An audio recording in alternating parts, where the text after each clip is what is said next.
Is now in session.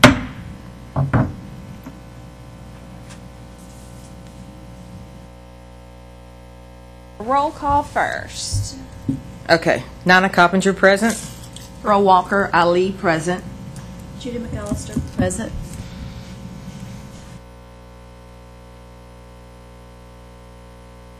Ladies, I think that we sent you in the mail a couple of documents. One is the licensure document that Rob had talked a little bit about at last month's reciprocity meeting.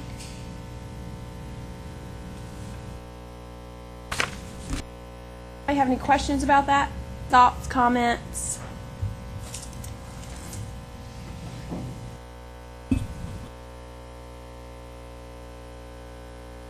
First, to me, the memoranda are binding.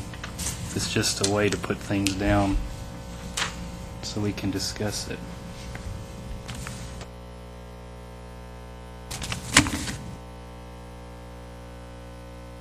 Right. I think, as I remember it, it's pretty much what we had discussed in the last meeting. I think Miss McAllister wasn't here at the last meeting, and neither was Pearl, so just at a... Oh, yeah.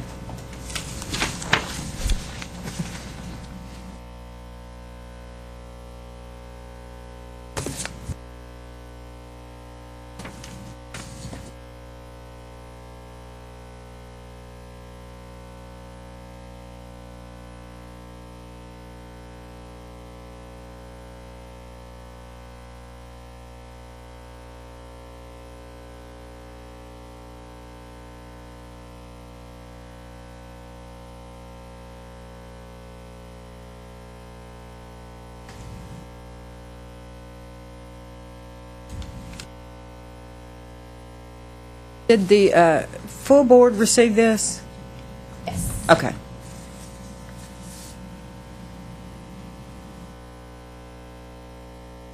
I'd like for it to be brought before the full board, just to, if there's any discussion about it there as well. I think it's. I'm still going to do some more research on like page 2 where we're doing work history. Uh-huh. And I'm going to expand that some more. This is just a sort of a cursory view of some boards I'm familiar with.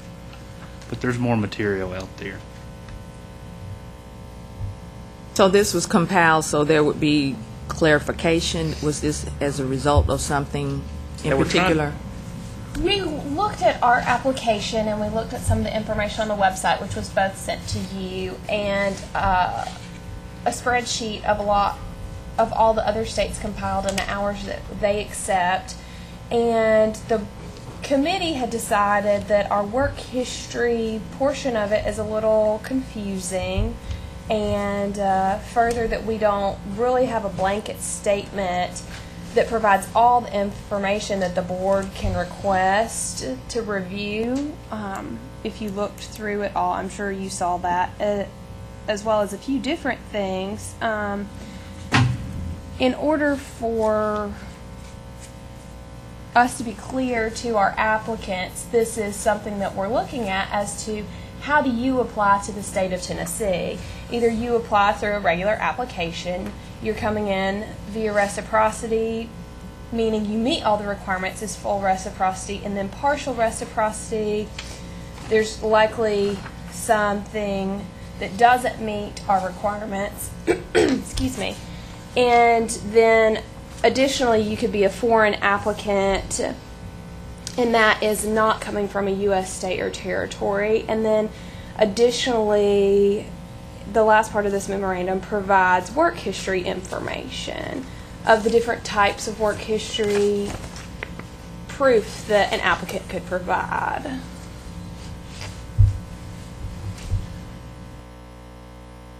I think we've taken certain things in the past and we haven't taken other things in the past, and it's never been a set out standard, and that's one thing that we're trying to clear up. Okay. Looking for uniformity here. Okay. Uniform application to everybody. If we can get like a pretty good list of pretty standardly available materials that we're used to seeing, then we can that hopefully vast majority of these applications. Do we still offer the shampoo tech license only? Yes. Okay.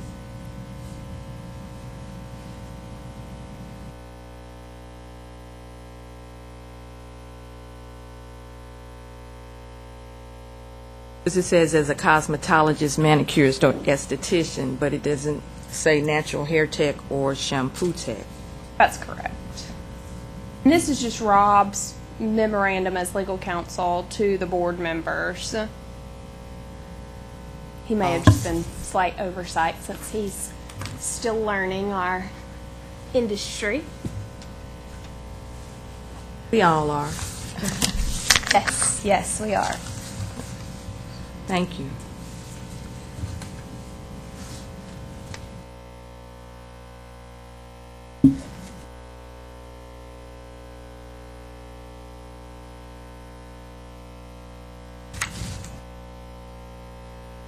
I like this because the vagueness of the law with the word substantially met, that's where we've gotten kind of confused and hung up. So this kind of breaks it down, and I like that. I like that we have something more concrete to look at.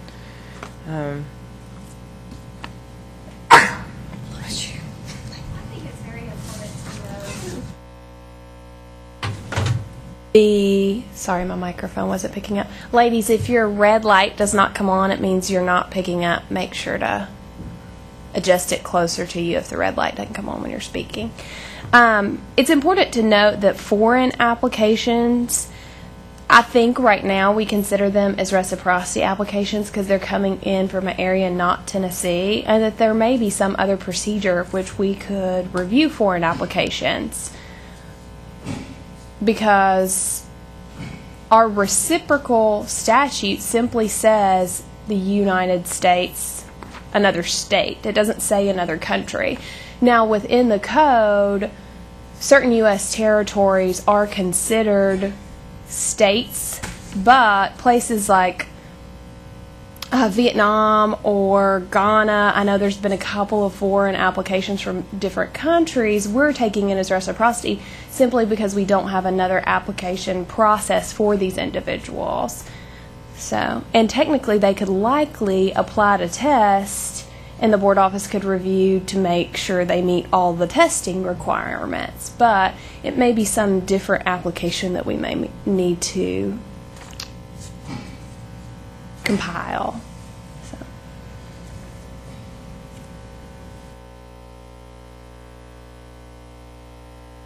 I think usually, it seems like in the past, we've required anyone from a foreign application to take the Tennessee exam.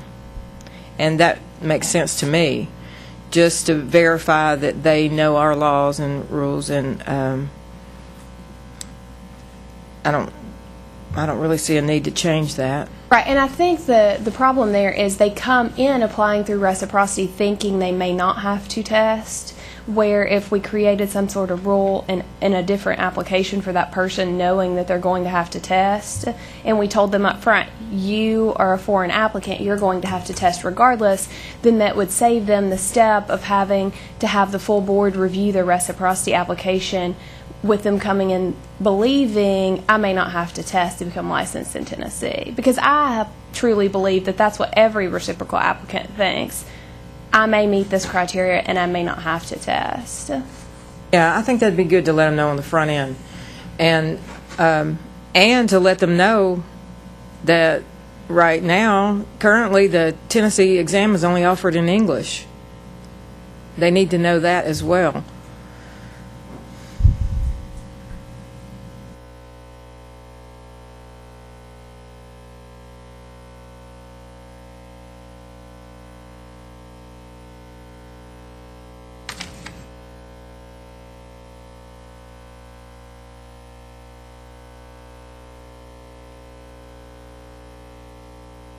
Ladies, did you all have any thoughts with the information that was sent to you? I guess I'm speaking directly to Pearl and Judy with regards to what we updated you on and the form for reciprocity applications to come through with the instructions, or the spreadsheet that we sent you about all the different states' hours? Information was very helpful to me. I have no questions.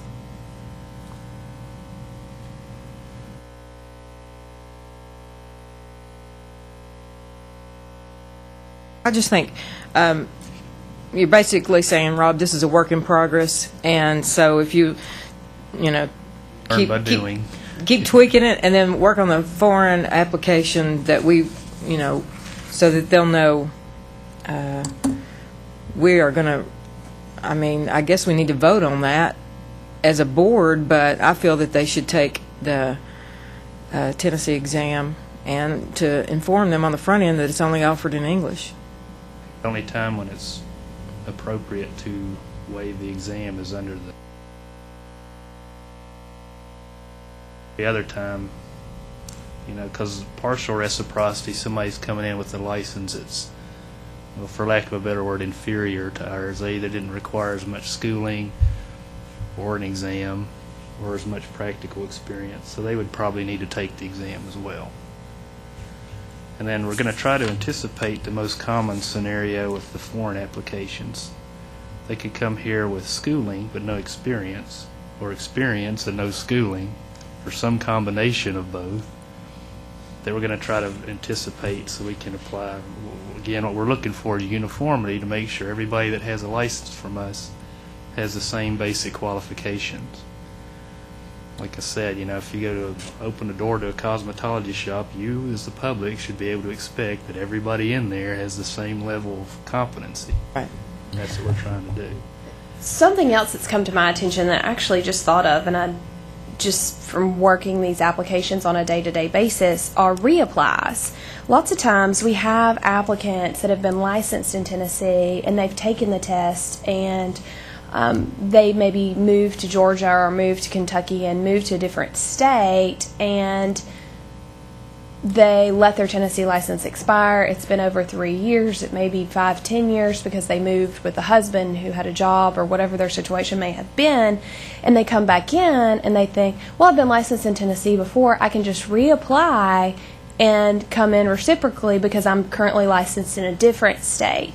And I think that's something that we need to look at as well, because even if you're licensed in Tennessee and your license has expired for 3 years, we require you to retest no matter how you came in before, if you were reciprocal or if you took the Tennessee test. And these individuals are coming back in saying, well, I had Tennessee hours and I'm licensed in another state. Sometimes they will meet reciprocity because the other state has those hours and they can prove those hours, but sometimes they came in through reciprocity before and they had to take the test. So I think the reapply category is something additionally we need to keep in mind as well when looking at these aspects of applications and when also beginning to make and craft rules.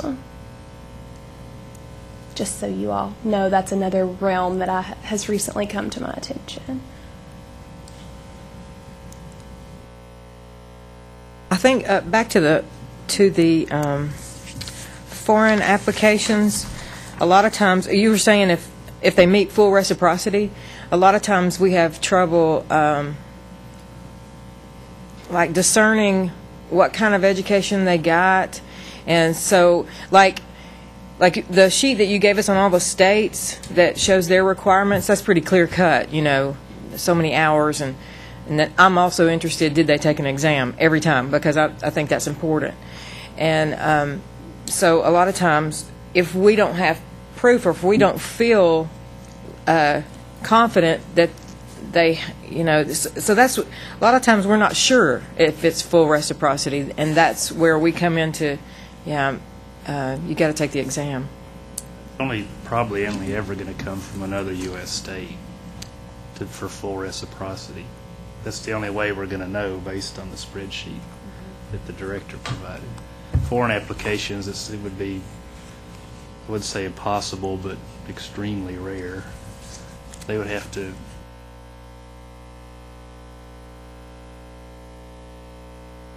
I actually think that we may have had an applicant from England that we did approve for reciprocity in the past. I remember he was an individual and he from England, and he had gone to school in a couple of different countries, and he had a whole lot of work history, and he had his testing information, his transcript information, and I'm pretty sure that we approved him. I believe the school he came from was also a school that's offered in the U.S., and that was maybe one of the reasons we approved him. So But- impossible, but rare. Right. Definitely something to note, though. Just in the back of our heads while we're going through everything. I know sometimes when I look at these laws on a day-to-day basis, when I had first started as the attorney for the board, there are now things I absolutely notice that I did not notice before. So, Well, I appreciate Rob working on this, and keep working on it. Great job. As things come up, that's how we learn. We just want something that we can apply. Yeah. Because I'm kind of, I like simplicity Oh, myself. me too. I like to be able to take out an instruction sheet and be able just to apply the facts to it and not reinvent the wheel every time. I'm with you on that. And we can show that our board is pretty much like every other board in the way that we do this kind of thing. So that's why I was looking at some of them too. we will continue to look into this full memo, and we will also maybe start to craft some rules in order to set out some of the ideas that we have.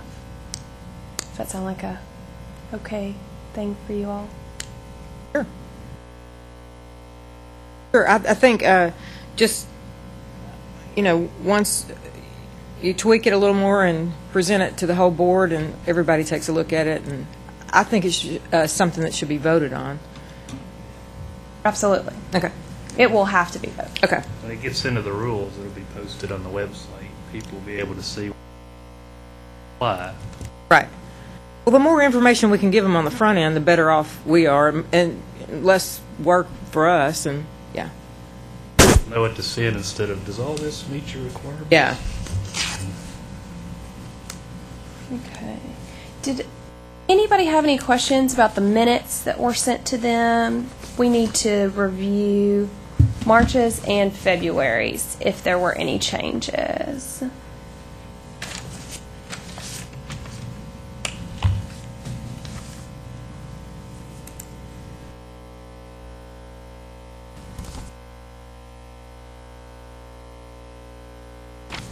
And this is just the reciprocity committee minutes.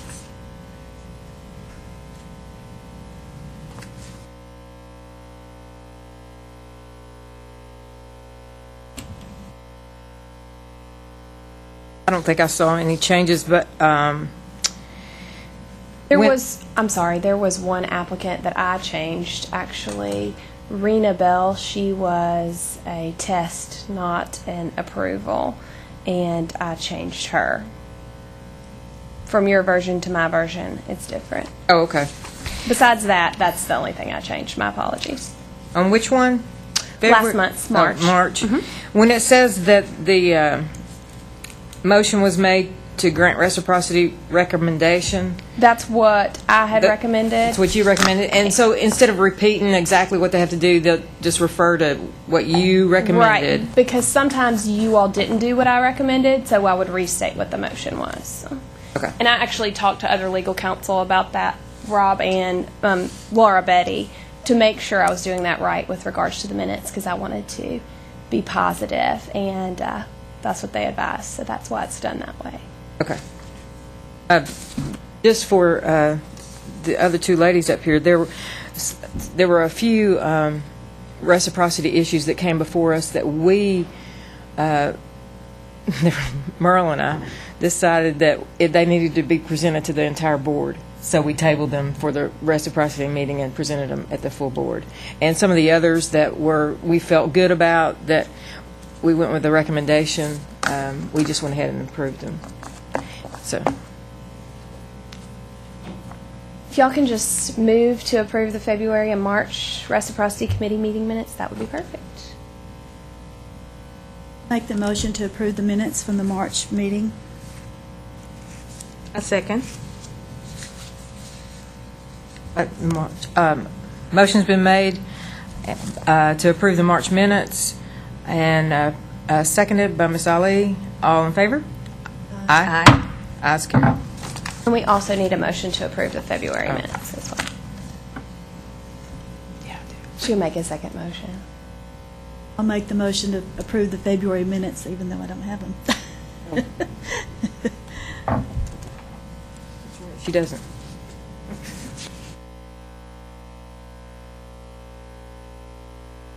I second it. Motion made by Ms. McAllister that we approve the February Reciprocity Committee meeting minutes, seconded by Ms. Coppinger. All in favor? Aye. Ayes carried. And I've always seen that this continues our discussion on the reciprocity rules. That's why I like to discuss the rules at the beginning and all the application process, where when we get into it, you can see it more directly. So first we have Courtney Boking. She is applying for a cosmetology license from Alabama. Her certification from Alabama verifies 1,200 hours in completion of a written and practical exam, and her initial date of licensing was 2012. My recommendation is that the applicant take the Tennessee examination.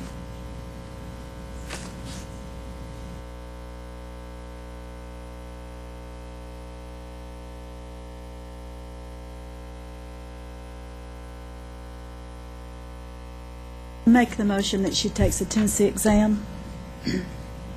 A second. Motion made by Ms. McAllister that she sit for the Tennessee State exam, seconded by Ms. Ali. All in favor? Aye. All against? Ayes carried. Next, we have a reciprocity application from Donna Carnahan. The certification verifies 600 hours of instruction in the aesthetics curriculum, and her initial date of licensing is in 2009, and she is applying to be an esthetician from California. My recommendation is that she take the Tennessee esthetician exam.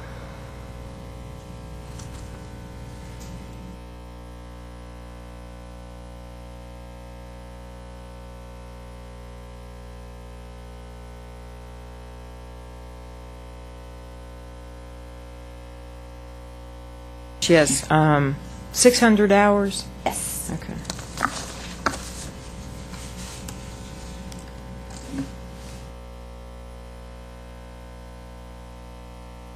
Do I hear a motion? A motion that she is allowed to sit for the Tennessee exam. Second. Motion made by Ms. Walker Ali that she take the Tennessee esthetician exam, seconded by Ms. McAllister. All in favor? Aye. Ayes carried. Next, we have an application for reciprocity of a cosmetology license from Taiwan from Wei Husan Chang.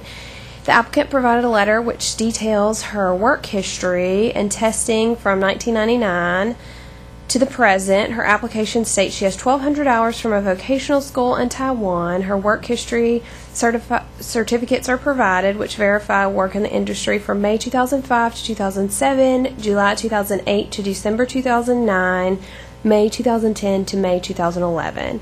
The work history is somewhat incomplete, and there is no certification of her hours. My recommendation is that she take the Tennessee examination. Make the motion that she takes the Tennessee examination. Second. Motion made by Ms. McAllister that she take the Tennessee exam, seconded by Ms. Walker Ali. All in favor? Aye. Ayes carried. Mike is not completely picking up. Next, we have a reciprocity application for an aesthetics license for Jennifer Gill from Michigan. Her certification verifies 400 hours, and her initial date of licensing was in 2012. A transcript is provided which verifies the 600 hours in the curriculum. My recommendation is that she take the Tennessee examination. Which license is she wanting? Aesthetics. Oh, okay. And there's verification of 600 hours? Yes. Okay. Her transcript's provided. It's a Veda Institute. Should be on your...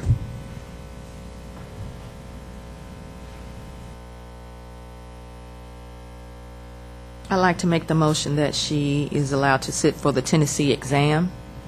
I second. Motion made by Ms. Walker Ali that she take the Tennessee esthetician exam, seconded by Ms. McAllister. All in favor? Aye. Aye. Ayes carried.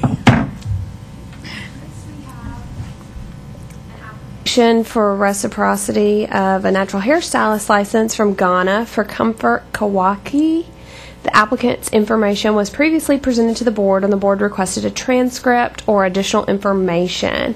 The information is attached, which includes a diploma and a breakdown of the curriculum received in Ghana. A work history letter is provided as well. My recommendation is that the applicant take the Tennessee examination. I have a question. Did the full board make the recommendation to request further information?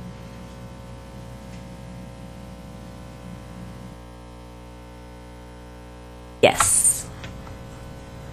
In December.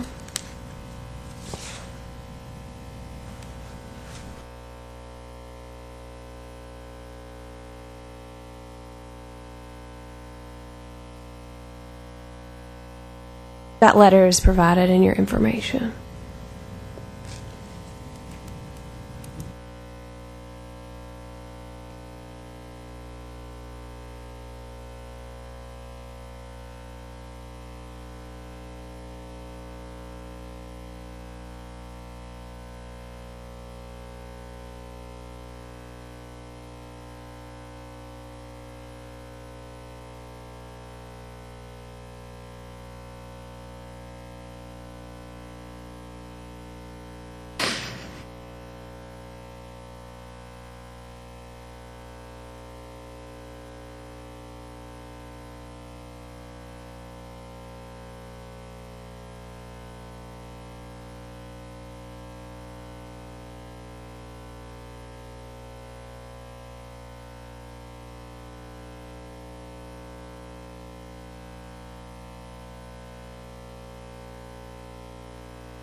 She wants a natural hairstylist Yes. license.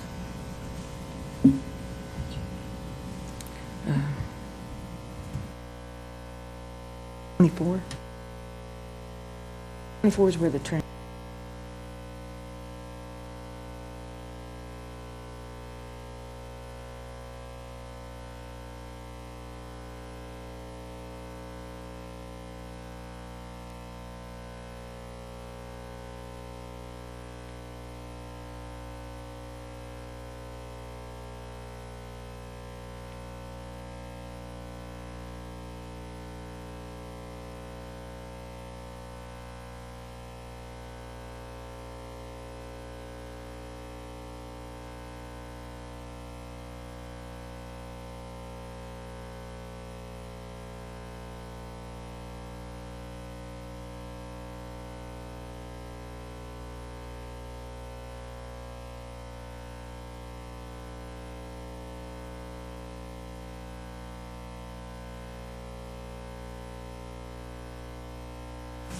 She actually provided some pictures in her application of some of her work, which I did not include in the iPad because they were smaller and I couldn't get them to scan properly.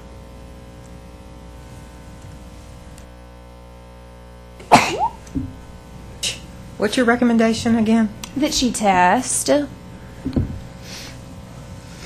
like to make the motion that she's allowed to sit for the Tennessee exam. I second. Motion made by Ms. Walker Ali that she take the Tennessee exam, seconded by Ms. McAllister. All in favor? Aye. Ayes carried. Next we have an application. Reciprocity. This microphone is going to be the death of me. Next, we have an application for reciprocity of a cosmetology license from Wisconsin from Tan No. The certification verifies the applicant was endorsed from Vietnam by reciprocity, and the initial date of licensing was in 2013. Diploma copies and other information is attached. My recommendation is that the applicant take the Tennessee examination.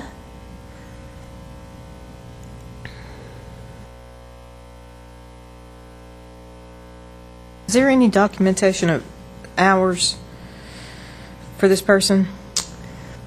On the application, the individual states that 1,800 hours were received, but the Wisconsin simply certifies that they were endorsed from Vietnam. And then behind the certification is Wisconsin's attachment that they attach to all of their certifications, which provides information on the hours.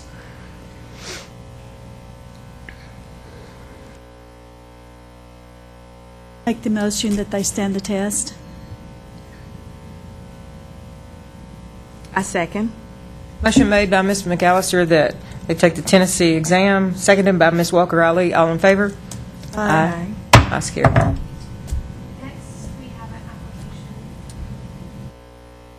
Next, we have an application for reciprocity of an aesthetics license for Mai Nguyen from North Carolina. The certification verifies the applicant was licensed by examination with 600 hours, and initial date of licensing was in 2008. A work history letter and tax returns are provided. My recommendation is that the applicant take the Tennessee examination.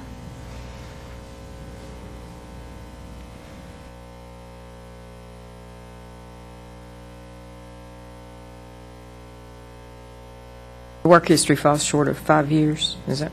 Well, she wasn't licensed until 2008, so... Okay.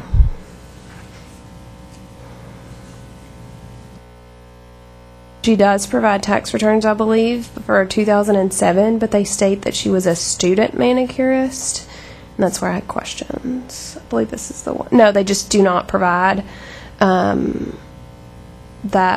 The 2007 doesn't provide any occupation within the tax returns. And additionally, in 2007, she wasn't licensed, so...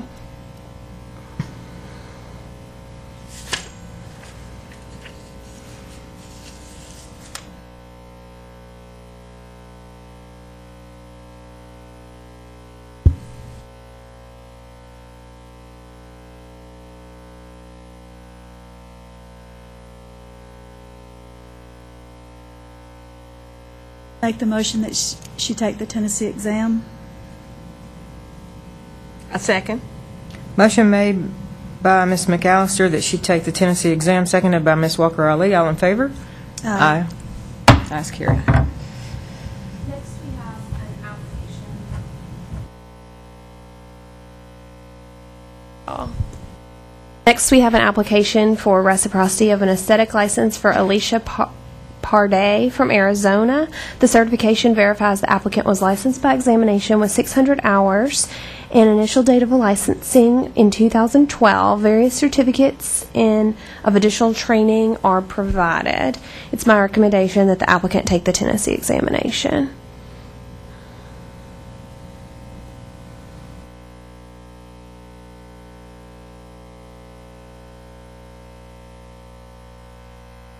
She also provided a letter, which is in your information.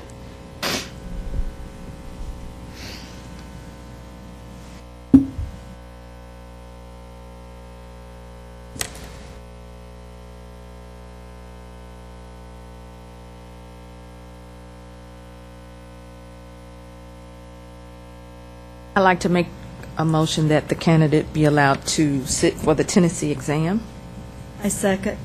Motion made by Ms. Walker Ali that she take the Tennessee esthetician exam, seconded by Ms. McAllister. All in favor? Aye. Ayes carried. Next, we have an application for reciprocity of a manicurist license from Georgia for Cynthia Cruz with 2,761 hours in the curriculum. The certification verifies initial date of licensing in 2012. Diplomas, transcript, examination scores, apprentice license, and current licensure are all provided.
she got her hours by apprentice.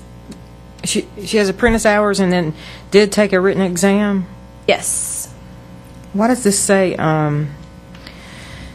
this is an unofficial score report from PSI? Yes, this is the printout. We actually have these in Tennessee for the people who test as well. We can print from our online database their scores, and this is her examination date that she passed and her scaled score. And we have the exact same documentation in Tennessee. Obviously, PSI is the testing center that offers testing in Georgia as well.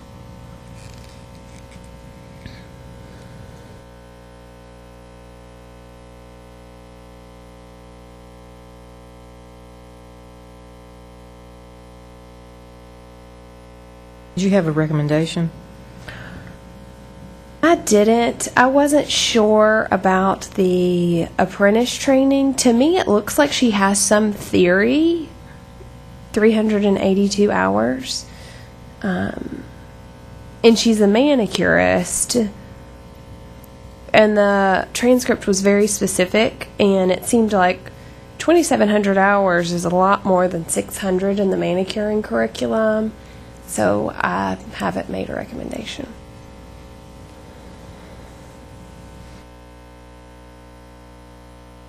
But she was just licensed in 2012, so she obviously doesn't meet the 5-year requirement, so you would have to look at the hours in the examination.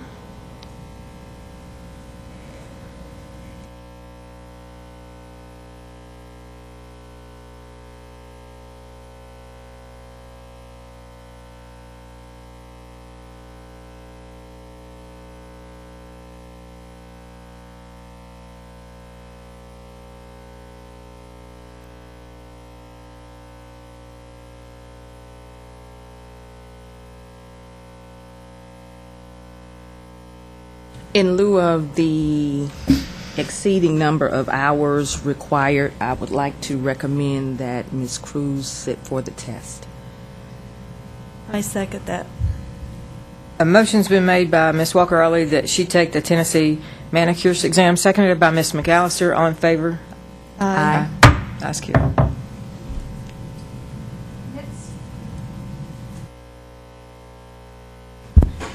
Next, we have an application for reciprocity of a manicurist license from California for Cuck Tran with 400 hours in the curriculum.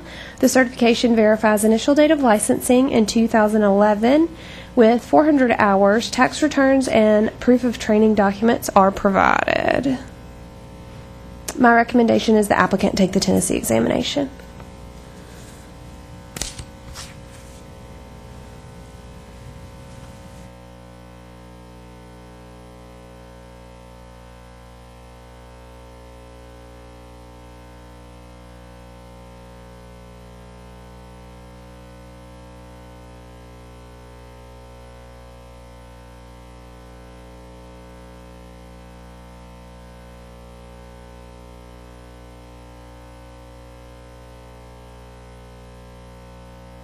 Make the motion they take the Tennessee exam. A second. Motion made by Ms. McAllister that they take the Tennessee exam, seconded by Ms. Walker-Ali. All in favor? Aye. Ayes, carried. Right. Next, we have an application for a reciprocal license for a manicurist from California for Teen Knock Quinn Tran. The certification verifies initial date of licensing in 2011 with 400 hours. Tax returns, a diploma, and proof of training documents are provided. My recommendation is that the applicant take the Tennessee examination.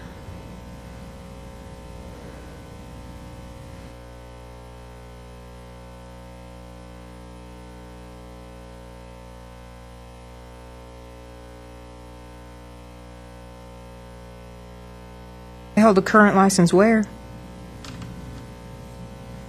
California. Oh, yeah, I see it. And actually, there is no tax returns on this one. I shouldn't have said that.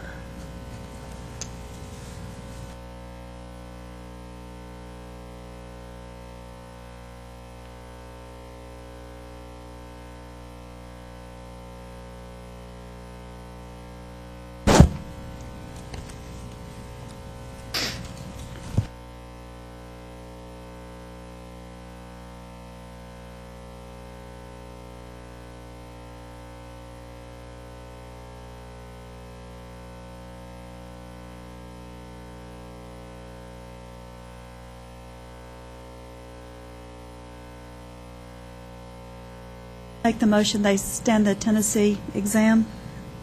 A second.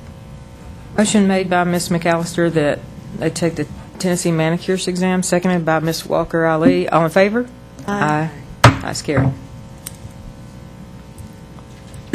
Next, we have an application for reciprocity of a manicurist license from Florida for Cecile Velez. The certification verifies 240 hours of instruction in the curriculum and initial date of licensing in 2004, but that licensure is now null and void. My recommendation is that we request more information from the applicant regarding hours and active licensure.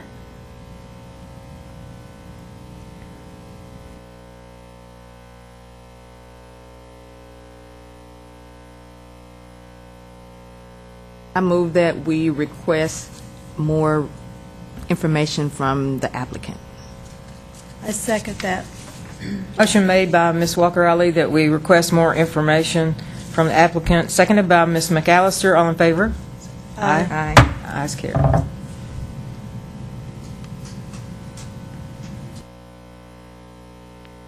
Next, we have an application for reciprocity of an esthetician license from California for Shanda Kalan.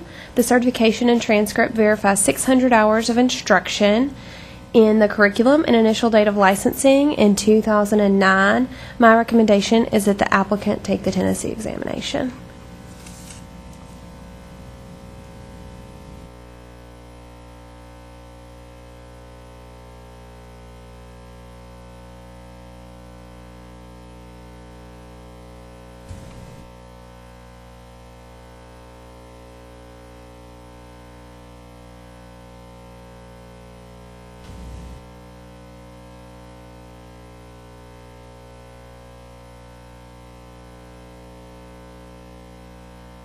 Make the motion they stand the Tennessee exam.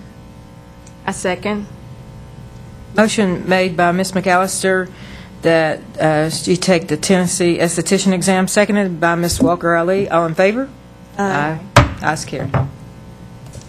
And lastly, we have an application for a reciprocity of a manicurist license from Georgia for Hong Yen Thai Nguyen. The certification verifies 525 hours of instruction in the curriculum and initial date of licensing in 2009. Tax returns are provided but are dated prior to proof of active licensure. My recommendation is that the applicant take the Tennessee examination.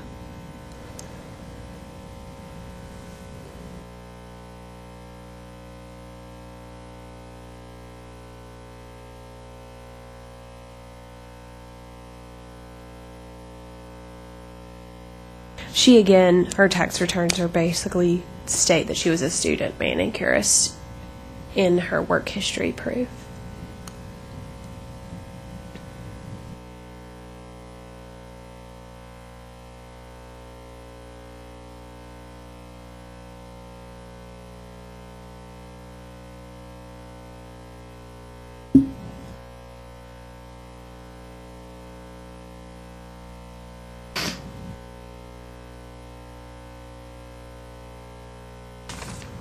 Can I just ask, just for verification, if an applicant has a current license from another state and they have an unquestionable verification of a 5-year work history, a current 5-year work history, we don't see those, do we? Correct. Okay. All right. And they're just approved through the office? Right. Okay. I'd like to make a motion that Ms. Nguyen be allowed to sit for the Tennessee exam. Second. Motion made by Ms. Walker Ali that Ms. Nguyen sit for the Tennessee exam, seconded by Ms. McAllister. All in favor? Aye. Ayes carried. At today, ladies, does anybody have any questions, any additional thoughts regarding the reciprocal rules that need to be drafted?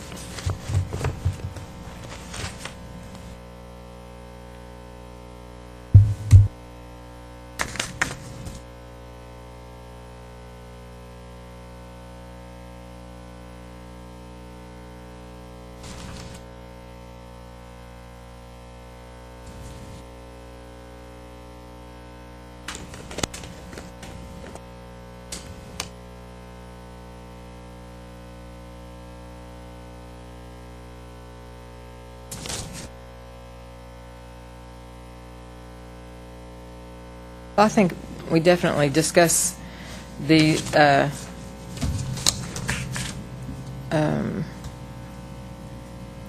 reciprocity requirements and these methods for receiving a license in the regular board meeting, and see, if anybody else has any thoughts. But back to the foreign applications, we need to make it a little more clear on the front end what we expect there.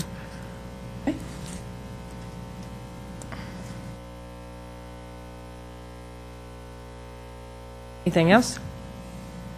We can have a motion to adjourn if you all are finished. I'd like to make a motion that we adjourn. Second. Motion made by Ms. Walker Ali that we adjourn the Reciprocity Committee meeting, seconded by Ms. McAllister. All in favor? Aye. So be it.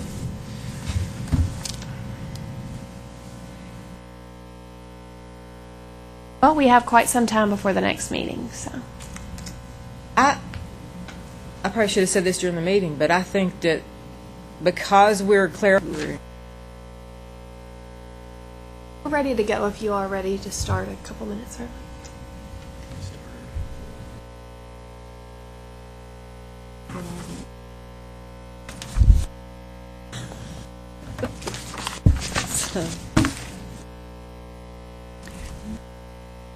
April the 1st, April Fool's Day.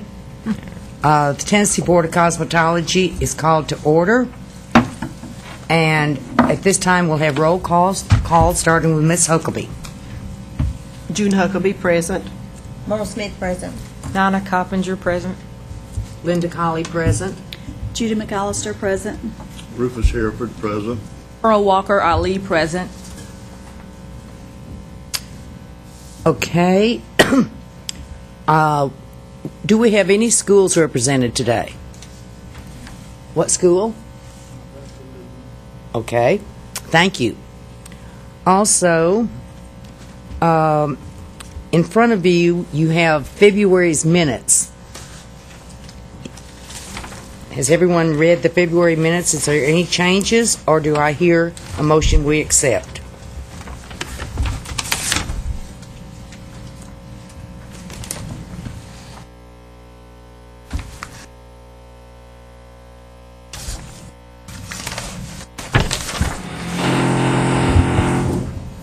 My stomach's growling. Excuse you. Any comments on the February minutes?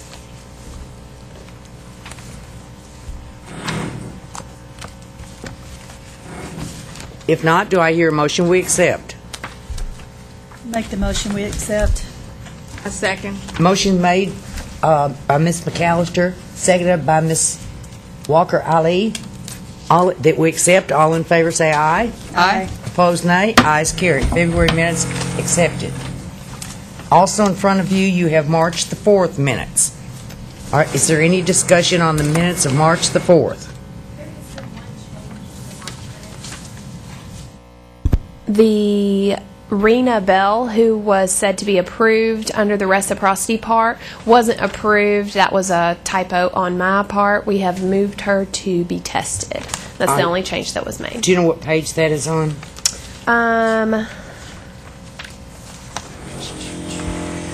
It's the top of page 4.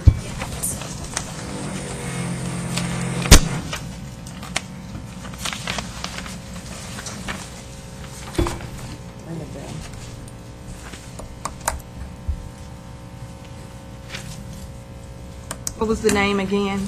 Rena Bell. She was not approved for Right. reciprocity. Yes, that's correct. So on the packet I sent you, I've changed that since I noticed the mistake. It was noted in the Reciprocity Committee meetings minutes as well. Okay, other than the change on page 4, is there any other changes or comments? If not, do I hear a motion we accept?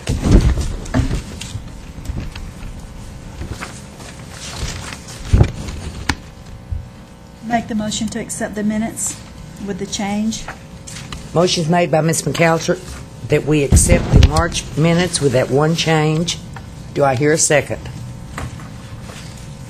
Second. Seconded by Ms. Coopinger. All in favor say aye. Aye. Opposed, nay. Ayes carried. Robin Wilson. It doesn't look like Miss Wilson's here yet, and it may be because we started a bit early, but I do believe that Mr. Hodge is here for Rasco Radiant School of Cosmetology. So if you all could scroll on your iPads to page 17.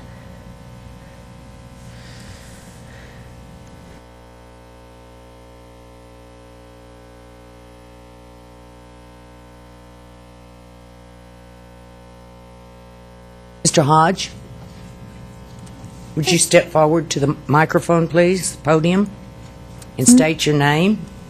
And I'm going to give you all a little bit of a brief. Mr. Hodge had previously presented the application for Rasco Radiant Academy of Cosmetology at the last meeting in April to be located at 1830 Highway 51 in Covington for a new cosmetology school. The school, he had provided his application, a floor plan, and a surety bond, but previously, as presented, the floor plan didn't specify square footage, so the board had asked him to provide a new floor plan, which is a little more exact and to scale, and additionally, no enrollment agreements or applications were provided for the students enrolled in order to meet the statutory requirements required for a school opening, and he has since provided both a floor plan and applications for students, as well as his form enrollment agreement, and he had also requested we go ahead and send an inspector out to review.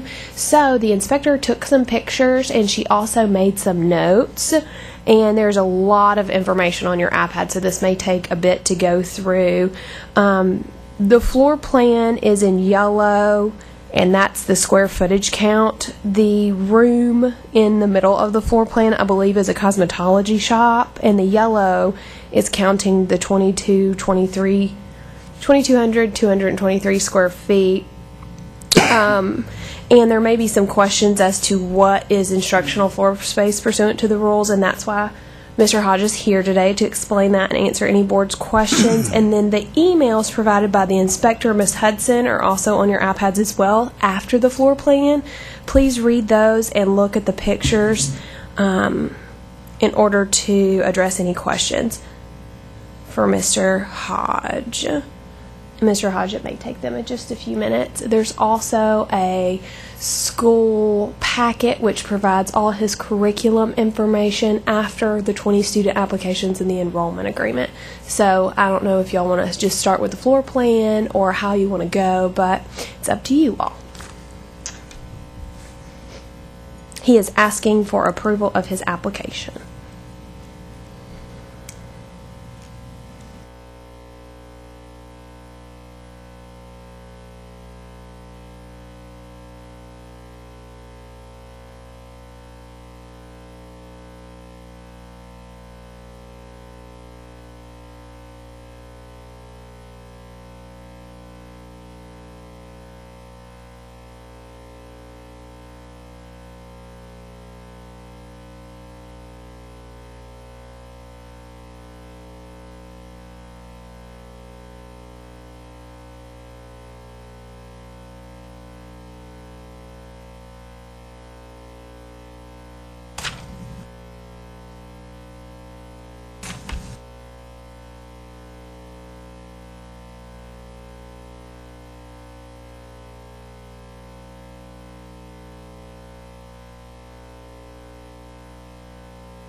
May I ask Mr. Hodge a question? Certainly. Mr. Hodge, have you moved the manicure tables from that hallway area? Okay. And they are where now? At first I was going to make a waiting room, and so I changed the waiting room and made it manicure areas. Okay, I see that.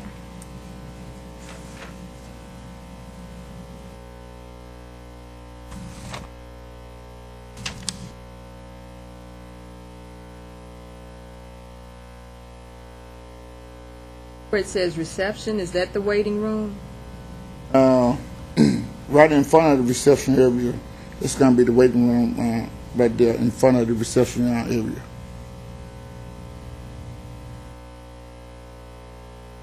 Is the salon and the school planning on sharing bathrooms? No, ma'am. Look at the plan. The salon that is on this room. That is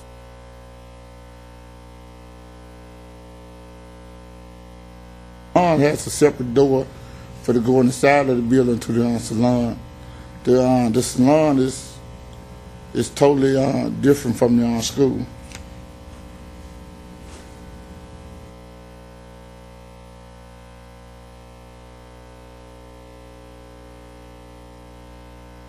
Where are the restrooms in the school? I'm trying to locate them.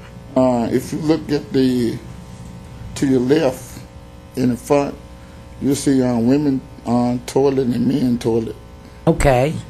The yellow is simply the square footage for instructional floor space, and the white is also the school, except for my understanding in the room in the middle. The 112 or the 113? Both is the salon, along with that one little bathroom. Okay.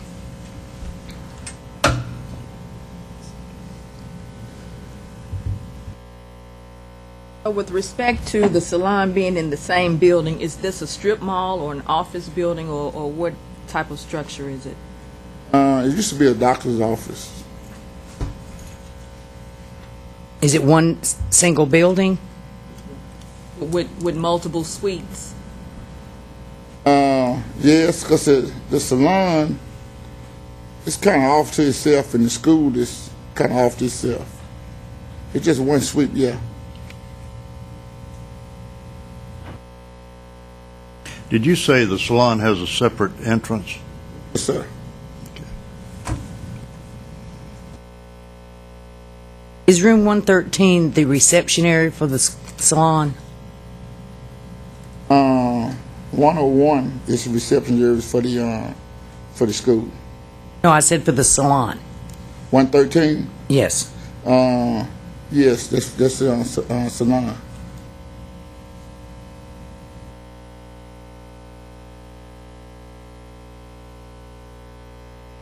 What about 120?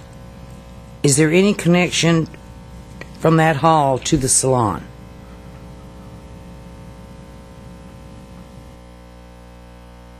I think the connection from the salon to the school is right there in that hall where the manicuring tables are. Mm-hmm. If you look at the picture of the manicuring tables, there's the salon door says salon, professional salon above it. Yes. And that's the entry to the salon. Yeah, that's a little hallway right there.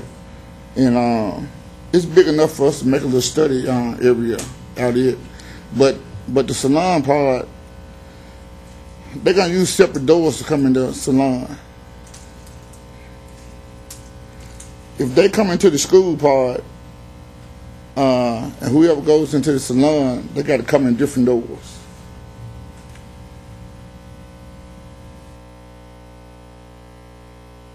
Is the white part White the part salon? is yeah, just the salon part.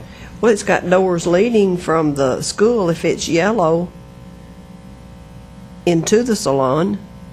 Hey, that's what Is I'm that saying. correct?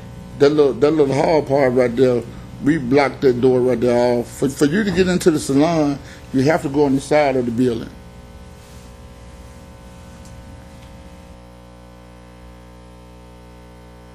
Our concern was that it didn't meet the 2,200 square feet of instructional space, and My question, I think, would be, Mr. Hodges, with the manicure hall, you're taking those tables and you said you're putting them where?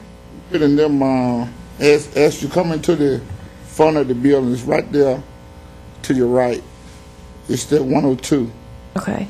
And what will be where the manicure tables are in that hall? We moved them because Miss Melissa came and looked at it, and she said that area was kind of too congested. Right, there's not enough space. Yeah. So it's going to be what? Will it be used as instructional floor space? That's my question. Well, I just made it like a little study area. I just got a couple tables and a couple chairs there. But that's included still in your 223 square feet? Yes. And also, in the clinical area part, I had a storage area right there. So I eliminated that storage area and when it made that part of the clinical area. The storage area, are you talking about 108? Yeah, 103. 103. The library? At the library, it's all in the back. It's not 103.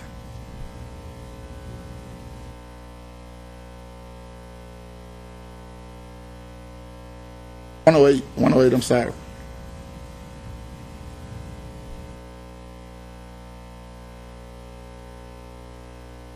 So, explain what you just said about 108 again. Miss Melissa came and looked at it, and she said my clinical area, it was a little too congested for her. So I went on and I had a storage area back there too. So I told her for to satisfy her, I would eliminate that storage area and make it part of the clinical area. What are you going to do with the washer and dryer? Okay, now the washer and dryer, we decided to, if we didn't build on no more, we're just gonna take our towels and everything to a washer. I mean, just take it to a laundromat. So you're saying that 108 is now included in the clinical floor? Is that wall completely gone? Yes, ma'am. So that would include a few more square feet to the instructional area.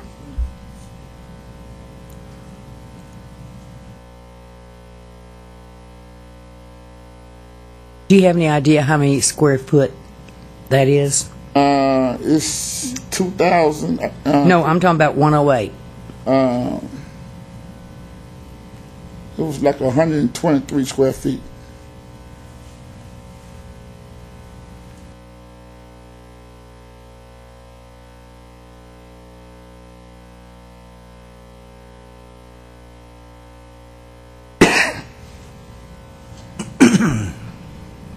This first photograph that we see with the mannequin head at the workstation, was this taken before or after you made the adjustment? Before. Okay. So this station right here is no longer in the doorway.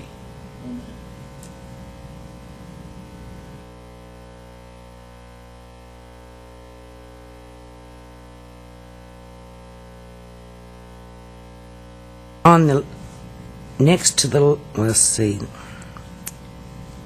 2 pictures back from the manicure is an area. In fact, I see the person in the mirror that's taking the picture. That's Melissa. That's our inspector. Okay, those chairs look extremely close. Ooh, those. Is there more space per chair, per area, than there were in this picture? I'm about the manicure area, right? No, sir, I'm looking at styling stations. Yeah, because that storage room where we had the wash and dryer, we cut that wall out, so that gave us more square footage for the clinical area. So what I'm asking are they, the ones I see on that back wall, are they further apart from each other than they were in this picture?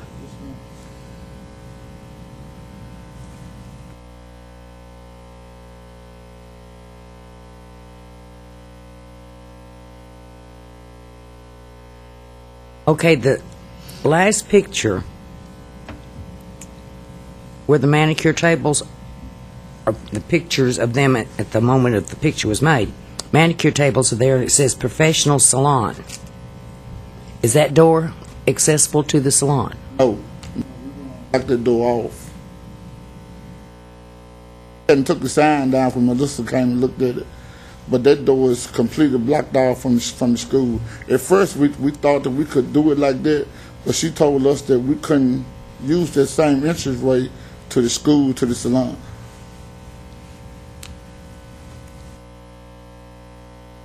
When I'm looking at the floor plans, I see it, and this is just something maybe I'm just not seeing. I'm not used to looking at plans, but as you come in to room 113, that's how you enter the salon, correct? Yes. Okay, and there's a bathroom for the salon, and then room 12 for the salon.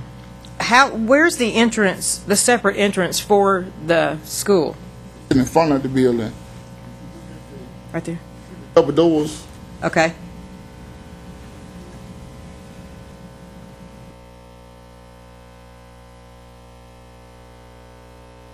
So, Ms. Powers, if he took that 108 and made that into clinical space, how much square footage would that give us now? He hasn't, the square footage isn't on the floor plan for that. I mean, I have the same floor plan you do. There's no square footage written in by the preparer of the floor plan there. Well, you said 130 square feet? And for 108? In the first floor plan that he presented, it was written in, which I believe he said he measured off. Is correct? You had measured off the first floor plan? And it was at 107. So that would be 107 added to the 223. Am I correct?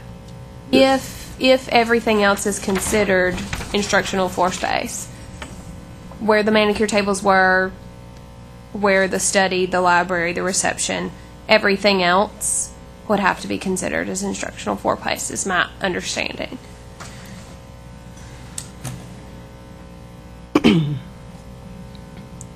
Madam Chairman, Yes, ma'am. if he has altered this in some way that's different than what we're seeing here, we're not actually seeing the exact floor space that you've got now, your floor plan. You said you put up walls and took down and all of that. This is not exact as the way it is now. Yes.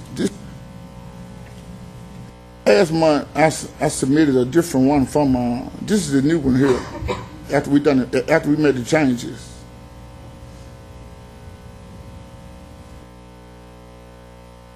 But you still got a few more changes, right? Like that room 108. From what we're seeing, you still have some more changes? Yeah.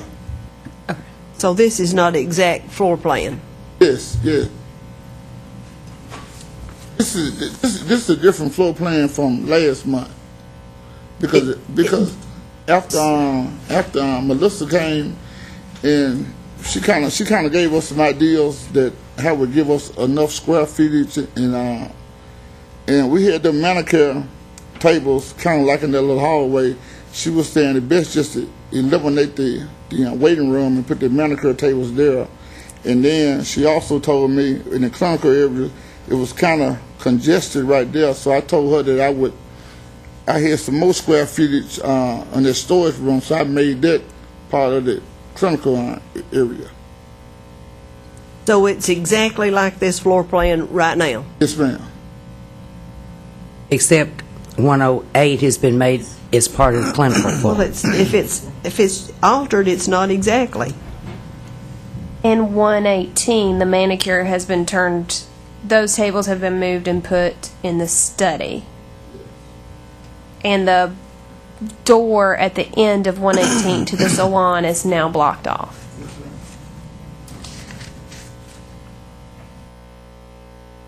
Are you a cosmetologist?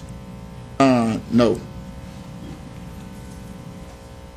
Did you have input from a cosmetologist in terms of laying the space out? this room?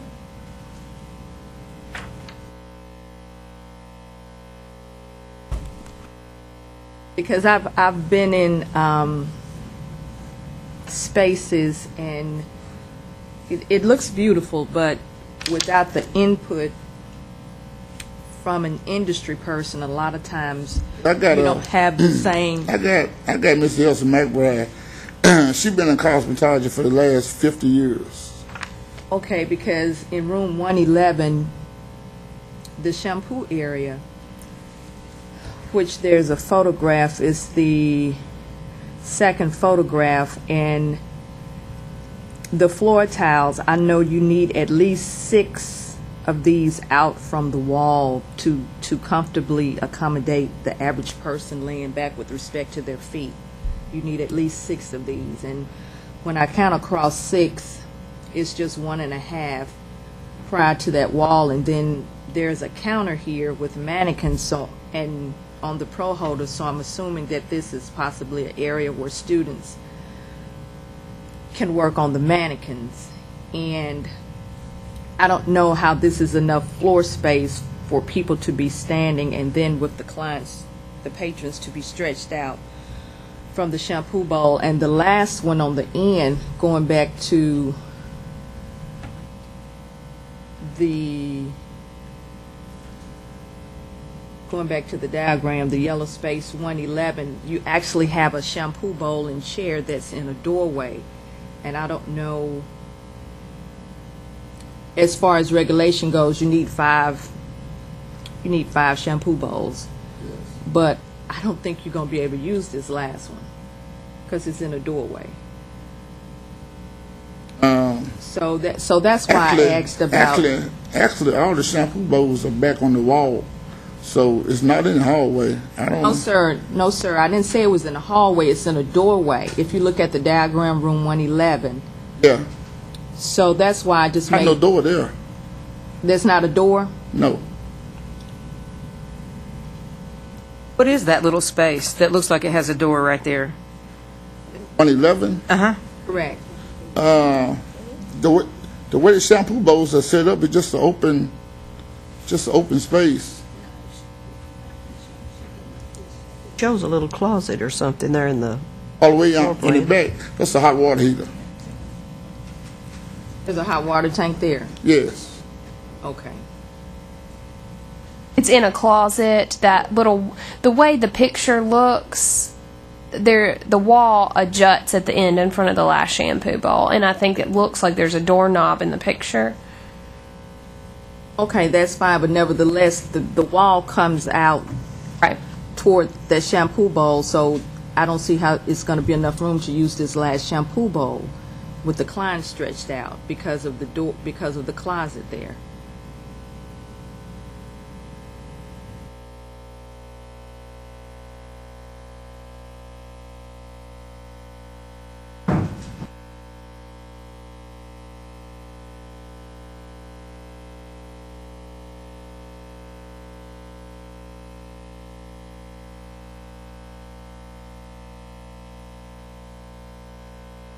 And the counter across from the shampoo bowls where the mannequins are, is this like a work area, a practice area, or you just have these sitting there?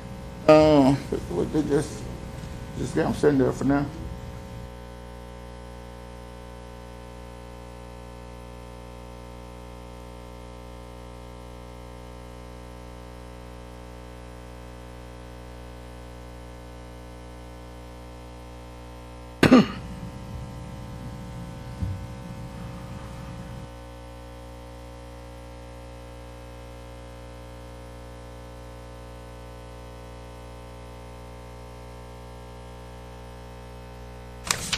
The second picture, where the shampoo bowls are, down all the way to the end of the hallway, or to the end of the room, that's where that closet is. That you're talking about, right? Correct. And yeah, just how that wall juts out there, and there's even less space than there are for the other shampoo bowls. It's a picture. Maybe just kind of making it look like the shampoo bowl is headed straight to that. But actually, the tree is kind of over this way. So.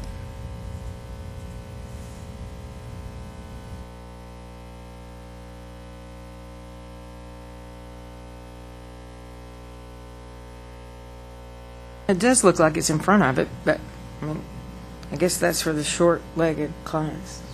Children.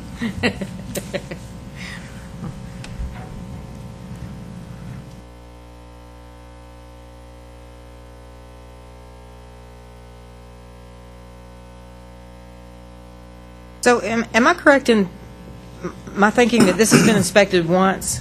She did not complete an inspection because she had these questions as presented in her emails, and so she has not completed the full inspection. She'll have to go back out to open. So it definitely needs to be inspected again, right? Yes, and the board member has to go and inspect as well. Pardon? That's in my area. Yes, it's Pearl's area. Sir, what is the potential capacity of this building as far as number of students? I think it's like 3,100 square feet, the whole building. How many square feet is the shop within the school? Because you'd have to subtract that. Shop is like, I think the shop is like, I'm not sure, but I think it's like 700 square feet.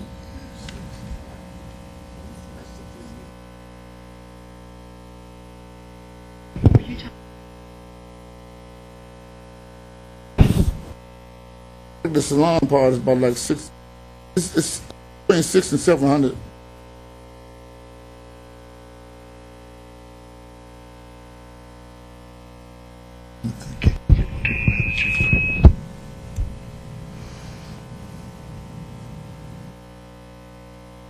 Sir, I think you misunderstood me. I was talking about the number of people, students, your capacity there, not the square footage.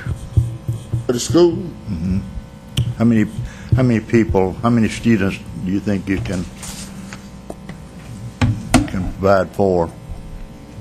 We called the fire marshal up there because that question was asked to my wife, and they came and looked at it. So they asked us about how many people.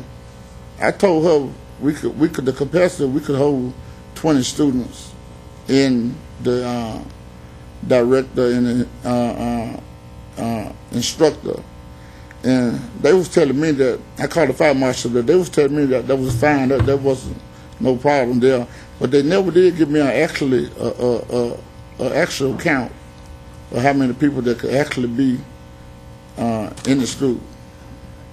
So they're saying it's okay for 20 people, but no room for growth. Is that what they're basically saying? Like I said, we called them there, and they were telling me that like those square blocks that she mentioned, they were saying that one person for every 3 squares, and they didn't actually give me a count. But I counted them 3 squares, and I know easily maybe 150, 200 people. That was the thing that they was telling me. So every 3 blocks you count it as one person.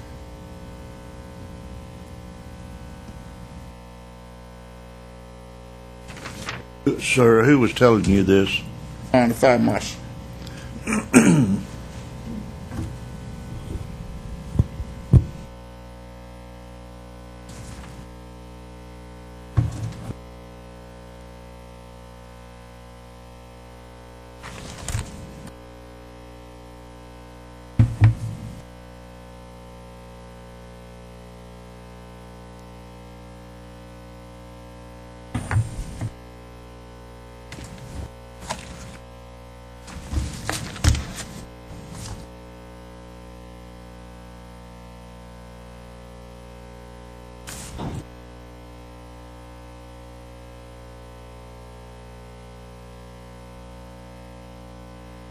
My initial question for this floor plan was if he had the 2,200 square feet of instructional floor space and what the board typically considered 2,200 square feet of instructional floor space. Obviously, the shampoo rooms and the clinical floors and the classrooms should be considered, and per discussion with Ms. Cotley, she said the dispensary room was considered instructional floor space. And with all of those things added together, I have 1,838 square feet. My question would be relative to the library. I even included the study in the front as instructional floor space because he's advised he's moved the manicure tables to that. But my question would be the library, the reception area, and then that hallway in the back that is no longer the manicure hallway but a posted study area. And the washer dryer room, which we don't have stated square feet in the floor plan. If you added all of that with the washer dryer, you have 1945. Now, depending on what the board typically considers as the library, that hallway, and the reception area, you may be able to get to 2,200.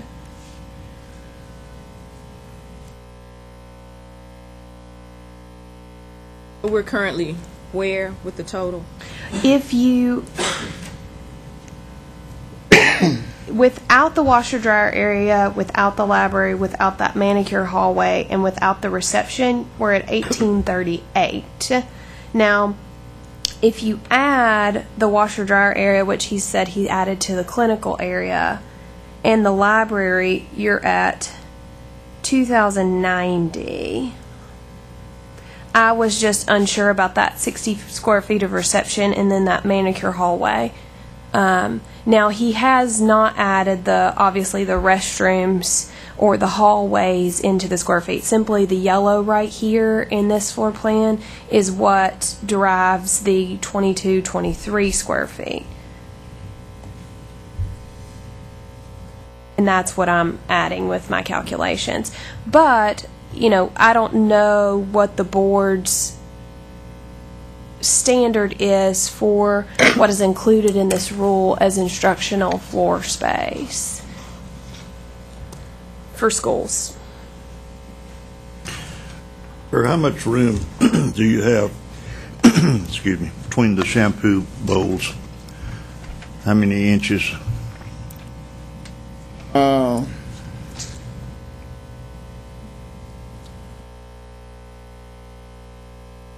I can probably from 5 to 6 feet. 8.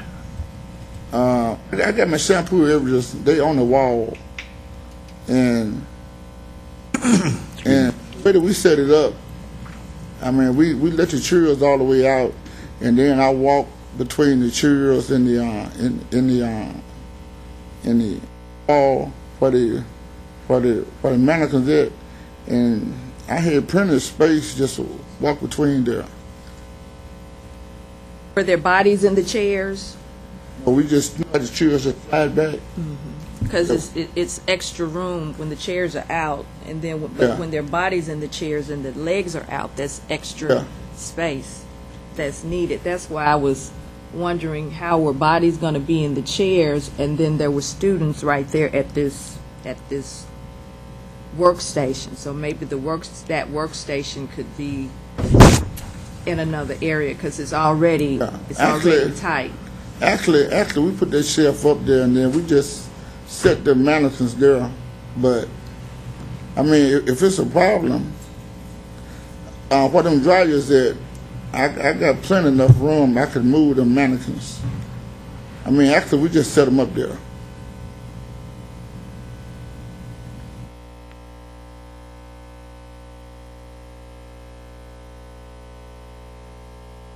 You had, if your shampoo area was full, it looks like it would be tough to get someone in between each of those chairs to handle an individual. Yeah, well, when I had my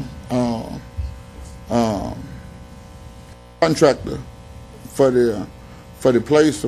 Actually, I made enough room where somebody could stand in the middle of both of the all of the shampoo bowls before he even mounted them. Is there any room between the wall, the back wall, and the first shampoo station, or does it fit right next to the wall? But the last, it's not all the way to the wall now. We got some space right there. Is there room for an individual to get in there from the wall to from the wall shampoo side to shampoo someone? Yes. Yeah. What is the length of that wall where the shampoo bowls are sitting on that wall from the outside wall to where it corners there by the hallway? Yes. What is the length of that wall, where the bowls are mounted?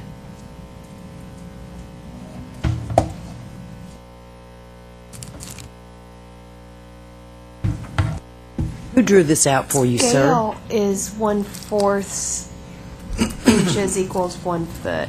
I don't know if that helps, since we don't actually have that. Sir, who drew this up for you? I had an engineer. Actually, he's from Nashville. I know this contractor. He build houses, so I called him, and then he told me about this guy that does all his blueprints, and I had him to come down and do it.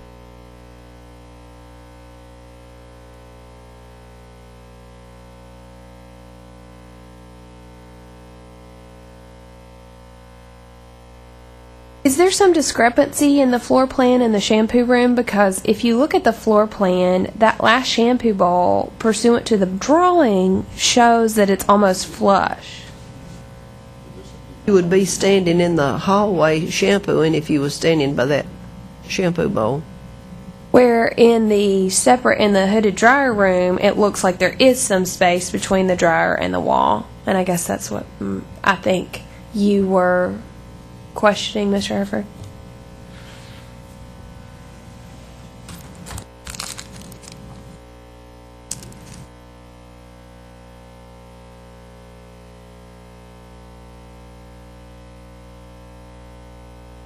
Did you pick this area for your shampoo bowls because there was an existing water line close to this wall?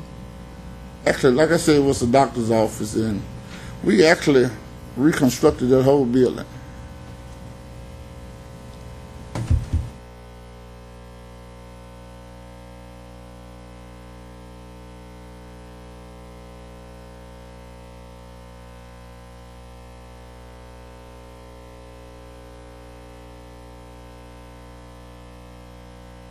That little closet right there that you're looking at with that hot water heater, we actually built that right there and put that hot water heater there.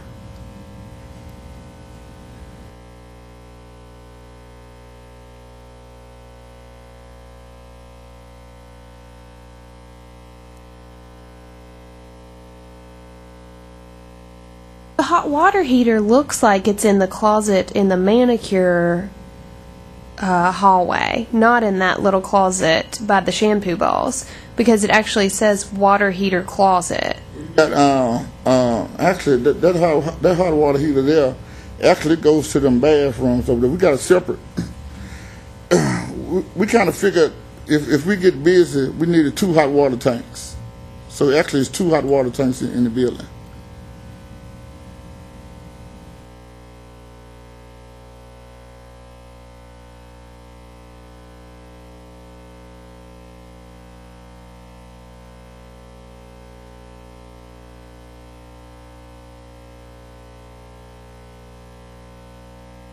Madam Chairman, Yes, ma'am. I don't see how we can make a decision on this until someone actually from the board and the inspector can actually go and look at this, because we can sit here and look at this all day and we still don't know any more about it. Well, and I think it's also a concern that needs to be addressed before we table anything if the board is going to consider the manicure hallway, the reception area, and the library as instructional floor space, because if they're not, he's going to need to look into attaining additional floor space or restructuring, because currently with what I would assume to calculate, and the board may automatically say yes, all of these are instructional floor space, and he may be fine with the 2,200, but legal counsel and I need the board's guidance as to what you typically consider, because the rule simply says 2,200 square feet of instructional floor space, including the classroom. And to me, a reception area, a manicure hallway, and a library, I don't know if that's instructional floor space. So prior to tabling anything, can we discuss that? Well, I personally feel that a library is definitely instructional space. What about the manicure?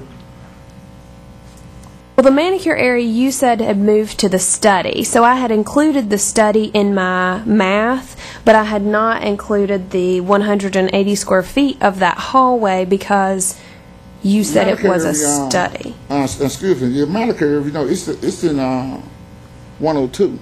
Right, I did include that in the 290. So currently, my calculations include room 110, starting from the back at the top right, which is 335 square feet.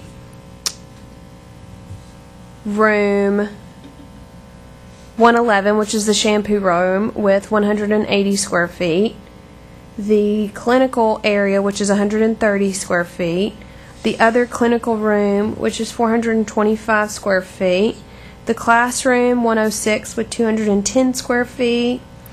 The video room, which is 105, with 218 square feet. The dispensary room, which is 104, with 65 square feet, and the study, which is now the manicure area, with 275 square feet, plus actually I did include the library, which is 145 square feet, and that totals us at 2,090 square feet. Now, we do not have, for the washer and dryer room in the back, which is supposedly also clinical, a square foot countage pursuant to this floor plan. And I did not include the reception in the manicure hallway, which is 118, because I just wasn't sure. Just to give y'all the basis of how I came up with my calculations. So what is now going to be in the hallway area 118? It's a study Study area?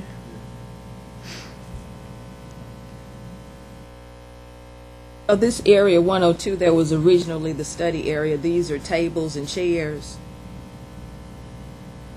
in 102? Yeah, it's the manicure area.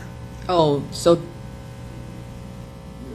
Them. the items that I'm looking at here on 102, these are tables and chairs.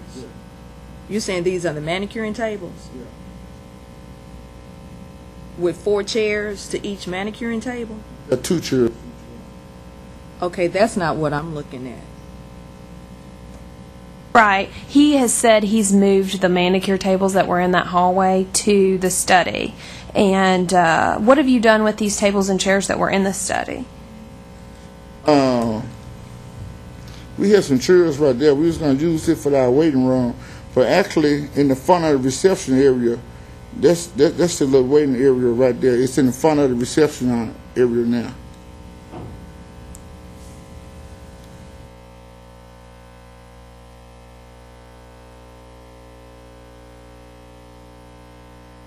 So these 5 tables and 20 chairs are in front of the reception area?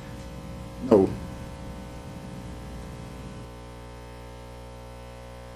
When you first come through the double doors, the first room you're going to get to is the manicure area. Then if you go to your left, the little hallway right there in front of the reception area, that's why we put those chairs there right there by that wall right there, just for a little waiting area. Okay, that was my question. Okay.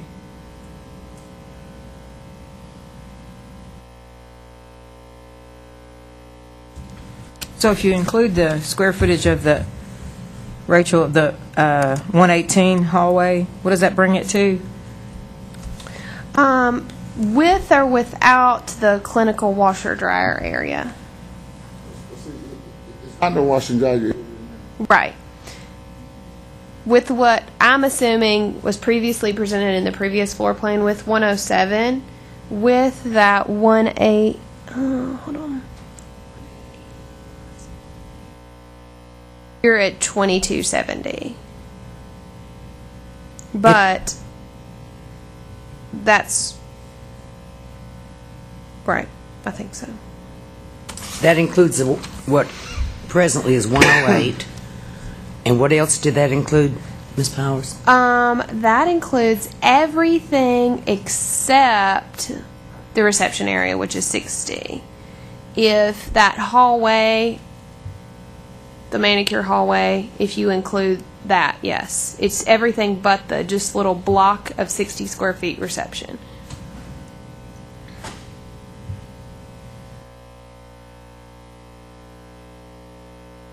It's tight. That's why I suggested someone go look at it. How he's got it laid out. I don't see how you're going to do without a washer and dryer in a school. Actually, if we had to get everything passed today, actually, the wash and dryer, from my understanding, wasn't part of the instructional area. And so then, if we had got everything passed today, I was going to build a little room just for the wash and dryer. Where are you going to? But until then, I mean, we was just going to have to just bite the bullet and just, you know, just do our laundry on our own. Where were you going to put the washer and dryer if it passed? On the back of the building. On the back of the building. We're just going to build a little area just for a wash and dryer. Oh. You can't free up room as you have in 108 for expansion of the clinical floor and still keep the washer and dryer room there? Yeah, actually we could, but I mean we were kind of starving for space, so I just made everything just for, you know, instructional area. I have a question, sir. In 108, that wall does not continue down all the way. Does that lead to another area? 108? Yes. Like I said, we took the front of that wall out and made that part of the clinical area. So it's kind of just wide open, just like, you know, just like. You don't understand my question, sir. 108. Notice on the right side, that wall is not solid right there. What does that lead to? It's a wash and dryer. I mean, say the dryers. You're not following me, sir. If you're looking at the far right wall, it goes up and down. See where the back door is off of room 110? Yeah. All right, and a solid wall there, then there's a door, solid wall. Then there's not a solid wall, and the solid wall picks up again. What type of wall is there? 108, right? Yes, sir. It's where the washer and dryer is. Yes. It's like I said, it used to be closed in, but we took the whole front out of it. I know that. I'm talking about the outside wall, sir. The outside wall, the back of the building? If you want, yes, the back of the building. Yeah. It's just a wall there. Well, it's not drawn in. There's a break in the gray line. There's a break, and it's white. Okay. Did y'all have the same one that I have? Yes. Always solid, right?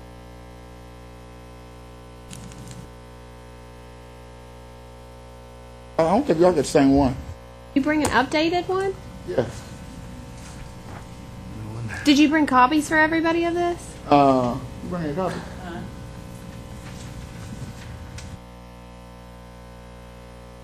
Actually, to answer your question, it used to be a garage door right there. But when I made that wash and dry out of the room, we put a wall back there.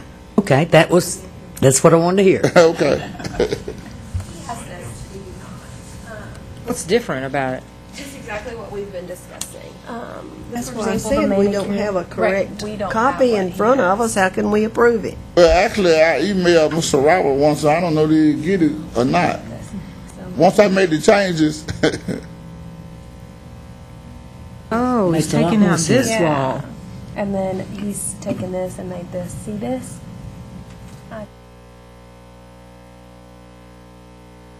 Makes more sense. Right. What do you do right? What is that? It's a closet. Okay. Let me I'm gonna pass it around. I did not have that. I was not privy to this. I apologize. I did not have that. Well, without seeing it, I don't know that we can call the room 118, that's a hallway, instructional space. I think we need to send an inspector and a board member to this facility, and if they agree that 118 hallway area is instructional space, then that gives it the square footage that it needs. But I think that's going to be based on what it looks like and what's in there, and because a hallway is not instructional space. And so you've moved it. It's not a manicure area anymore. You said it's a study area. actually, it's about because this where she's sitting at, about from that counter there to that wall right there. I think it is too. I mean, actually, the way y'all had it right there set up, that's pretty much the way that we got it set up.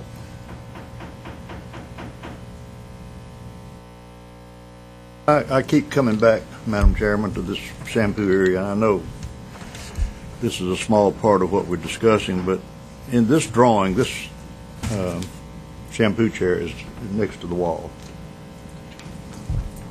It is. I agree. It is. And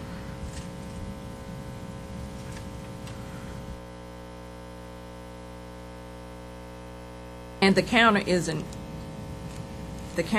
shown either across from the shampoo bowls. The counter isn't there.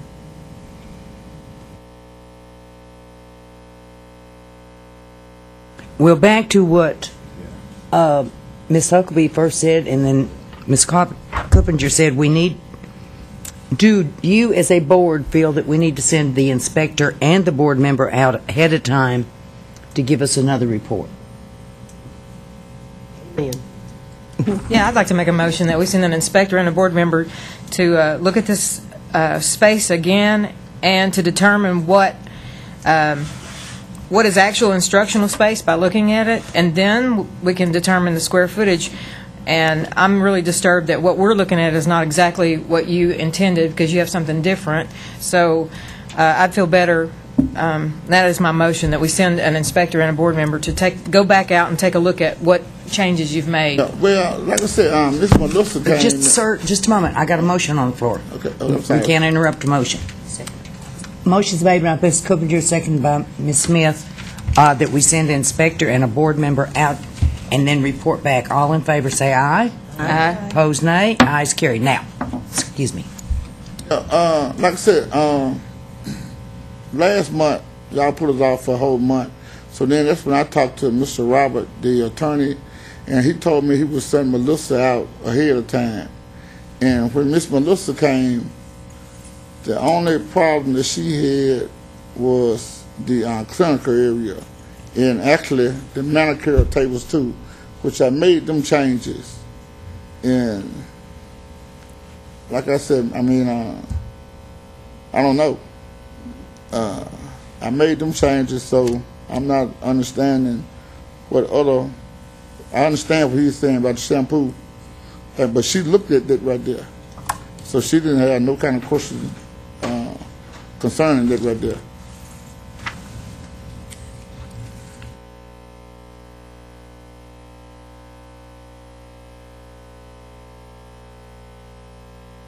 Per her email to me, which was on Tuesday when she went out, I believe, Mr. Hodge, was that the stations were very tight fit.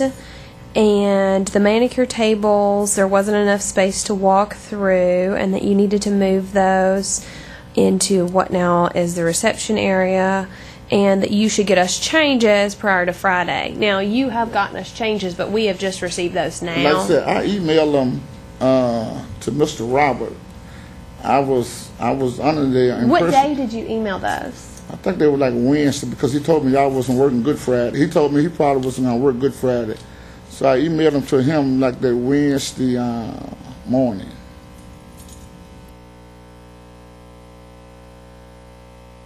But what I'd like for you to understand, sir, is that we cannot okay, according to what we see, we need another inspection of the board member and the inspector both together at the same time to report back to us, because we can't okay just by assuming and really not being able to tell.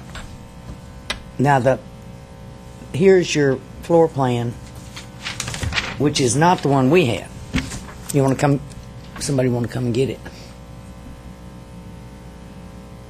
But since after she's come out and given you some recommendations, you've made some changes. Yeah. She needs to take a look at those again with a board member, and because like saying that it's too tight an area and then you've changed it, well, she needs to look and see, is it going to work now? And we can't just go on. Well, so I would feel more comfortable, and that's why I made the motion. And we hope you've gotten it where it'll be workable for you.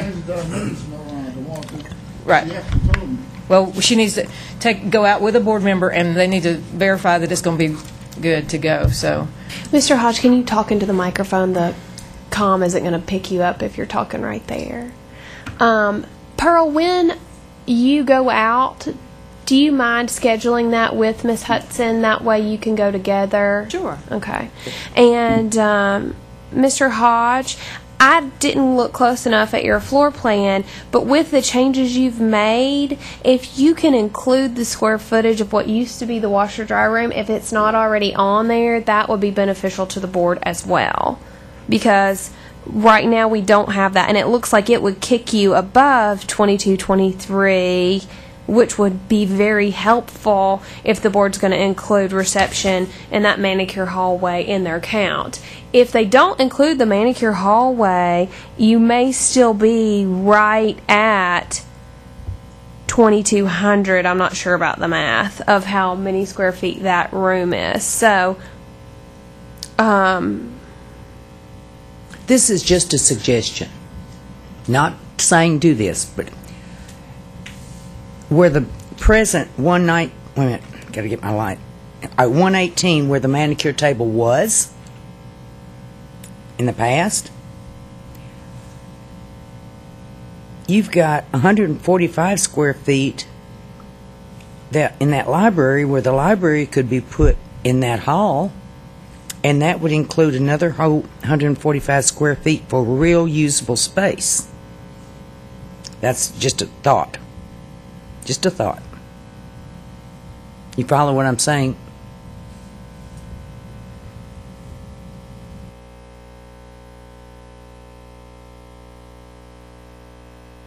I'm not saying do that. I was just something that I thought, well, that space could be used for something besides just a library.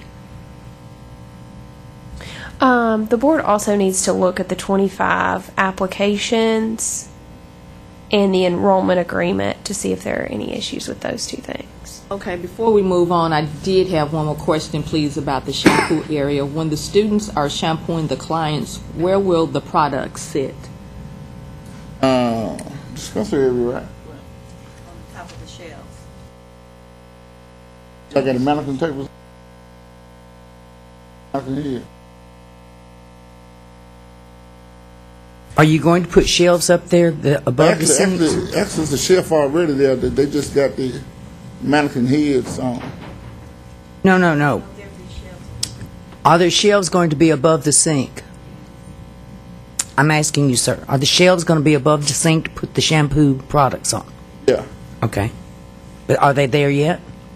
No. But there's no back bar, so if you put the shelf above the bowls at this particular point, they're going to extend out over the patrons' heads, won't they?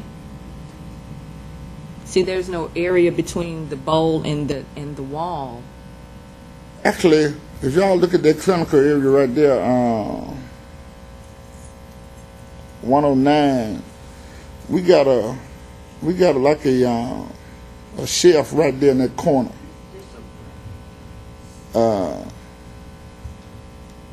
That was the plan right there, just to put all this stuff right there. You see that little?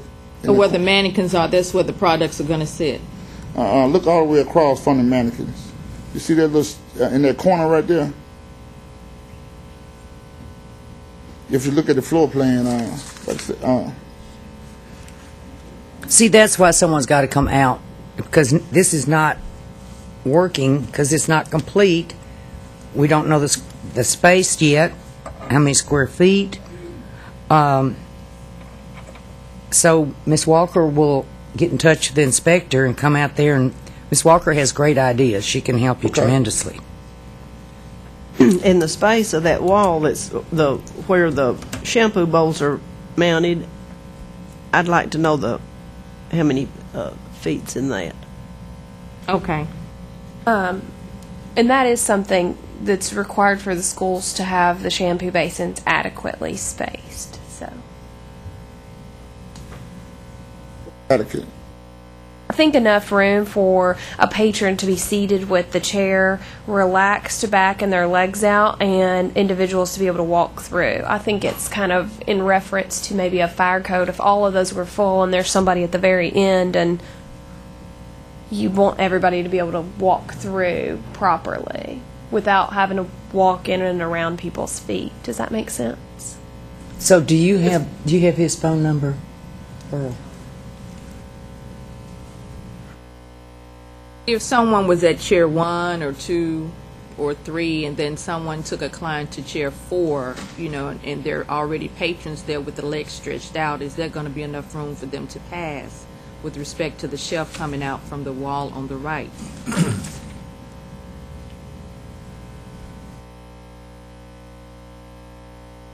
Okay, I've looked at the applications. Has everyone looked at the applications and the contract?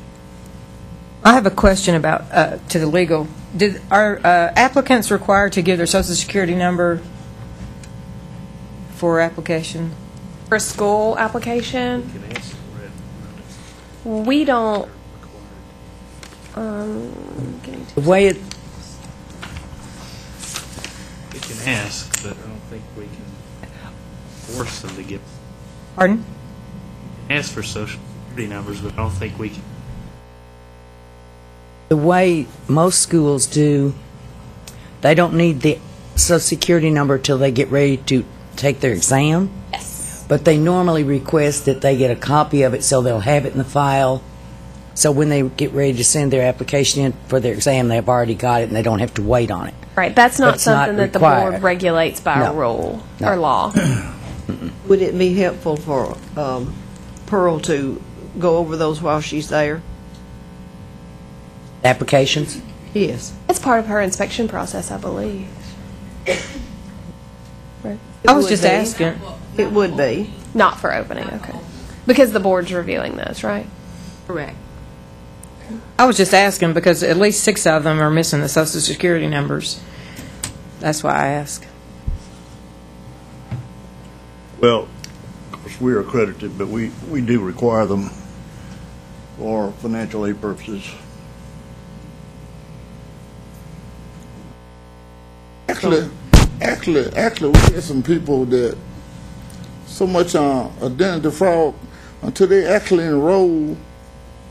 That's when they said they would give us, all their information until we actually open. And like I said, so much identity theft.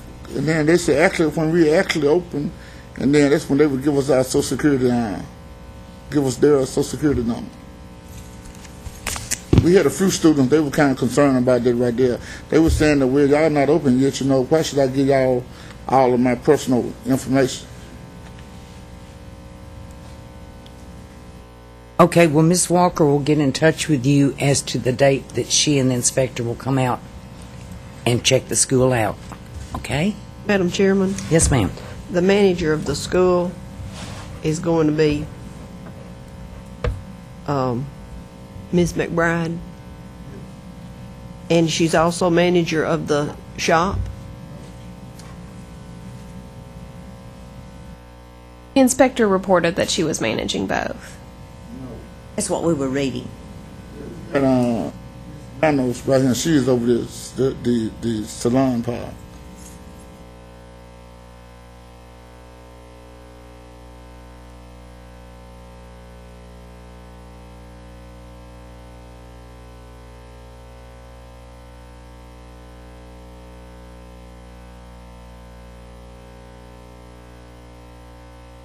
Why would that be on their papers?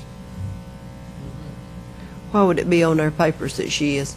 It may be that when Melissa opened the shop, she was listed as the manager of the shop, and that they've since updated their board office paperwork.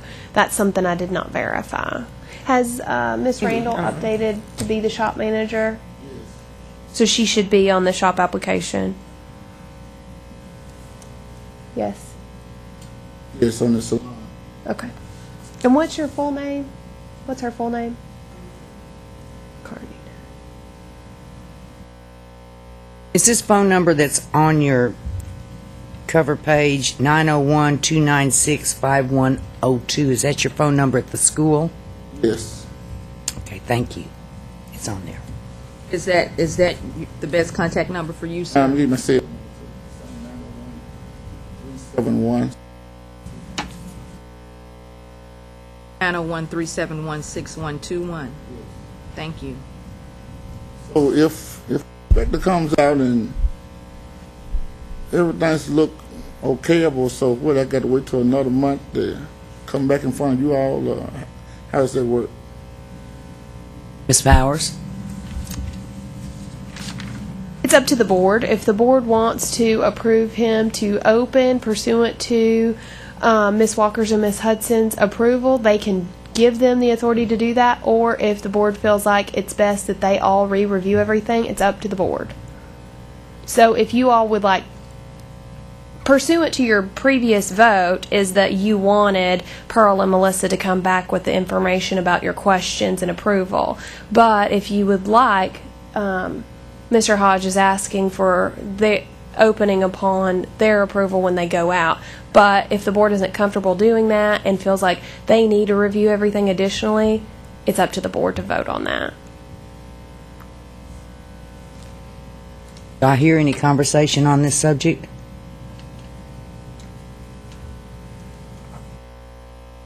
I feel like we need to review it again like we have today. We've spent an hour on this and we hadn't accomplished anything. But I feel like we need to do it as a whole, the whole board, with their report. Is that a motion? Yes. Can be. A motion's been made by Ms. Huckabee that after Ms. Walker and the inspector review the school, that they come back and report next month. Do I hear a second to that? I second. Seconded by Mr. Herford. All in favor say aye. Aye. Opposed, nay. Ayes carry. So you will have to come back next month, sir, once they do their inspection.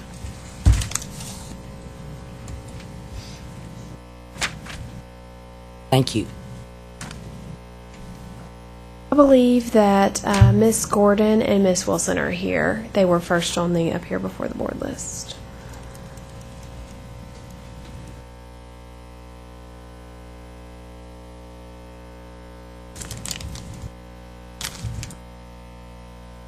Could we go with the other two first? Because Sure, it's up to they you. weren't there. Ms. Dong? Both of you may step up.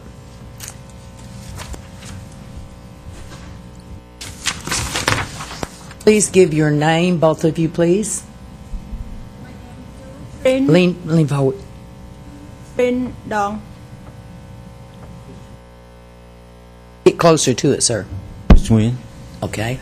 Ms. Dong is requesting the board's reconsideration of her reciprocal cosmetology application from California and Alabama. She's been licensed since 1996 and has 350 hours of education from California. She has provided tax information as well. The board previously requested that she take the cosmetology test in order to become licensed in Tennessee, and she is requesting reciprocal application be approved with her work history as provided in her tax returns. Bear with me, I'm getting there.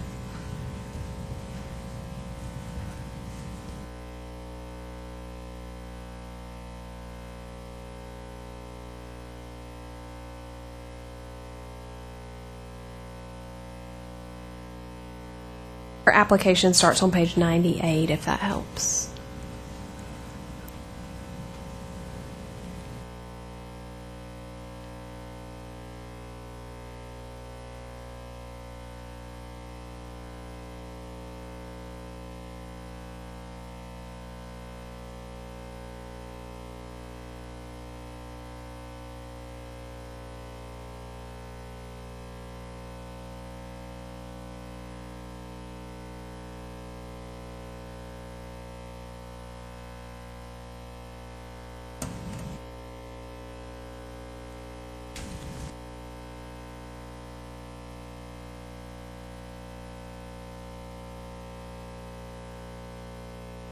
Have you had a chance to look over the tax returns? Mm-hmm. And what did you determine? Let me relook.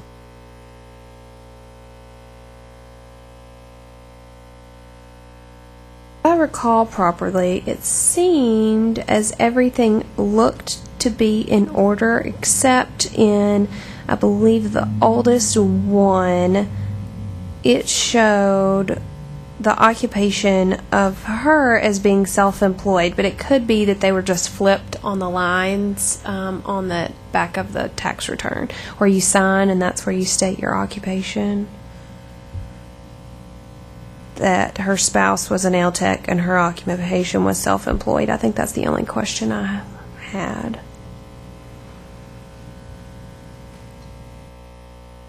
And then in one of them, I believe it was 2010, it wasn't even stated. But 2010 did have the Schedule C where it said nail salon was the principal profession, so that helped me on that one. Help me back up. She has 350 hours in California? Yes, previously when this application was presented, there were no tax returns included. Okay. And she has an Alabama license? Yes, she got reciprocal licensure to Alabama from California. I don't have my paper in front of me. Do you know how many hours Alabama requires for a manicure license? Alabama requires the same licensure as Tennessee, but pursuant to this Alabama certification, Alabama says 1,200 credit units for a cosmetologist, or 1,500 classroom hours, or 3,000 apprentice hours. And in her case, Alabama accepted her application via reciprocity from California. That's for manicuring? Yeah. Yes, master manicurist. And Alabama requires the same hours as Tennessee. Right, and this is a manicurist application. Sorry, I told you cosmetology hours. Manicurist is 750 or 1,200 in Alabama for a manicurist. I stated. So she is still active in Alabama? Yes, but her California hours only certify 350. Mm-hmm.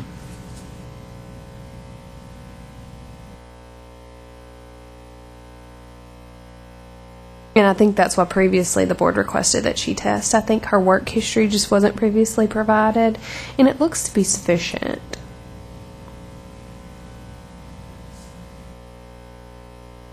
Also, and I'd like to ask the attorney this, we've got two attorneys, but Mr. Herndon, according to reciprocity law, and Alabama gave her reciprocity from California to Alabama, and Alabama has the same requirements as Tennessee. would that be equivalent to a reciprocity transfer because they have the same rules as we do? Is that a complicated question? Well, what was the original jurisdictions record?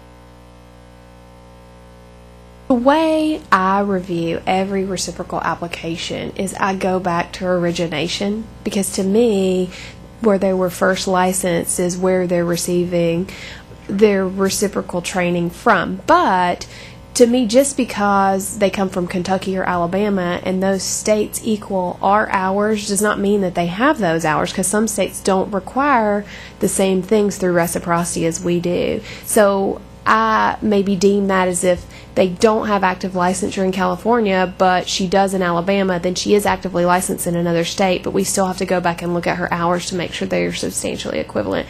I really always check every box on that list when I'm approving these, because they're not substantially equivalent to me if they don't have our hours. Because, I just approve the ones that are 110%, but that's how I do it. So the board's determination and where she's getting reciprocal licensure from, either she could get it from California or Alabama because she's licensed in both states, and that's why it's both presented here. And also, she has 5 years of recent work history. Well, based on the information we had before when we made our decision, we didn't have any work history information, so we saw that her initial education was short of ours, of Tennessee's, so we required her to take the exam. The only way I feel like we can give her reciprocity is based on her 5-year work history now. And it would take me about 30 more minutes to really look at this, and that's why I was asking your opinion about the work history, if you feel it is sufficient. Theory with reciprocity is that they have completed curricular or work experience in another jurisdiction and is bringing that to us.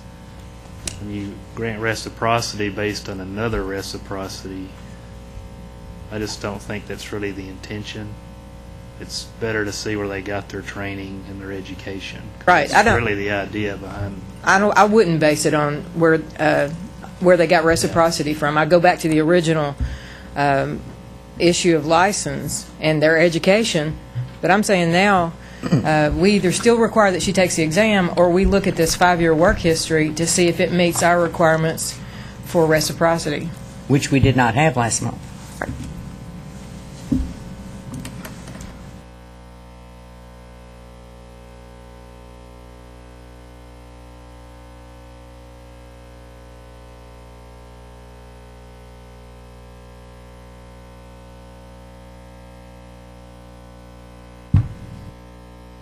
Madam Chair, may I ask Ms. Dong a question? Please. How long have you worked as a manicurist? How long I work on America? I work for 18 years. 1996 originally. I work dry.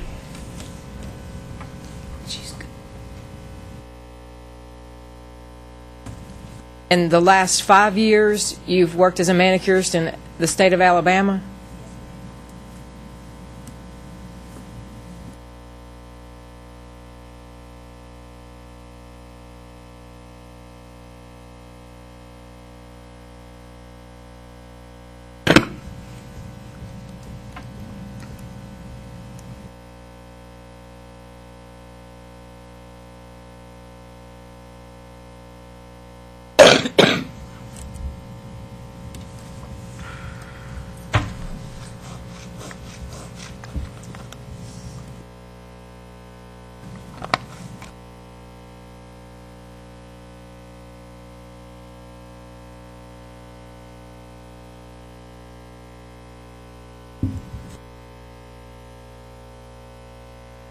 Now, since we don't get this documentation ahead of time, I'm relying heavily on the opinion of our legal. Yeah, I would recommend that she be approved with this tax return information. It's just required to come back before the board. Okay, so the 5-year work history looks fine to you? Yes. It's compiled Schedule Cs and her tax returns and everything, and looks fine.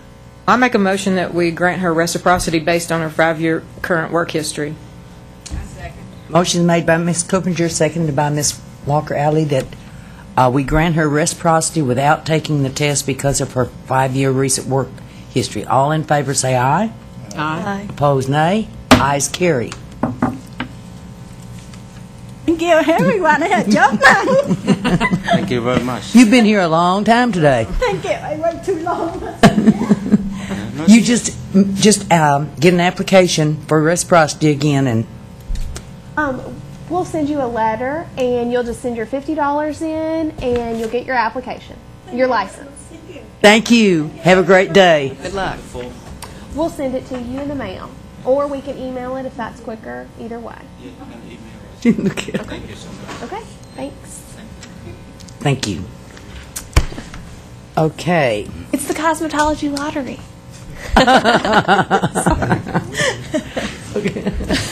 She won't be cosmetology lottery. Mr. Tom? Mr. Tunn is requesting the board's reconsideration of his reciprocal manicurist application from Alabama and California. He's been licensed since 1995 and has 350 hours of education from TAMS in California. Now, his information was previously presented to the board, and the board requested that he take the manicurist exam. But at that time, it was not my knowledge nor the board's that he had previously been licensed in Tennessee in 1994 via reciprocity from Ohio, and he had taken the Tennessee exam at that time in 1994 for his approval from Ohio. And he's also provided military discharge paperwork for the board's consideration, and I had asked him to show a little bit of work history if he had it. I'm not sure if he's brought it today or not. I spoke to him last week. So the new information that the board's being provided is the fact that he tested in 1994 and passed to become licensed in Tennessee from Ohio. So he's tested here in Tennessee? In 1994. Yes. And he was licensed in Tennessee for? In 1994, yes. For how long? I believe it's on your information, which says... Oh, it's not on yours. It's on mine. Just one second.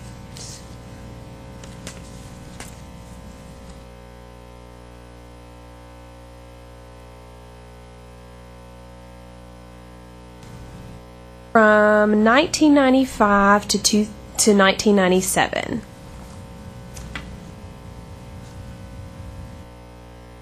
And then you went to? Yes, my family decided to move to Alabama, so I have to go where they at. So I stayed there since, but the economy is not that good in Alabama right now, so I want to move here. Plus, my family is they're okay now. Have you been working in Alabama? Yes, ma'am. His Alabama certification states that he was originally issued licensure in 1995 and that it does not expire until January of 2013. And that he got reciprocity in Alabama from California. Oh, I think actually I think I got reciprocity to Tennessee because I only attended school in California at a time for the period they require back in the day. So, and I went and took the test here, Ohio, and in Mississippi. You took a test in Mississippi? Back in the day.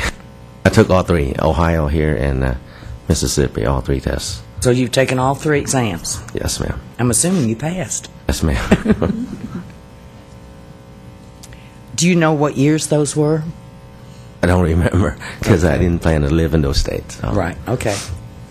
And I had previously discussed reapplication with the Reciprocity Committee this morning. This is a different kind of application than we get a lot of the times. We get licensees who are licensed in other states apply through Reciprocity that have previously been licensed in Tennessee, but they let their licensure expire, and advise that pursuant to Tennessee law, if you are licensed in Tennessee and you went to school in Tennessee, we require you test if your license has been expired for 3 years. Now, that is not a reciprocal rule. That's a just examination rule for applicants. But that's something that the board also needs to look at as to reapplies in the reciprocity world or sometimes previous licensees. And in his case, he is that exactly. He took the test in 1994.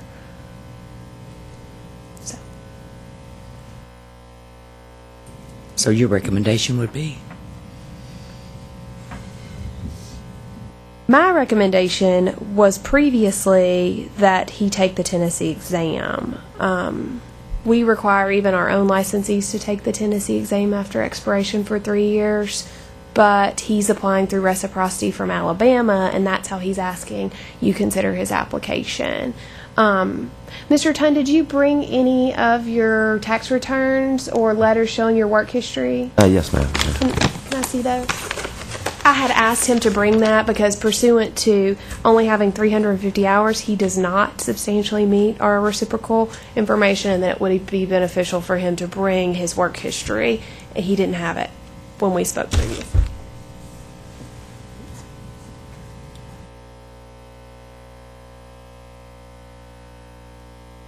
Just give me 1 minute.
So far, I've got 2006, 2008, 2009, 2010, and 2011. 8, 6, 9, 10, and 11. 10, and 11. What happened to 7? need 12. I'm not through it all. Oh. Yeah, and 12.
looks like we're missing 12.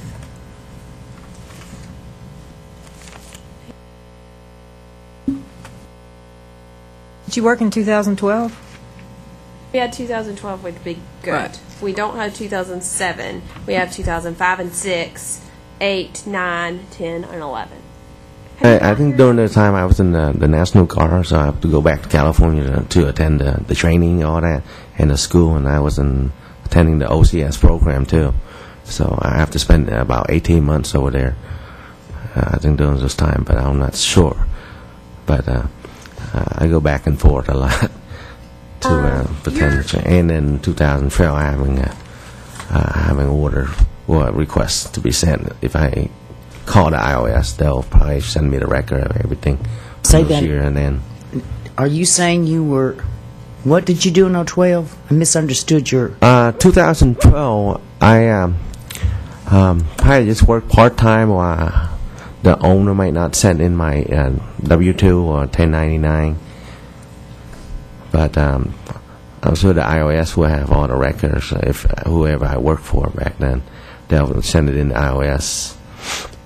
That's Just last year is what we're looking for. For your Excuse me. taxes this year?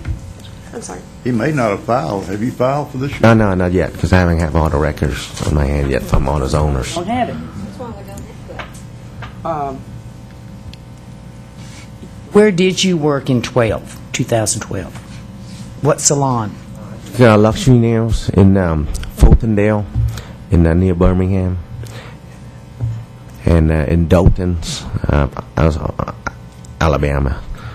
Is there any Nice way you nails. could get a record from them with their letterhead saying that you worked in these salons in 2012? I don't know, because when I left, the owners have left too. They sold us off to new owners. She went back to Georgia. But I only worked there for a short period of times, like a month or something. And she sold the shop to the new owners, and I have to go back to Birmingham area. So did you only work for a month the whole year of 2012? No, I work more now at the other nail salon. But I don't know if they turn it into the iOS for my W-2 re-out yet. Well, Because I keep moving around, having have a fixed address.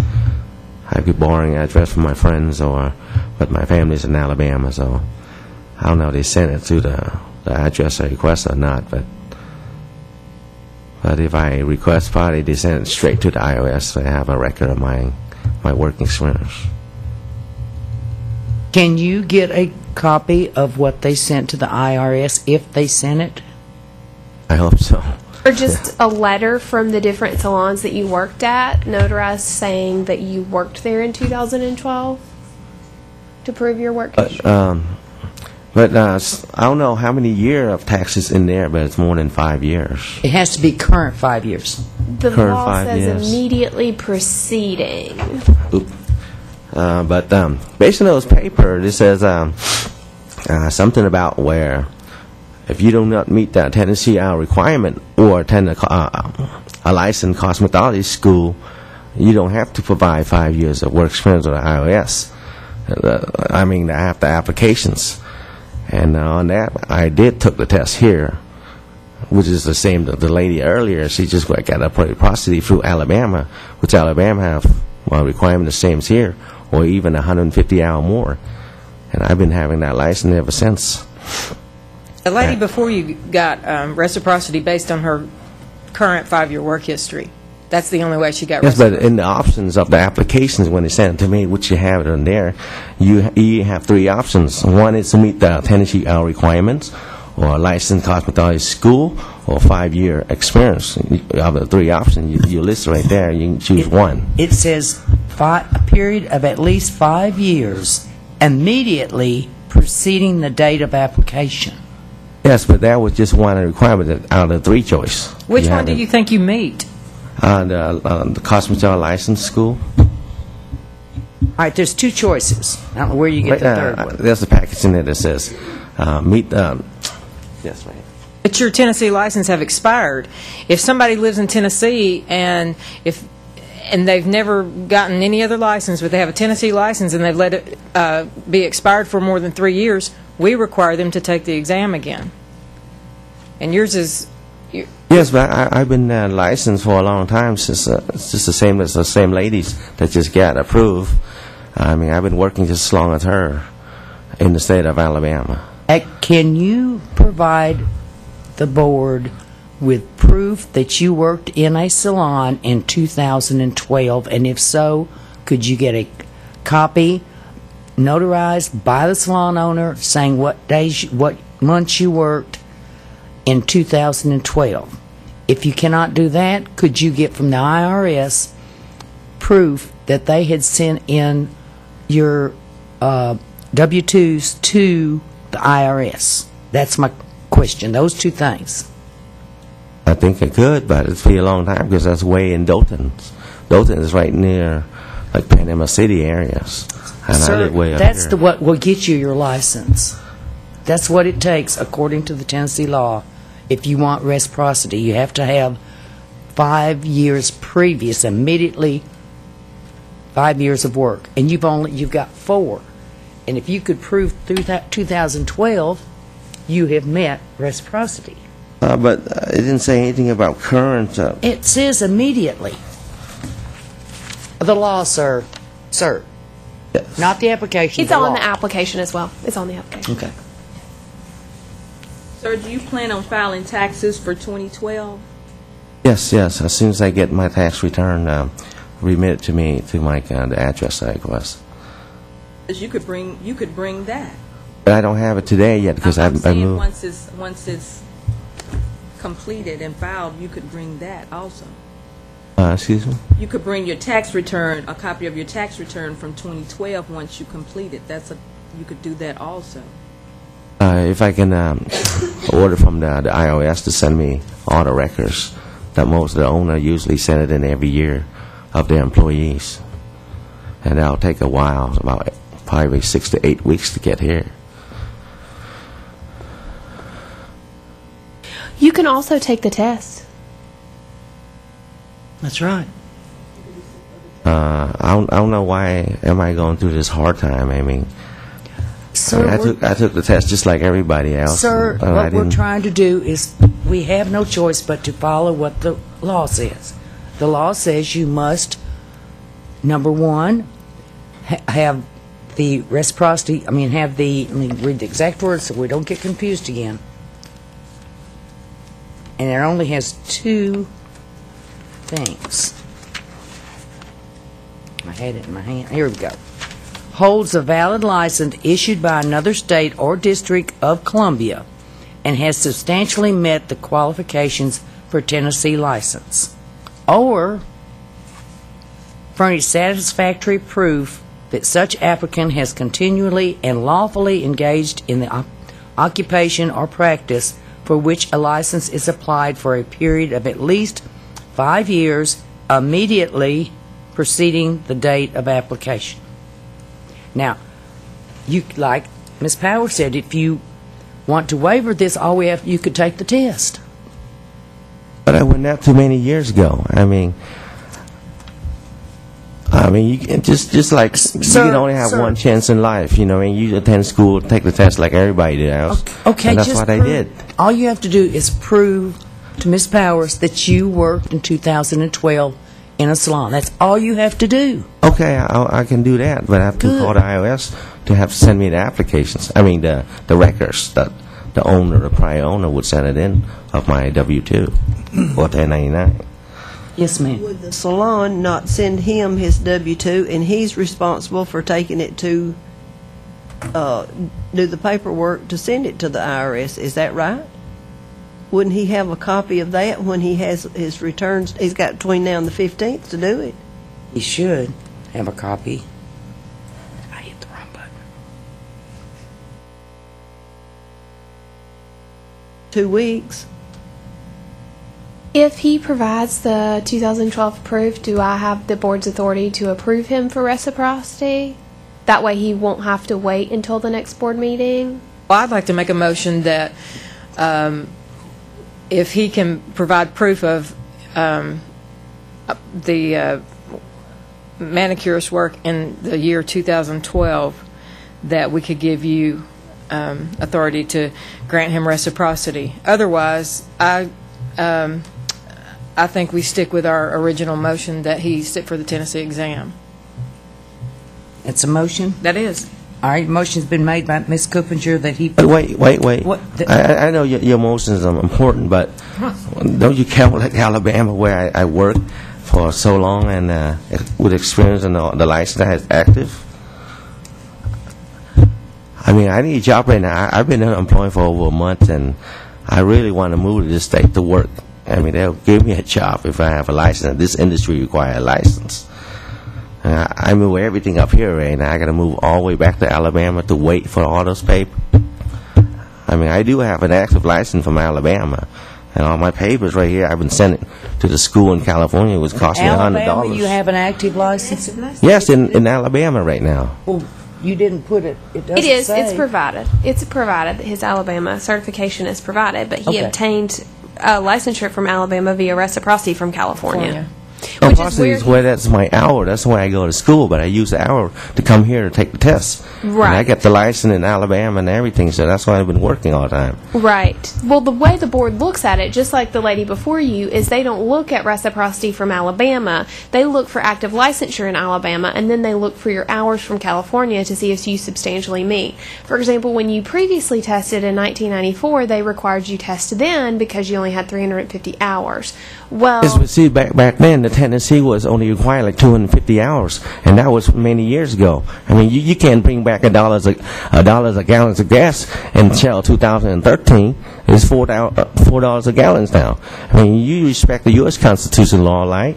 I mean, we obey that law for over 100 years, and when you change, you have to adjust and compatible with the time period. Okay. right, and that's exactly what we're asking. And you can't bring back way back like near 20 years ago. I mean, you can only have one chance to go to college and get your degree. You can't certainly go all the way back and retake all my tests again. If you had kept active licensure in Tennessee, It's we wouldn't have active in a problem. Alabama. Sir, may I butt in, please? Just I have a motion on the floor that I would like to complete, because we're not supposed to interrupt once the motion's made. I have a motion from Ms. Coppinger that he provide proof that he worked, it's very simple, proof that he worked in 2012 as a manicurist. Or, and give it to Ms. Powers, and she can give the okay for the reciprocity. It's very simple.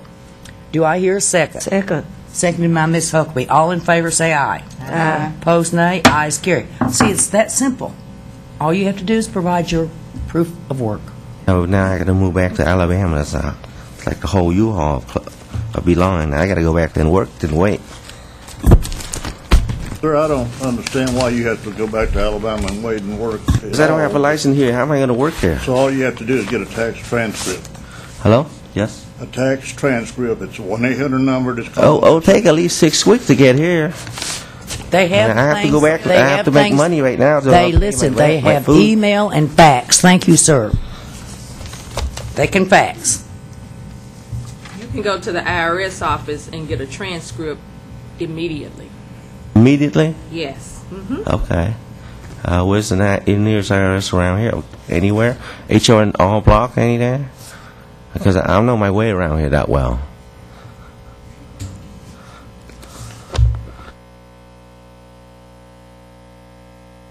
I do not know where it's located, sir. Just look up for the U.S. IRS. You'll find it.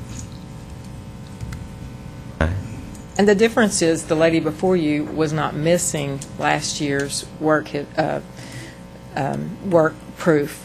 Because so- I've been moving. They haven't got my address. That's what we to need. know to But receive we just it need yet. we need the proof. So hopefully you can get that. And if you can, we have given. Oh, you don't have to come back before the board. If you can get proof of 2012, I just bring it to the office. yes, and she will grant you reciprocity. All right. And we've given her that authority to do that if you can prove the 2012. We're trying to work with you. All right, just 2012?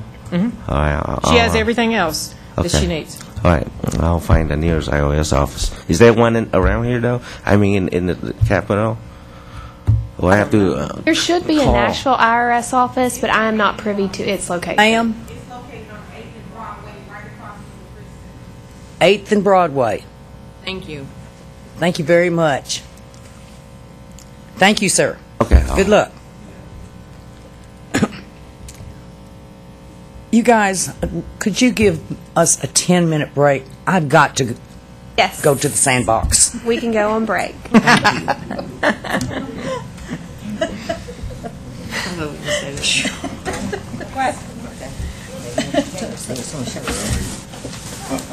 Oh, goodness.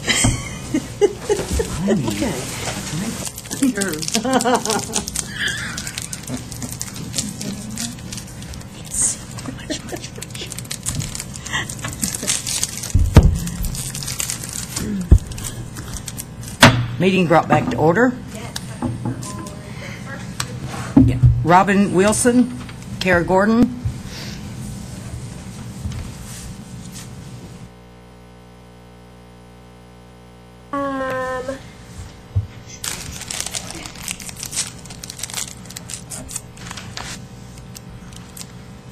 Sierra Gordon and Robin Wilson are previously appeared before the board to present information for the board's approval of a continuing education seminar.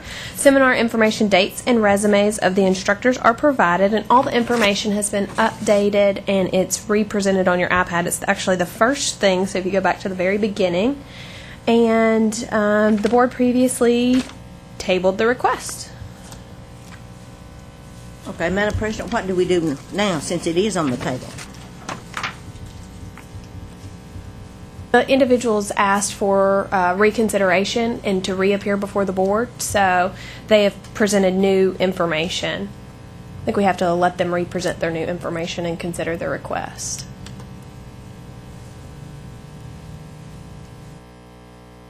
We previously presented information offering a similar education provider. We did an update. One of the concerns and questions that was asked at the last meeting was, did we have a location for the seminar? We have secured a location in a partnership with Tennessee Technology here in Nashville. Another concern was the dates that we proposed. We have proposed dates. They do not conflict with any of the other classes or the cities that they're scheduled in. So this is merely an option for people who don't necessarily want to go to another city. They can check different locations. Also, in listening at the meetings, we noticed that often people would write in when they had their cosmetology or barber instructor license on inactive status, and when they wanted to update that, they would have to wait till the 3 summer months when they could go and get those hours that are required to put that license back in an active status. So we have proposed dates that will go year-round so that they won't have to wait so long to do that.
So what's the new information we received today? Because everything I'm looking at looks like the same thing we looked at last time.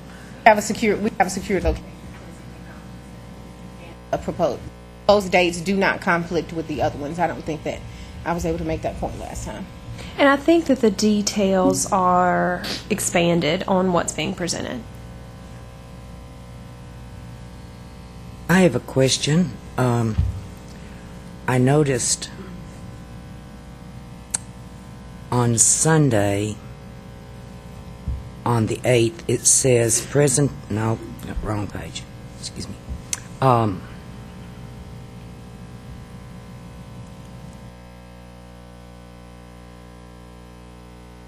It makes a note at the bottom, question answer discussion with PSI and Tennessee Cosmetology Board.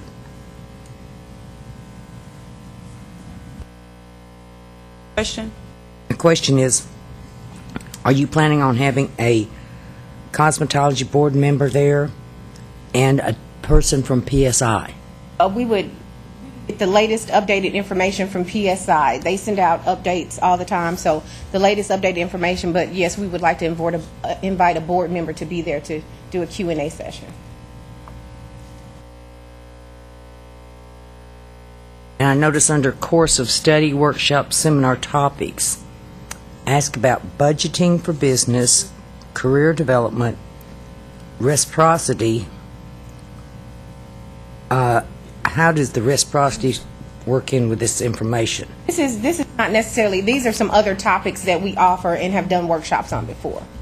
So what we're offering workshops on is listed on that second page under Empowered to Excel. The workshops for this particular class would be those 4 mini workshops, those topics: the rules of engagement, team dynamics and dynamic teams, You Make Me Sick, and Empowered to Excel. Those are the topics covered on the schedule with the agenda.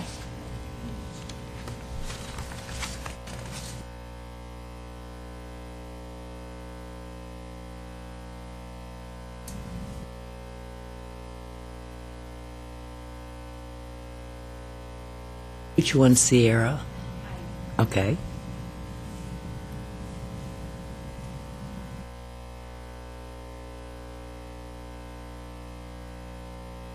I have a question. How many people are you set up to accommodate at the... Set up to accommodate 150. 150? That's in the room that we have reserved now, but Tennessee Technology Center can accommodate more. But just based on our initial expectation, we're set up to accommodate 150 in the media. Where is that located, ma'am? It's 100 White Bridge Road. Okay. I'm just not familiar with the location.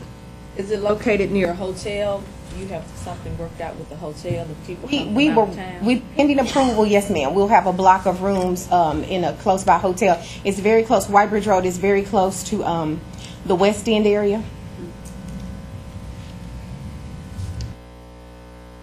What is the fee? The early bird special is $175. After that, and we had the dates on those. After that, it goes up to $200, and then the day of is $250.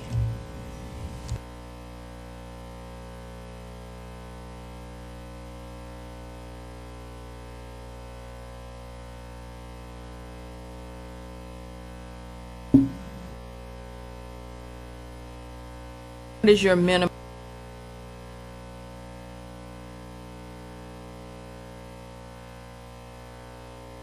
As a number of Minimum would be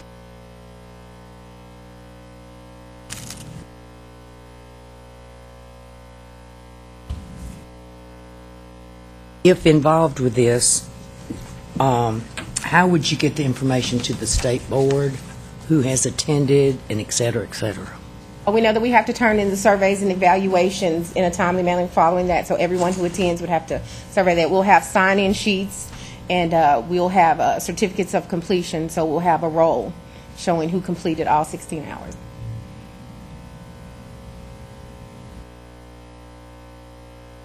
And if this were approved, would the activity be at a lunchtime? I noticed it said lunch activity. And that is in keeping with the workshop. It's a very interactive, they're very interactive workshops. It may be something as simple as in our Empowered to Excel workshop, we talk about the importance of networking to keep the standard for the industry strong. And so it would be something as simple as introduce yourself to 2 other people, exchange information, and then come back into the workshop and we have an activity to go along with that. And is the lunch facility at that location? Yes, sir. If we would have a catered lunch at that. Catered lunch and with snacks and Along with what? snacks in the afternoon. Snack in the afternoon. I'm ready for my snack. Okay. Me too at this point.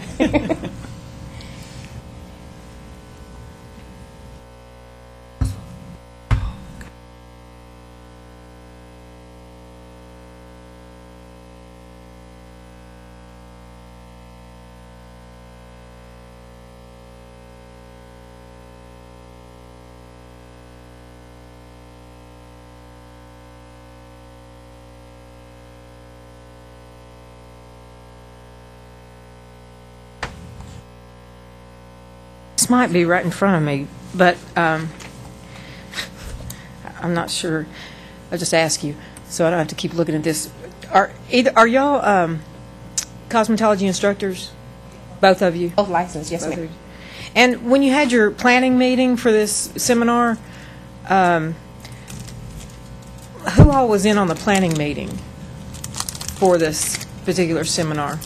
It was the 2 of us and then the people required for the facility and that kind of thing. We did a survey, kind of an informal survey also to see what topics, and because we're still in the industry, what topics are relevant to teachers who are in the classroom right now, what kind of things they're facing and what would be helpful in terms of their classroom management, in terms of holding on to students to cut down on the drop rate, in terms of what would be most impactful for completion rates and placement. We talked to career services departments and that kind of thing. I was just wondering because I've been going to the planning committee for the seminar in Knoxville for the last 2 years. And do you go to the one for Memphis? And is a board member required to go to these seminar planning meetings? There's no legal requirement that a planning meeting be held. You go to the one for Nashville, right? She and I communicate, yes.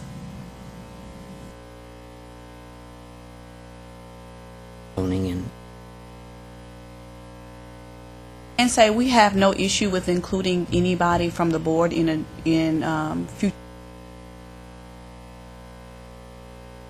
regards to getting. I have no problem if that's something that you all want. We can absolutely do that. That's not an issue. And we welcome it. And part of our wanting to do this seminar was in response to sitting in these very meetings and kind of having an ear open for what the needs are in the industry.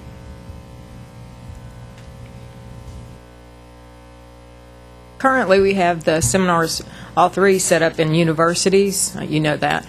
And I just wonder, have you ever been a participant at any of those seminars through universities and been a presenter?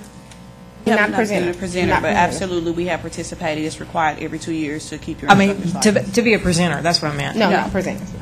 Okay. Because it looks like y'all have, some things you could offer for. Absolutely, a dynamic presenter. So yes.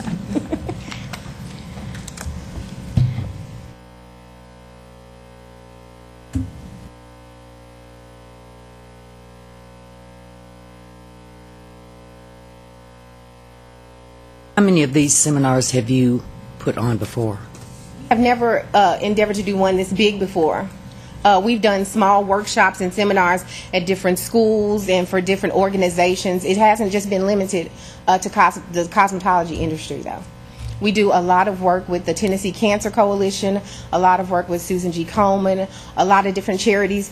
We did hold a seminar this past year in conjunction with the Tennessee Cancer Coalition and Susan G. Komen for the Ask Me campaign. I don't know if you're familiar with it.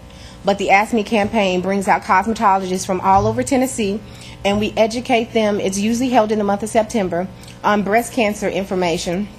And then all of the participants get pink aprons so that when they're in the salons, they wear Ask Me buttons with the pink aprons, and they can disseminate information on breast cancer awareness to their actual clients. And so we had an awesome turnout for that this year. We educated a lot of stylists. Then we got evaluations and feedbacks from the salon and tracked how many people as a result of that went on to get mammograms and that kind of thing. So we do that kind of stuff in the community all the time. Is there any products mentioned in your seminar? There are no products. There is no product line. We know that that's expressly against the rules, so there are no products. And our main topics are not necessarily geared toward hair. It's more classroom management, things that are going to help you in terms of engaging your students, being an instructor, lesson planning, habits of effective teachers, strong teaching methodology.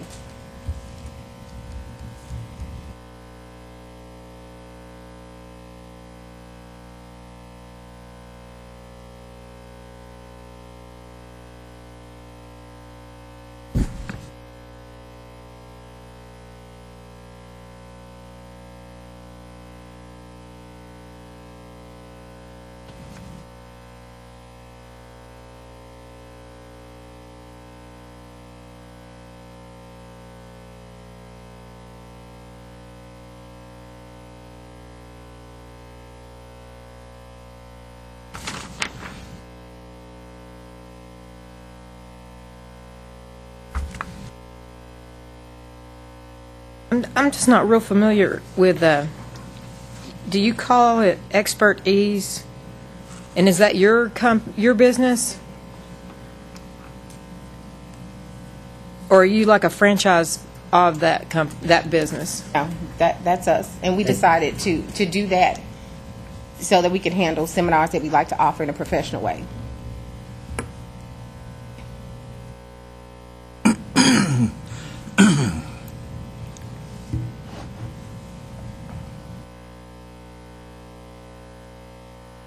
Personally, I would like to see y'all as presenters, and I think you'd be an asset to present at one of our seminars. But I've been on this board for several years now, and the 3 seminars that we have are all affiliated with universities, and it's gone really smoothly, and everything about that has been very professional. And not that we don't think you'd be professional, but to ensure that we have the seminars that we really feel good about for our continuing education, we've kept those in the seminars, in the universities. And someone mentioned to me, it was not a board member, it was someone that I was in a committee meeting with that's been a cosmetology instructor for a long time. She mentioned that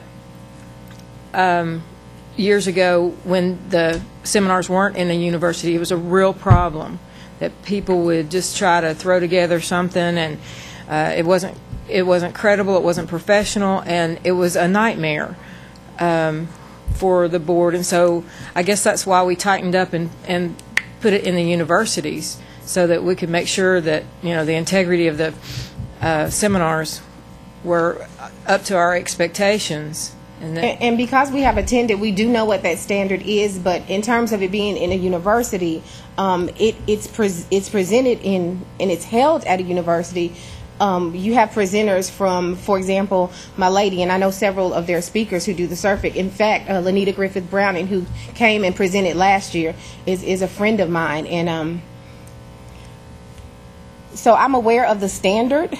I think it's held at the university. If that's the issue with the location, We're still holding it on a college campus. It's Tennessee Technology Center. The one I know I'm aware of that's in Knoxville is in conjunction with the Tennessee Technology Center at Knoxville, and so. It's And just the location. Tennessee Technology Center has been around for a long time. They are a reputable college. They actually have a sister college right next to them, which is Nashville State. So you would like to present more than one seminar a year, is that correct? Yes, ma'am. This application is simply for presentation of a seminar on June 8th and 9th of 2013 as presented. Right. And so we would like the opportunity to do that. We welcome you to attend. We welcome you to give us any feedback or anything that you have that would guide us in terms of, we're aware of the standard, but anything you want to give us in terms of this is what standard we would like to see. We'll have evaluations that we turn in. We simply are asking now for the opportunity to put it on and show you that it's up to, if not exceeding, the standards that you have and expect. The date has changed.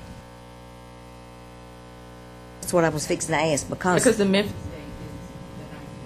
What's Right. the date of it? you said the 8th and the 9th, or that 9 is a conflict with Memphis already established. When we looked at And the website for the classes that were being offered, it still showed posting 2012. If I'm not mistaken, it still showed that last night. So there was no way for us to know when those dates were because they had not posted the new dates for 2013. There's no legal requirement that seminars cannot be held on the same days. We had the dates last month on the 9th and 10th from Memphis when she presented Miss Powers then. And this one will be held here in Nashville. So None of our months coincide or go against what My Lady is doing. it's just another option. It's just another option for instructors.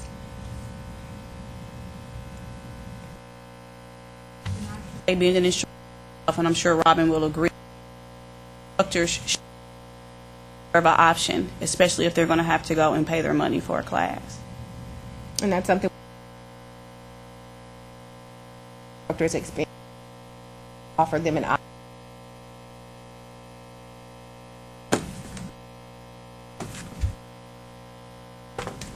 If the date is the only issue at hand here, the applicant information as presented meets all the requirements pursuant to the rule in order to allow the board's approval for this seminar. There's no lacking information in what's been presented.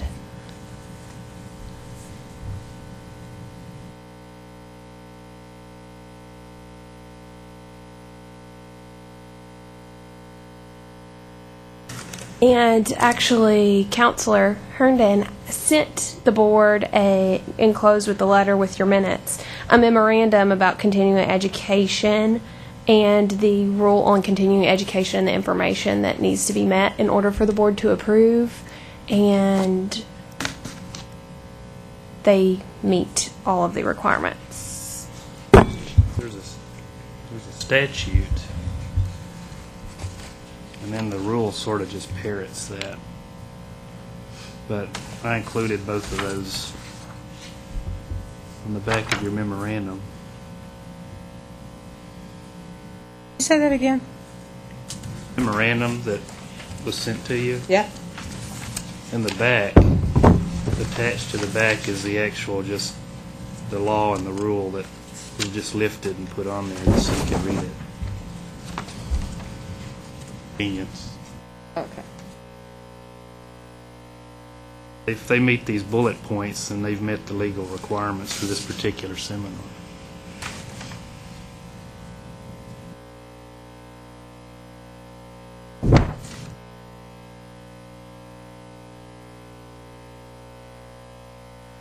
I would not feel comfortable with a seminar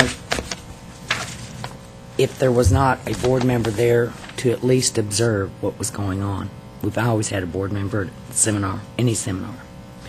That's not a legal rule or requirement. Now, they are inviting a board member. I think they'd be happy if a board member could attend.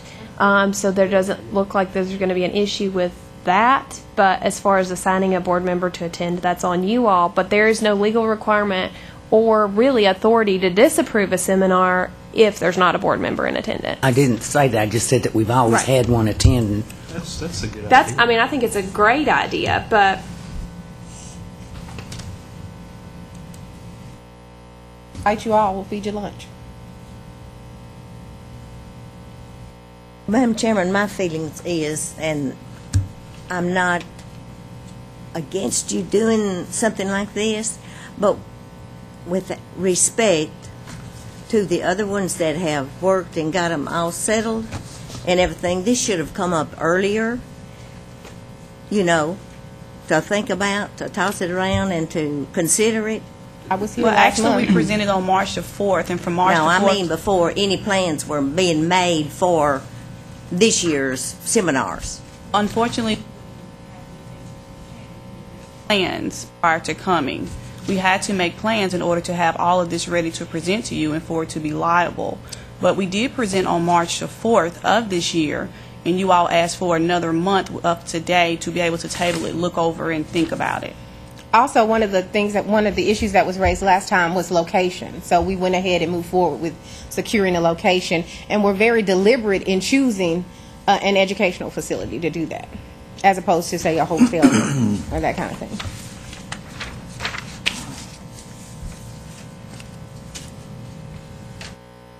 I just think it's very disrespectful to the ones that have worked from last year on in, you know, and have got this program set up, you know, like I said, and Disrespectful.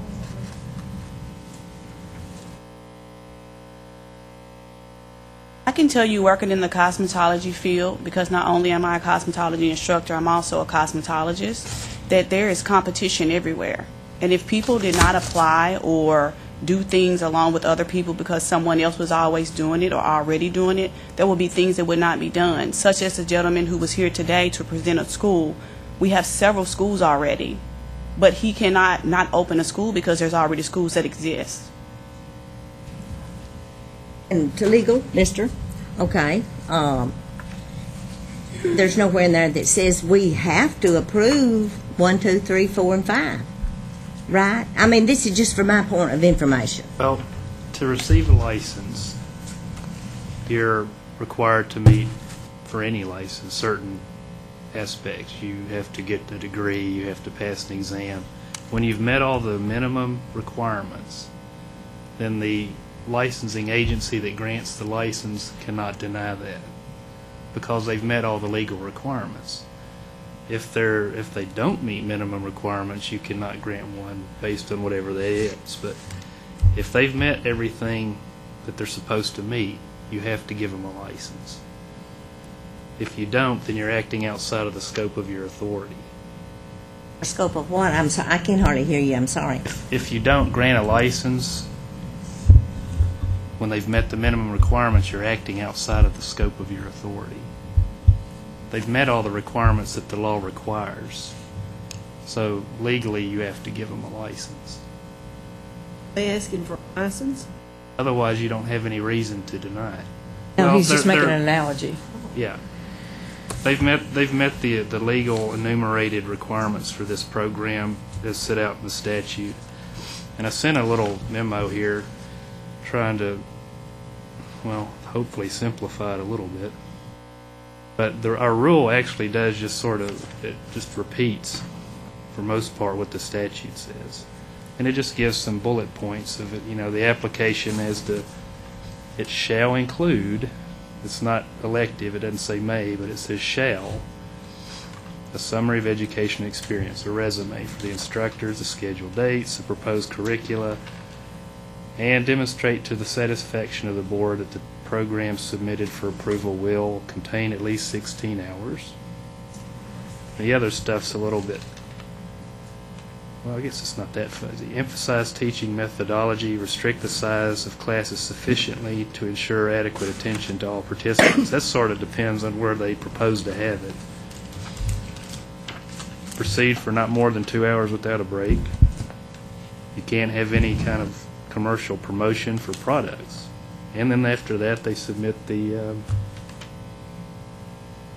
the summary or the thing where they've evaluations from the people that participated. I have a question. I see that they're following all that, and they've made sure that they read that and went by that. Are you two the only presenters? Yes, we are the only presenter. So you'll be presenting, do you present together or separately? Separately. I'll present the first workshop, the rules of engagement. She'll do team dynamics and dynamic teams, and that's the first day taken care of. And then I'll present You Make Me Sick, and she'll present Empowered to Excel. Keep in mind that last so year you're presenting to the entire group the whole time? Yes, ma'am. Yes. All 150. There's no breakout sessions of smaller groups or anything? No, ma'am. And last year, at the one here, Lanita Griffith Browning presented to the whole 16 hours to the entire group on her own. And the year before that, and the year before that. But it wasn't her, it was someone else from the lady. Okay, I didn't know, because Knoxville is the only one I'm familiar with, and we do it a little bit differently there. Also, I had a question. I understand that a lot of your program is motivation and things like that. Are you specific about the field of cosmetology in these seminars? Yes, ma'am. For example, in the rules of engagement, Imagine America Foundation and Wonderlic recently did a survey of 70,000 graduates from career colleges with a specific number in cosmetology to find out the single most impactful thing on graduation rates and employability, and they found out that it was student engagement. Student engagement being defined as a significant psychological investment in your education and ability to use the things that you learn in school in your own personal life. And so we look at those and the guidelines they give for engaging students, like making the enrollment process easier, like involving the support system outside. And so we talk about how you can do that in the cosmetology environment and practical ways to incorporate those kinds of things in your classroom and in your school. If this were approved and one of you got sick, who would take your place? Dragging dead. No, but we would drag it dead. No, but we are both and write the workshops together, have PowerPoints, it's very interactive. So either one of us could switch off on this information.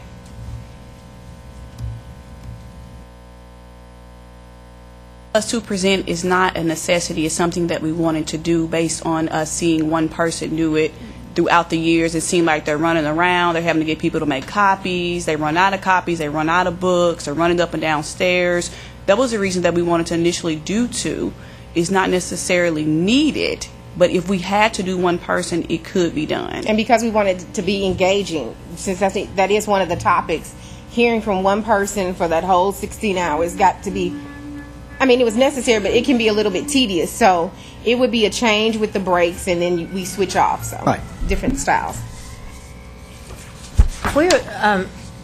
Rachel, if we approve this particular seminar, it's for June the 8th and 9th, correct?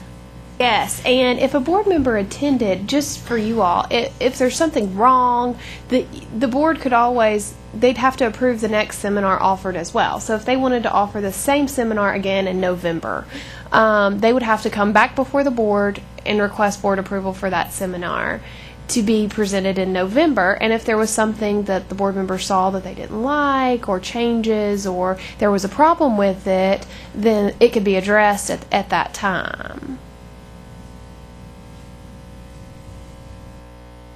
We welcome you to attend, and like I said, any guidelines or feedback that you would like to give us, we're still very much open to that, because we want to have a good workshop so that we can be able to come back and say, you know, we had this workshop before, you came, you saw, you worked with us, the evaluations were good, so that we can get approval moving forward. This is something that we would like to continue to do and offer, because we see that there's a need for it. And then I also wanted to say, too, just back on what Ms. Smith was talking about earlier, as far as the other company has been doing it for years. We are aware of that because we have attended those seminars over and over and over again. However, we are not trying to replace them. We're trying to do something in addition to them. Hence the fact, this is why we did not pursue Tennessee University because we know that they have them there. This is why we did not plan to be in the same city as them, as the city that they were having there, so we chose an opposing city instead. So again, we're not trying to replace them. We're trying to do an addition to and give an option. That's it. Right. I'm just saying it would sure been nice or respectful to us all, board and the presenters, sponsors, if we had known last year that this was planning, so we could have made. Well, let me just make you aware that we attended the board meeting February, and sitting in that meeting and listening to some of the things that came before the board, we thought, wow, there is really a need here for an option. We heard a lot of the reciprocity cases that came up, and this is where that was born out of, that came up and they didn't meet the minimum requirement, and so you all voted to have them, for example, take the exam. Now, we know that some of those people could probably benefit from a class preparing them for the Tennessee exam. We all know that you work every day, but sometimes you need some refresher before you go take a theory, or if you're from another state, you need to know the rules for the practical exam here in Tennessee. And so we were thinking, wow, that might be a service that we could offer that would be of assistance to some of these people. And we continued to listen through the meeting. We heard of people who had an instructor license that was on inactive status that had to wait until June or July or August in order to get their license taken off inactive status. And those are people who will not be able to take a job as an instructor until they can go get those 16 hours or 24 hours. And if not, then they would have to go before the board and get approved to do it in another state, and that's at an additional expense. And so it's out of our wanting to provide a service where we saw a need that this was born, and that was from a meeting in February. So we've moved pretty quickly to fill in the gap and be able to offer this service to the board. So it's not that we were intending to be disrespectful by not offering it last year. It's that it came up and we saw that this was something that we could do and we could offer in that February meeting. So we came before the board last month when it was tabled, so we're back now. And with that said, any disrespect that has been assumed, we want to go ahead and apologize for that, because that was not our intentions. So I just want to put that out there. That was not our intention at all.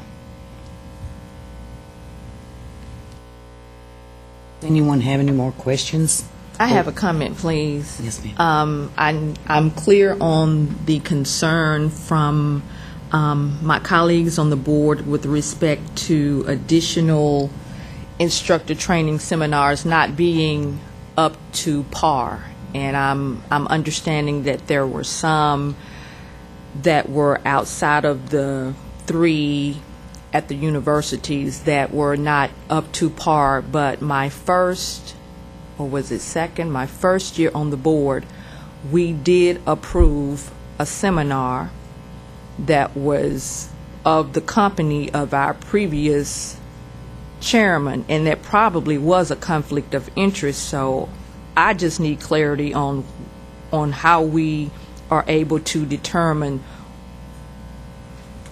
what is up to par and what is not up to par outside of these what's listed here.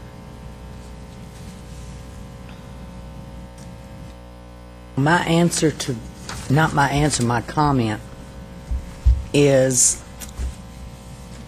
you can put anything on paper. But to me, executing everything and making people involved in what you're teaching, quality education, that's what it takes versus this is our schedule and this is what we're going to do. And we all know that. So seeing the enthusiasm and ability of a person that's going to be doing the teaching helps tremendously. And to answer your question, as far as what I'm concerned, that's almost impossible till you see one. Okay. I mean, maybe someone else has a better idea on that answer, but you almost have to see it to know. It's kind of like, how do you know you're going to like this movie after you see it? I won't go into the movie I was thinking of. Keep my mouth shut on that one. Well, and not only would a board member be witnessing what's going on and have an opinion about it, but you get an opinion from everybody that attends it, too, with evaluation sheets, which are really helpful. You know if it was beneficial, you know what was worthwhile and what wasn't. And we can submit that evaluation sheet, and you can give us feedback if you think that other questions need to be added onto there. We have things like, was the presenter dressed appropriately and professionally? Did the presenter hold your attention? Did the presenter appear to be knowledgeable on the subject? Did the presenter answer questions completely? So we have all of that on our survey and evaluation, and we can send you a copy of that, and you can give us any feedback on that. That would be helpful to you in reviewing the workshop and seminar for those of you who weren't there. You have, this has nothing to do with your presentation, but do you have someone that helps you in your organization and that type thing? You can't, everybody can't do everything. As far as what? For example, sending out your information if this particular seminar were okayed, keeping up with the people that attend. Yes, ma'am. Yes, ma'am. We have a website and all that set up, and we went ahead and worked on that, tracking information ready to go pending board approval. Yes, ma'am. Absolutely.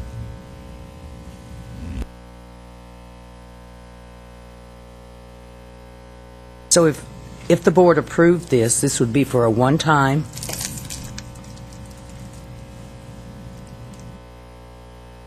And if good, maybe more than one. Do you have people to help you with registration and all that? Yes, ma'am. To sit at the registration table, they can register online ahead of time. The only help we would need with registration is day of, on that first day. Yes, we do have someone to check people in. We have people to serve lunch. We have people to direct people to the restrooms. Yes, ma'am.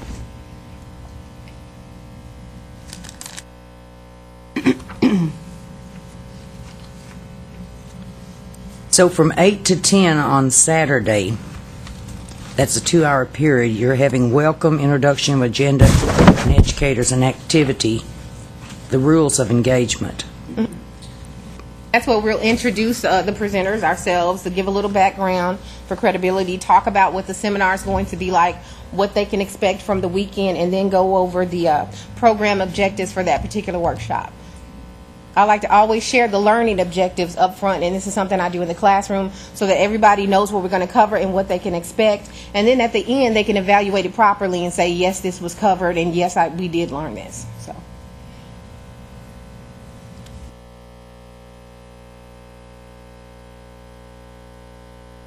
But that workshop would be starting during that period. And to save me from looking through everything,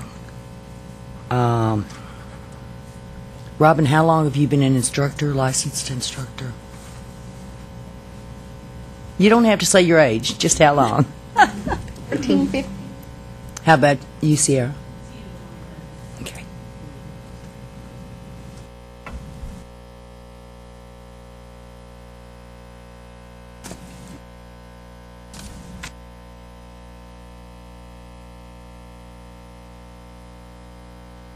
Rob, how did you exactly word that a while ago when you were making your analogy that if someone meets licensure requirements and we don't approve it? How did you word that? Oh, you mean acting outside the scope of your authority? Yeah, that. Well, that means that if somebody has met all legal requirements, you don't have any authority to deny it. And one thing this is good about this whole program is that it makes this more of a learned profession because the actual licensees are participating in the regulation of it.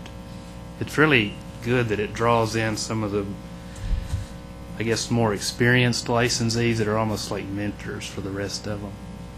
It involves our licensees in the actual industry, which I think is what a lot of this was intended to do.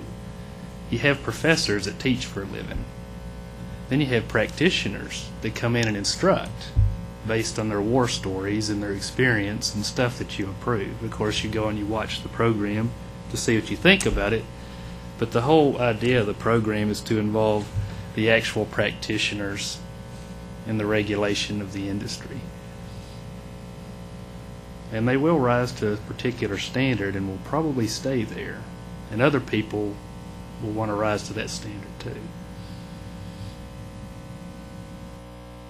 Having said all that, what I said earlier is if legally, if they meet the requirements, then they meet the requirements. And To simplify it. Are passionate about this. We are disqualified. voracious readers and researchers and try to stay up on the latest in the industry in terms of education and technology. And nobody goes into education to get rich. So this is truly what we feel like is our passion and our call. So. Well, I don't have any reservation about the two of you being able to present. You're very organized, but there's a whole, for lack of a better term, it's like a can of worms thing, and that's what worries me. And Can I mention this? And we talked about that a little bit, and here is the conclusion that we came to on that. We, after sitting in meetings, realized there is a need, we think, for more opportunities for the continuing education other than the 3 months in the summer, because going from inactive to active status and that kind of thing. So we don't think it's a need every month, but we would like to do it more. We would maybe every other month, or depending on the need. However, if at some point the board decides, okay, with them doing these classes every other month and our established people doing it these 3 months in the summer, we have it covered. We have enough that's being offered to cover the needs of the licensees in the state of Tennessee, then we didn't see the whole kind of market necessarily being flooded. Also, keep in mind, this opportunity has always been out there to everybody. And I believe thus far, we're the only ones, other than the ones who are already established that you have, that really have come before the board at this time to follow through and present. At this time? At this time, yes, ma'am. Back to what Nina was saying, Ms. Walker, I think what we are thinking in our minds when Nina mentioned open up a can of worms, we have experienced in the past beautiful outlines of what was going to be presented. Everything was just perfect on paper. It didn't turn out that way during the actual thing. And I think what Nina was thinking about, and also what Ms. Walker brought up, is that it would be very difficult on us if we had different people approaching us, say once every 2 months, somebody's wanting to put on another program. And I think that's what Nani was saying. She's trying to control the worms from getting out of control. I'm using analogies like you. That's going to happen. Well, but if we'd have to control, that's the whole thing. If this got started, we really have to control.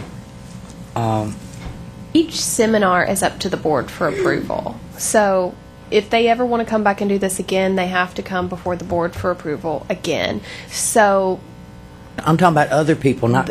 Well, right. And every other worm that you let out of the can is up to you for approval. We've had other people to come before us, and we've had other people to come before us, and they get declined. We've had other people. But we have approved somebody outside the university since I've been on the board too. The beauty of rules rather than statutes is that you can amend them. If you go to the seminar or one like it, see what's going on, and you feel that there's something that you feel is absolutely essential that has to be in the seminar, then you can add it to this rule. For instance, if you feel like a summary of education and experience of each instructor for the program, that's what the rule says. It doesn't say that you have to have 10 years of educational experience. You could go back and put that in there if you wanted. Right now, it just is they have to have a summary of education and experience for each instructor. You can tighten this up if you want. You can add things to it if you want to make it more customized to what you feel it should be. Mr. Rodman, how long will you keep hours or what, records of our attendees? We'll keep those indefinitely, but a minimum of 7 years like taxes. So. I had a question. It's coming back. It just went for a second. Oh, here it's coming back to me now. And it really is, it's a statement, and hoping someone can clarify this for me. We see their presentation and their enthusiasm. I appreciate that so much.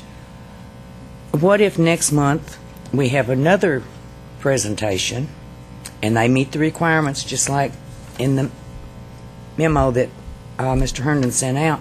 Does that mean we have to approve every person that comes before us that meets these requirements? Until you pass a rule that says you don't, and there's a law that gives you the authority to not, yes. How quick can we pass it? Why has it just come up now? All of a sudden, it's so many people that's wanted to do this. I have only had an application from them. I'm not sure of what you referenced, so many people. But it is an issue because there's several instructors who have put their license on inactive status and are required to attend 24 hours of continuing education, yet the board only offers 16-hour programs 3 times a year, and that is how it's come up with regards to what's offered and what's not offered, because pursuant to statutory laws that have been enacted since 2008, I believe, maybe 2004, the people who put their license on inactive status who are not over the age of 65 must go to 24 hours of continuing education, and until they do, they cannot become an instructor. They can only maintain licensure as a cosmetologist. So we offer 16 hours in June, 16 more hours in July, and I'm not even sure that those will allow you to get partial credit. I think you have to go the full. So these instructors are then having to go to 32 hours and wait, if they want to reactivate in January, 7 months to reactivate to cosmetology instructor. And that is essentially the problem. What we would propose and like to offer is our services in that regard, because we do see a need for this. We offer ourselves to the board. If you would like to structure with us, sit down, come up with and plan a program that we can offer when you have candidates who come and say, whatever your minimum class would be. Okay, we have 5 people who want to come off in active status. We have this class ready to roll out, and we would be ready to roll that out for you, for those people. And you can, we would love for you to be part of that planning so that we know exactly what you want offered in that class, exactly how you want that class structured. And we would be able to do that for you. We live right here in town, so we could offer that to you. Okay, later I want to talk about the 24 hours, Right. because I want to take care of them first. Absolutely. I guess back to my statement, how do we make sure that we don't end up with 25 or 30 seminars out there? I'm not sure you have the authority to make sure that. Is there anything that says at board's discretion in this matter? Approval at board's, is there any language like that? You have all of it right in front of you in that memo. Did this memo come out of the law book? Exactly. It's just for our, then it was just for our benefit, or did you? Yes, it's simply Did you for give the them a board. copy It's of it? to the Board of Cosmetology. Did No, they we get did a not copy receive a of it? copy of it, but But it's we online. we had it online. And we're educators, so we had it always have a copy Well, of we it. should have, I mean, we've got a law book that this is in there. I just wonder, unless it's what came up today, the reason we got that. Just an advisory memo. Just stated the law and then You- analyzed it for you. Right, and at last month's meeting, the board had tabled this application when likely it should have been approved, and it brought to our attention that the board needs to know what their responsibilities and duties are, because that was brought up and discussed in last month's meeting, and hence the memo. All this information is good, because I'm going to talk about every bit of it. We were trying to prepare you for this month's meeting. Sure did. Question. One of you ladies went to Georgia Career, got your instructor's license. Which one would that be? That was me. And that was in '06. Yes, I believe so. And how could you have been instructing for 11 years now? Sorry? You worked there? I believe you said you have been an instructor for 11 years. So were you instructing before you got your license? Right, they have you go through an instructor program before you actually start. So those were the years that I was counting. But if you count from '06 to now, then of course it would be the latter part. You went through an instructor program before your 300-hour program? No, I went through a year program there, and then waiting to get my license, I continued to teach there. In order to get your instructor's license, you have to do hands-on teaching. More or less like a junior instructor in Tennessee. Yes, ma'am, exactly.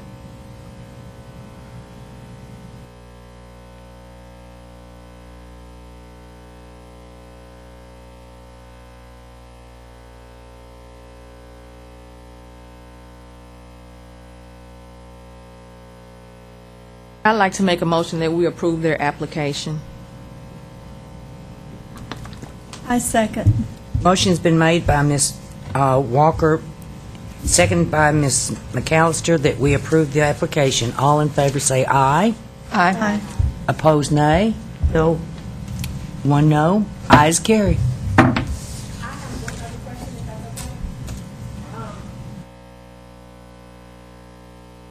Like we can offer that to the people going off inactive status, and if we can start working with the board or a board member, then we can start setting that outline up so that we know exactly what you would like to have if you'd like to offer that. And we It would be my thought for you to get together a 24-hour program, and we could send that out to the board prior to a board meeting in order for them to review the information and get their thoughts back to you if you wanted to appear or just come when they discuss. Okay, so I have one more question. So let me make sure I'm getting clarity on this. So there will be no need for a board member to sitting on planning. That's what I was hearing before, and I just want to make sure of that before we do anything. You've already planned it, right? Well, the 24-hour, they're wanting to help with the issue of the inactive instructors needing 24 hours of continuing education. All the continuing education courses in the one that has just been approved are simply 16 hours. But each one would have to be approved. Right, separately. But their thought is they would like to come back with the 24-hour course for the board's approval. Is there a board member who would want to work with them on getting that together, is what they're asking, I believe. Because before we stated that we should have or needed a board member to be a part of that planning or a planning committee. So what we need to know now prior to leaving is if that needs to be the same thing for this case, or are we opting out on this case? Madam Chairman, through to legal, there's been some question about the 24-hour. We might need to know, or whomever's here, might need to know what to do to bring it back to the 16 like it once was. That's what I was going to talk about later. There's been a lot of controversy. That's what I know. I know that.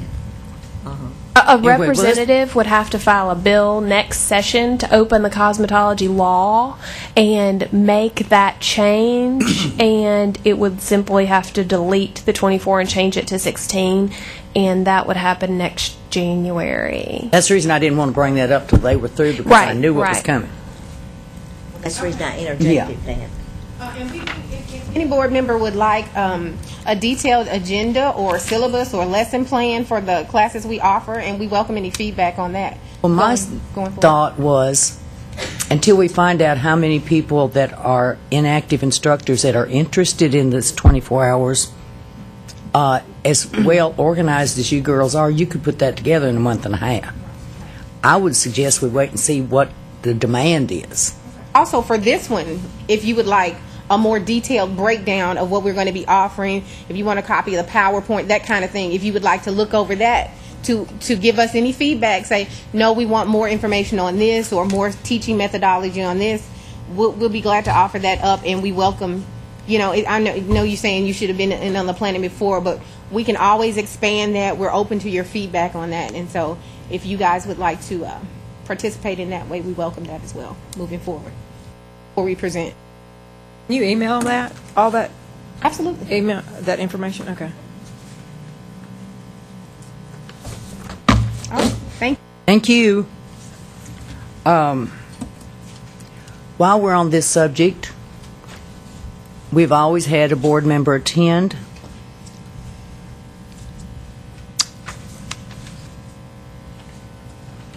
Who wants to attend?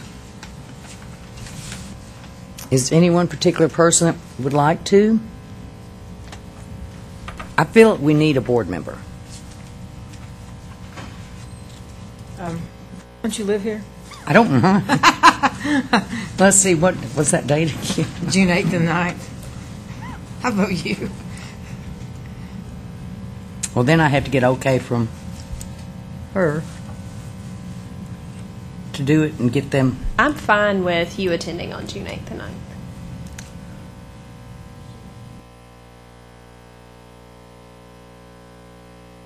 Is that a motion or something? I make a motion that you attend the June 8th. We don't have anyone seconding that. I second that. I absolutely second that. Well, we have a motion, 2 seconds. That I attend the June 8th and 9th seminar. All in favor, say aye. Aye. Opposed? Nay. I'm trying to get to my place here. That's taken care of June 8th and 9th. Can I ask Rob something before I forget? So, how do we go about putting in some kind of language to limit the number of continuing ed seminars? We need a limit because, and that would keep us from getting too many worms out of the can. Well, we thought we had a limit. We don't. 3, one in each division. In writing, we don't have a limit. No, that's what she said. I have to ask Attorney General's.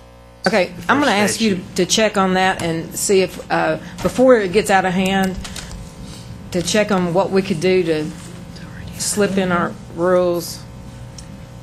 And while you're doing that, Statute as it's written is I think value that to limit it, but I need to ask because just you'd have to know the legislative intent and all that. The way the rules are written currently is rules are only allowed to expand the meaning and explanation of the statute. So if the statute gives you authority to authorize 24 hours of continuing education, then you can set out what that continuing education is. You can say it can only be cosmetology curriculum, manicuring curriculum, and barbering curriculum, or you can say it can be about motivation. You can make rules to that nature, but the Attorney General reviews all of our rules as proposed after our rulemaking hearings and so on and so forth. So if they don't like a rule, even if we approve it and then there's a public vote on it, the Attorney General can say, no, you don't have the authority to do this, and redact our rule. So before we went to all the trouble of making a rule, we would want to make sure we had the authority to go forth with that rule, and that's what Rob's referring to. Yeah, rules can be more stringent than a statute, but they can't do something that they don't have authority to do. It's the old three-ring circus. I think I explained that about rulemaking before, about how we in the executive branch will craft a rule of what we want to do. Then we send it to the judicial branch, which interprets the law, which is what the Attorney General does. Then after that, it goes to the legislative branch for approval because, only God can make a tree and only the legislature can make a law, and they're the ones that have to approve it. So in order to do something that we know we can do, we have to ask our lawyers, the Attorney General's office for the state, if we can do something or not. I got no problem at all asking if we can do it or not. I just want to know if we can before we attempt it. well, may I bring up a subject to see if we can do it? Okay. And you know how things happen. They just happen. But back, and I can't tell you when, it's when this book came out. I marked through 24 hours and put 16 because we decided it was a typo error. I was told that too. Absolutely. I leave here today, and I'm taking them away to throw them away because they are not You are current. no longer allowed to look at those books. But what I'm saying is, I can't remember what year, but it was decided that it just, we didn't even suggest 24 hours. It just appeared in the book. It happens. But can't we just unhappen it? 97. Well, we have to get a legislator to carry the bill. We cannot unhappen anything. It's in the statute. It's a law. It's like unhappening the speed limit when you were speeding. I know, but it got changed the speed limit on us without our permission. Somehow, I think It makes no 16 sense. hours. 24 hours makes no sense to me. 16 hours to carry your license from year or biannually, every 2 years to every 2 years. Then you're out of the system for a while. Like I said, Wow. we thought this was because prior, we did have 24 hours for all of it, the instructor seminar. Well, now you're inactive, so now you're not required to do continuing education. You're out of it for a while. So somebody booted it up to 24 hours to compensate, to bring you, to Well, make I sure think that you're what certainly might up have to- happened, see, it was 24 hours. Then we changed it to 16 hours, and they forgot to change that to 24 hours when they Well, changed the 16 I'm hours. going to say that's not a possibility. Okay, but you're saying it can only be undone. It can only be undone by Well, an how act of can the we undone it? legislature. Right. Will you please help us with that? Because The problem we have right now, the legal problem we have right now, is that we don't have any 24-hour programs. I know it, to so- meet the statutes. that's the problem. It was a mishap. Somebody didn't read the entire book to cover that angle at every spot in the book. But sometimes, No, but you're going to have a rational basis for wanting to restrict the statute. We'll work on that between now and then. sometimes when we talk about something, then by the time it gets through where it needs to go, it's changed. It's different than what we talked about. As far as, for instance, the wine or liquor or whatever you want to say in a shop, that was changed after it went someplace else. Rachel can tell you what happened. Well, we know what happens up there. It gets changed there after we talk about it. You get them in. Right, and the Attorney General's office may also make those changes in order to make sure there's the proper authority within the written rules. Okay. They're going to shoot it down if we can't do it anyway, so we might as well just preemptively ask them if we can do it. As we sit here right now, with the law the way it is, to see what we can do. Okay, I'll turn this over to... I had another comment on this issue, if I may. sorry. No problem, thank you. With respect to opening a can of worms, and we have so many people coming before us who would want to do this, the word competition came up earlier, and I think that the competition would take care of that. Although we have approved these ladies, that doesn't mean that they're going to be able to have it. They still have to sign people up. So rather than put a limit on how many people we approve, possibly putting a limit on you have to have a minimum number in attendance, and that would weed out a lot. That would weed out of a Bringing lot of market people forces. because like I say, it's not enough. I mean, getting approved is a big deal, but still, you have to get people to sign up. And if we go from 3 to 4, if we go to 7 or 8, they still have to get people to sign up. And if we think that the market is going to be flooded with these with people offering the seminars, I just think, like I said, the competition would take care of it. And Rachel, do you know offhand how many licensed instructors we currently have? Because they're after the same pool, and that pool of licensed instructors is not growing at the rate of the pool of licensed cosmetologists. So I don't know how many, but I can report that back to you next month. Next month, great. Okay. So I just want to just repeat again, possibly rather than limiting the number that we approve, have a minimum requirement of attendees. So less regulation and let market forces take care. There's more to it than that, too. There's geography. Only so many people can come to one area. And I don't think anybody wants to continue going to a class that they think is awful. So... Right. Or if, you live in Knoxville, but you missed the Knoxville one because you were sick, and now you have to go all the way to Memphis, but maybe there's going to be another one in Knoxville in a couple months, you'll wait to go to the one in Knoxville. If it's not good, you won't go back. You'll go back to the first one that you missed. It's, it's business. If you go get your nails done and they hurt you and you didn't like the manicurist, you're not going to go back there. They're not going to survive if they don't do a good job.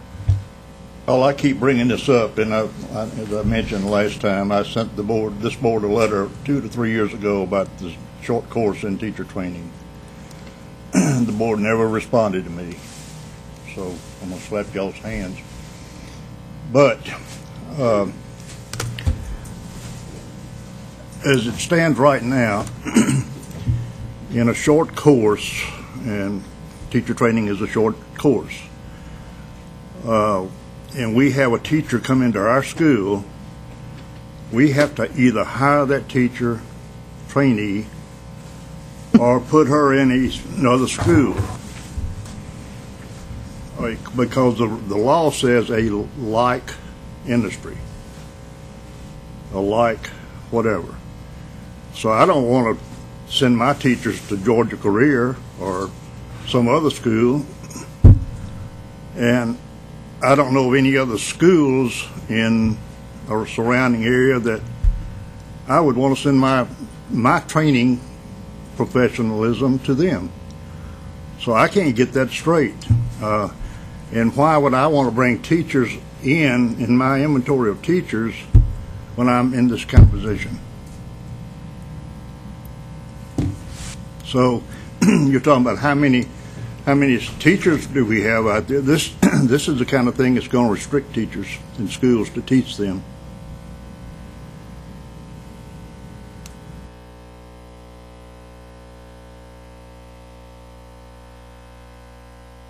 All I got to say about that. Okay, my iPad has 28%. I don't know about let's y'all's. move. Let's move. Okay, I am on the administrative report school applications. We have an application from Aveda Institute that was previously approved by the board to open for approval to teach the instructor training program as attached. They provide their course textbooks and the course description for their 300-hour instructor training course, as well as the units of instruction and the projects and a breakdown of what the hours include. And they are requesting approval of this instructor training course for 300 hours for teaching instructors at their school. This is not continuing education. Thank goodness. Different topic. I got to get my worms back in my can. 132. Yes. Okay. They're asking for approval of the 300 hours of training. Yes. Well, as it reads now, that'll work. I would recommend approval. It seems that they have everything in line. I make a motion that we approve. Motion made by Ms. Cuppinger, Second. seconded by Ms. McAllister, that we approve. All in favor say aye. Aye. Opposed, nay. Ayes, carry. Next, we have applications for examination for Erica Black, Jamarius Harris, Leslie Jones, Anaya Tate Porterfield, Jamie Skeen, Jonathan Tears, and Denzel Wallace, who all have, I know that's a mistake, Denzel Wallace, who all have felonies submitted for the board's approval. The required information, disclosure, and letter of examination are attached. We just need a motion to approve each application for examination with a signed agreed order. I make a motion that we approve with a signed agreed order. Motion been made by Ms. Cuppinger that we approve with the signed agree order. Do I hear a second? Second. Seconded by Ms. Smith. All in favor say aye. Aye. Opposed, nay. Ayes, carry.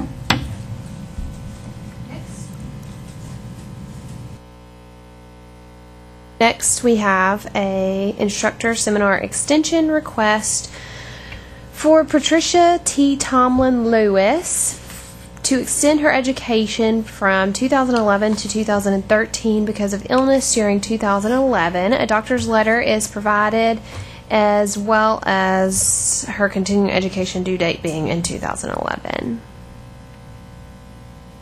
Your doctor letter is attached, and we are on page 182. Oh, excuse me, would that mean she's got to take 24 hours? No, she has not gone inactive yet. She will be inactive upon renewal. 24 hours is only if you're retiring your license. So she would only have to take the lesser amount. She missed 2011? Yes. But she didn't have surgery till December 2011.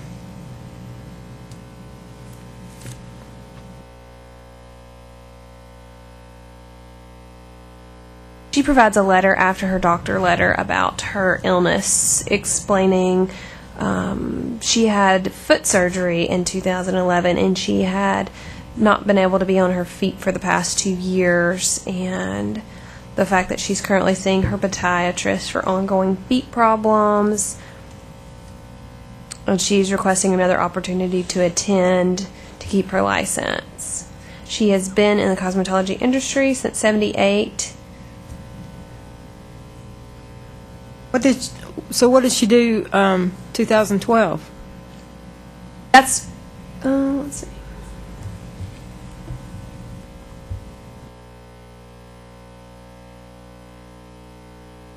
She didn't go. The last one, pursuant to the RBS system we have, is that she went in 2009. She was supposed to attend in 2011. She's just now asking for that extension in 2013. She's still a little behind on her request, I believe. I think so. I'm thinking so too. We've been ignoring, I think, on page 15, hadn't we, about the licensed instructor shall submit a request of extension of time in which to take her education in writing to the board 60 days prior.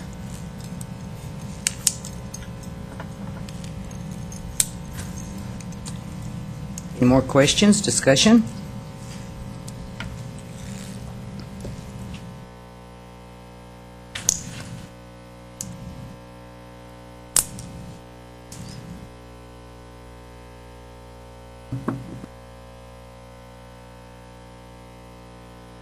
So she has not been granted her license, instructor license. Is that correct? Correct. Okay. I make a motion we deny. Motion made by Ms. Cooper, we deny. Do I hear a second? Seconded by Ms. Smith. All in favor say aye. Aye. Opposed, nay. Ayes carry. Next, we have a request from Andrea Hudson to accept continuing education hours earned in Mississippi. Information on the class attended is provided. Her continuing education due date is not until this year of 2013. And she was a reciprocal applicant from Mississippi in 2011, and the Mississippi State Board of Cosmetology certified these hours of continuing education.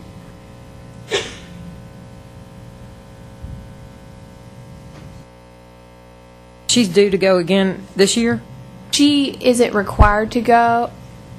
Let's see. Yes, she's due to go in 2013.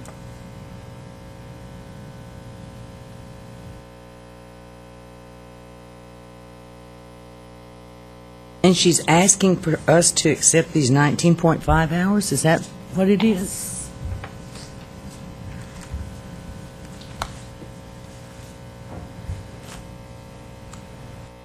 These are Salon Owners Teachers Association.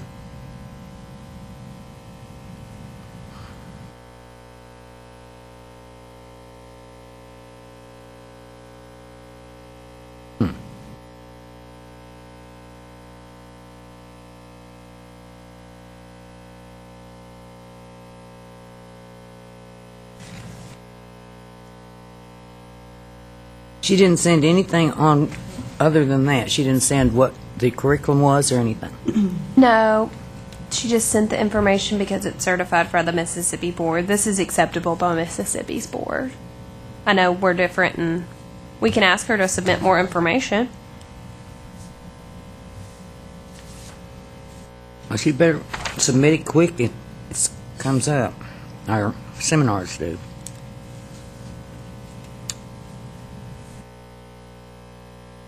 Any discussion?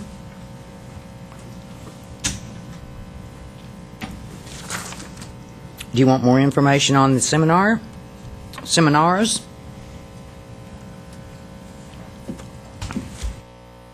I make a motion that we get more information as to the contents of the seminars, as to what? Motion is made by Ms. Smith that we request more information on the seminars. Do I hear a second? Second. Second of Ms. Coopinger. All in favor say aye. Aye. Opposed, nay. Ayes carry.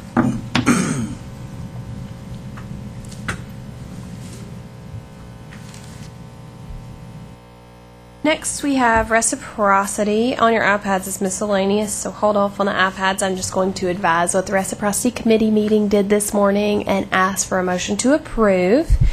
The reciprocity committee meeting recommended the following applicants take the Tennessee exam: Courtney Boking, Donna Carnahan, Wei Husan Chang, Jennifer Gill, Shonda Kalan, Comfort Kawaki, Tan No, Mai Nguyen, Hong Yin Thai Nguyen, Alicia Perday, Cynthia Cruz, Kuk Tran, Teen Tran, and Shalonda, I'm sorry, I already said that. Those individuals were all recommended to take the Tennessee exam, and Cecilia Velez was recommended to provide additional information relative to her licensure. No reciprocal applications were approved this morning, and we would request that the board approve the Reciprocity Committee's recommendations at this time.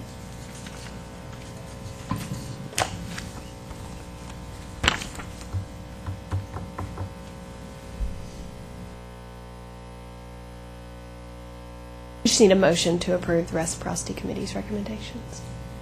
Do I hear a motion we approve? I'd have made that motion. I'll make a motion. Okay, made by Ms. Smith. Do I hear a second? A second. Second by Ms. Walker. All in favor say aye. Aye. Opposed, nay. Ayes carry.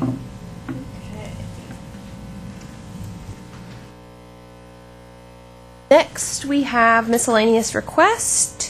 We have a request by Glenda Solomon for the board to waive the requirement to retest to reinstate her cosmetology license. Her license was put on inactive status. Prior to learning she had to be 65 to reinstate without testing. Her licensure was put in retirement in January of 2013, and a letter is provided as well as her licensure information. She is 62 and not 65. It's a shame she did that.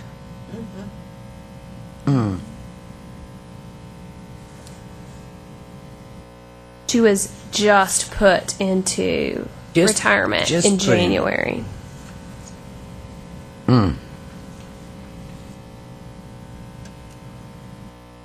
If she doesn't charge her family members, she's okay, right?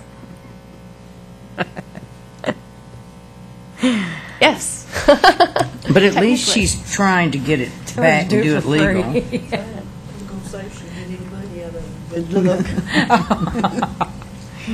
But I admire her for coming so quickly back to us when she realized she made a mistake. That just means that I admire her. That doesn't mean I have the right to do anything. Any discussion on this?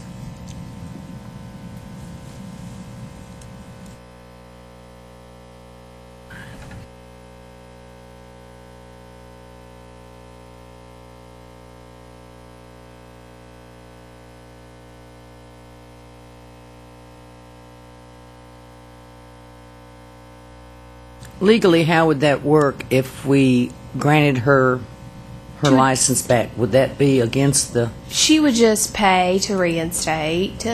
She would just pay her. See, I know people that have let their license expire for 6 months, and all they have to do is pay money and get it reinstated. Right. Here's the problem is she has put her license into retirement, which... Generally, every employee in the board office has advised people, if you put your license in retirement, you need to be 65. It's candid. We tell everybody that. But I think that you can mail in retirement or do it online, and that people often don't understand that. So it's a hoop we cause people to have to jump through. We could probably try to lessen the rule. I believe it's a rule to 60 maybe to help that problem, but it would take rulemaking to do. So. But she would just have to pay her renewal fee and the reinstatement fee. So if we approved it, she just would have to pay that? Yes. If we voted to do that without an exam? Yes.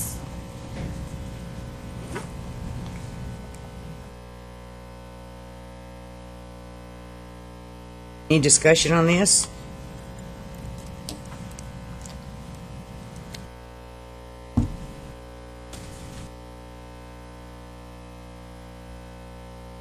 Make the motion to approve. Do I hear a second?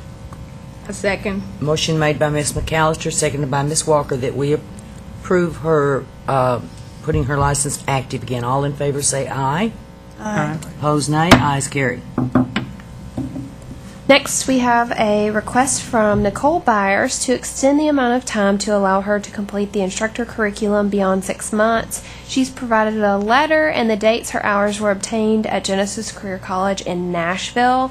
I believe she is just a few days over the 6 months, and she has advised, and my apologies for what her school attendance summary looks like. That was all presented to us this way. The dates and her completion, she seems to think that you can extend it for a short amount of time and she can complete it. 30 days would be my recommendation.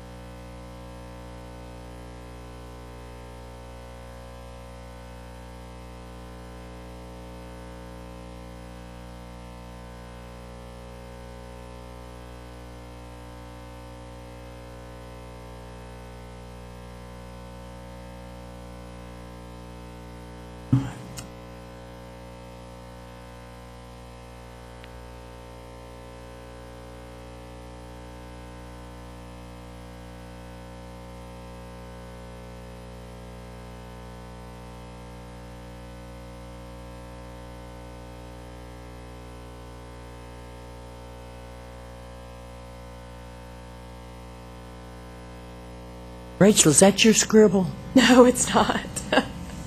That's why I apologize. This is how it was presented to us. I would have given you a clean copy had I had one.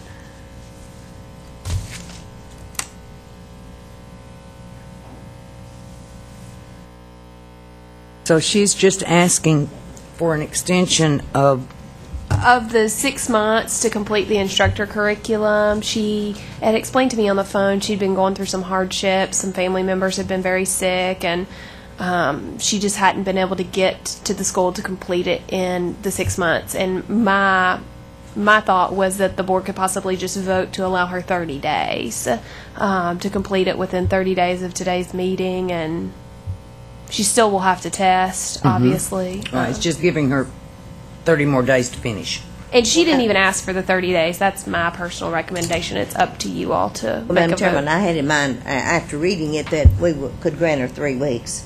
That was what I was fixing to make a motion for. That's what she asked, to be through in 2.5 to 3 weeks. So I put in form of a motion that we grant her 3 weeks leniency to finish her instructors. Motion's made by Ms. Smith that we allow her 3 more weeks to finish her instructor program. Do I hear a second? Seconded by Ms. Huckabee. All in favor say aye. Aye. Opposed, nay. Ayes carried. Okay.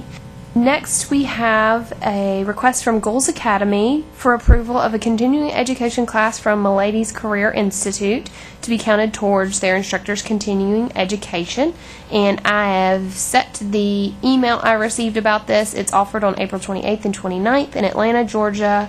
Day 1 is multiple methods for multiple intelligences, and day 2 is student retention for schools. And it gives the location and the cost, and it's put on by Milady. It's what? We're requesting for what? They're instructors to attend this continuing education course for their continuing education for 2013. How long is that course?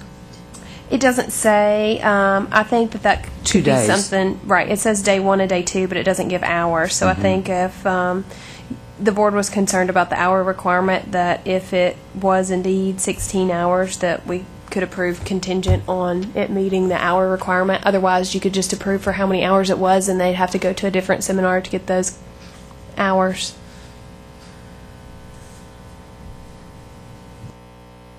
So this is all they sent was the flyer. That is all they sent. I don't think that's enough information for us to look at what we require and to know that they're doing that. Wait a minute. It was April not 28th and offering- 29th. Right. April, March, April. Yes, it's this month. So, Yes. Yes. This is not something they're offering. This is something that they're requesting to attend as approved board instructor continuing education.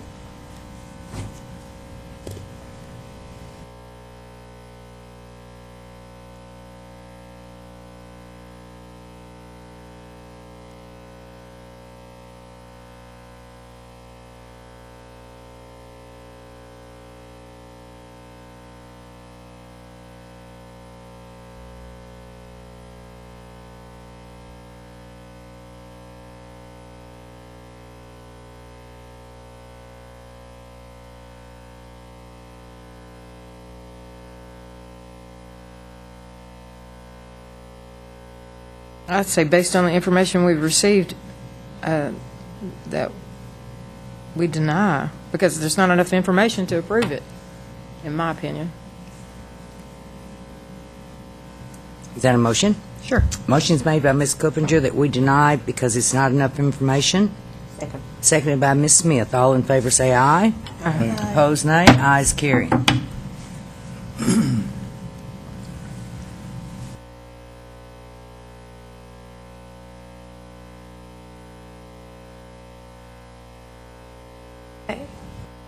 Next, we have field trip request. We have a field trip request from Empire Beauty School for permission to take students to the Student Salon class of hair design on April 8th at International Studio in Memphis and the Memphis Civil Rights Museum. The time allotted for the field trip is from 10 to 3. Angela Kirkwood is the educator who will accompany the students on the field trip, and they also provided a list of the students attending. What does Civil Rights Museum have to do with hair? I'm not sure. I can read the letter for you if you prefer. The purpose is, let's see, included will be a lunch at TGI Fridays. The educational facilitator that will be responsible for hosting the trip is Angela Kirkwood. The time is from 10 to 3. The class curriculum during that week will be business management skills. The curriculum is on salon management, and she would like to encourage and motivate the students about their future professionalism and endeavors. At International Hair Studio, the students obtain knowledge of the business management, customer service skills, hair cutting, and hair coloring techniques. The National Civil Rights Museum utilizes the achievements of the past to help give motivation and example to challenge and help create a more just society. The trip is to motivate students to think more deeply about their values and personal responsibility that affects their future professional careers. This curriculum will directly correlate with the requested field trip. The students will gain additional knowledge and know-how relating to the subject matters taught during that week. That's what I got. Well, in the past, if it didn't relate to our occupation, we didn't okay. Well, it looks like it half relates and half doesn't relate. Right, the International Salon. But I don't she see did the- provide information on how she's going to use the Civil Rights Museum, so I guess that's up to the board for their discretion. And if I need to reread that, I can. Earl, what do you think? You can reread it, please. Okay. The National Civil Rights Museum utilizes the achievements of the past to help give motivation and example to challenges and help create a more just society. The trip is to motivate students to think more deeply about their values and personal responsibility that affects their future professional careers. The curriculum will directly correlate with the requested field trip. Students will gain additional knowledge and know-how relating to the subject matters taught during that week.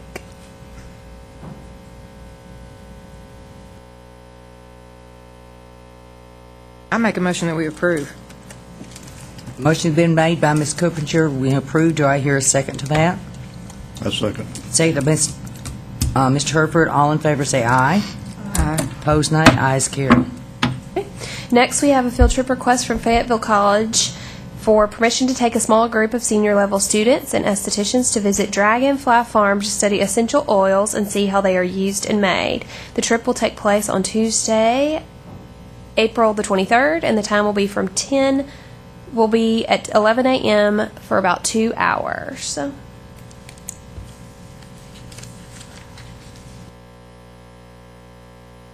Motion we approve, ma'am. Motion is made by Ms. Smith, we approve. Do I hear a second? Second by Ms. Huckabee. All in favor say aye. Aye. Opposed, nay. Ayes carry. We have a field trip request from Genesis Career College for permission to take students on Monday, March 25th to go to the supply house to gather supplies and allow the students to get their discount cards to see what is available to them as professionals. Yeah, it's retroactive approval is what they're asking for. And often in these, when they ask for retroactive approval, actually every time, I advise them that they are subject to denial by the board, so to not count on those hours. Any comment, or do I hear a motion? I move that we approve. Motion made by Ms. Walker that we approve. Do I hear a second? Second. Second by Ms. Coopinger. All in favor say aye. Aye. Opposed, nay. Ayes carry.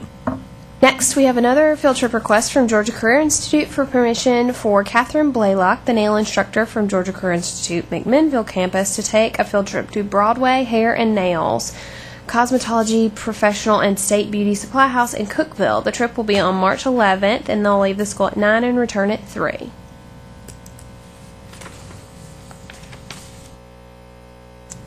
Do I hear any discussion or motion? Just to comment, I sure do respect the ones that do put the request in ahead of time. Before, that's the way it should be. Or my thinking. They're not counting the hours till we approve, so. You're not thinking about, once a month. It's just. Right. Understand that.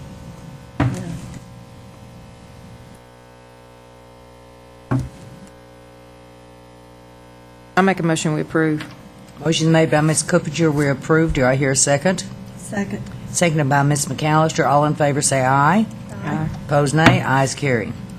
We have another field trip request from New Concept School of Cosmetology for approval to take students to the Fashion Focus Hair Show, which was held on March 24th and 25th at the Nashville Convention Center. And this was previously approved in past board meetings, just not for this school. I mean, it's So we've already retroactive. approved this particular one before, I remember. Yes. Make the motion we approve. Motion made by Ms. McAllister. We approve. Do I hear a second? Second. Seconded by Ms. Walker. All in favor say aye. Aye. Opposed, nay. Ayes carry. Another request from New Concept School of Cosmetology for approval to take students on March 18th, which is retroactive, from 9 a.m. to 1 p.m. to a Depleve Advanced Waxing Techniques class at the Cosmo Beauty Pro in Nashville. Pro Beauty in Nashville. It's a class on waxing techniques.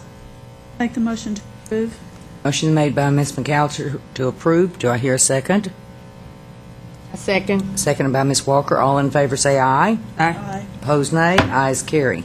Another field trip approval request for New Concept School of Cosmetology to take students to Euro Med Spa in Chattanooga on March 14th or March 16th for free seminars on GSP lipo body sculpting. GPS, sorry.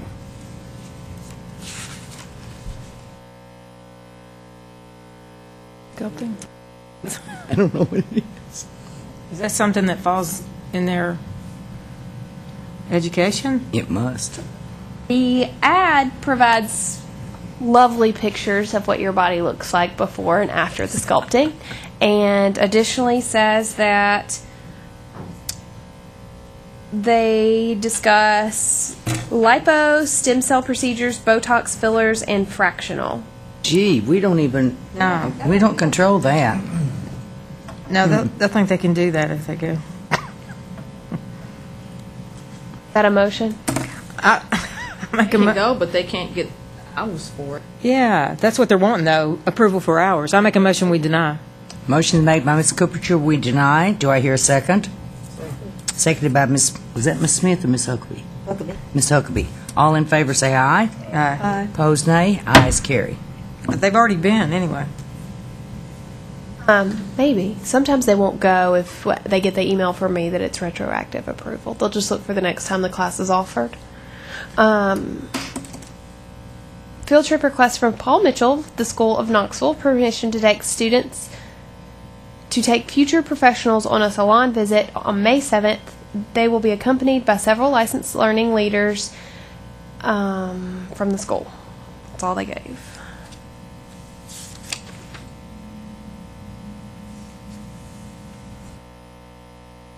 To visit a salon.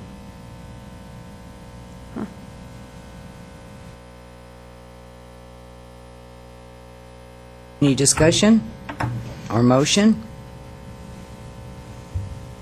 I move that we approve. Motion made by Ms. Walker, we approve.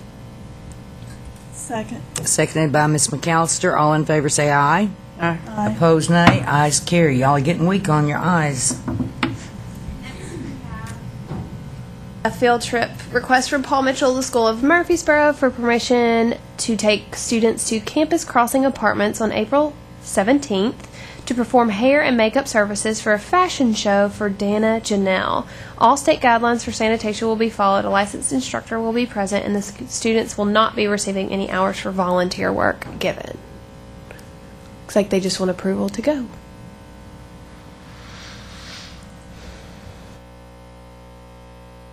I guess so, because they're not wanting a lot hours. Right? Right. I see nothing wrong with that, if they don't want hours.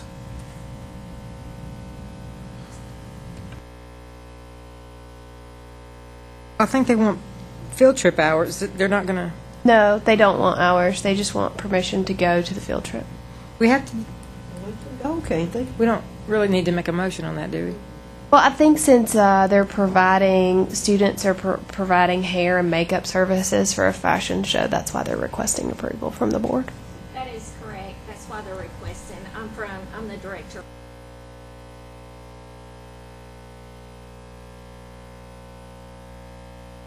No hours. Okay. And no compensation. No, ma'am. Volunteer work pursuant to the request. Motion made by Ms. Smith that we approve. Do I hear a second? Ms. Huckabee, Seconded Ms. by Smith, could Ms. y'all make sure to speak into the microphones? Am I not? Can you hear me? You are, but I can't hear anything that they're saying.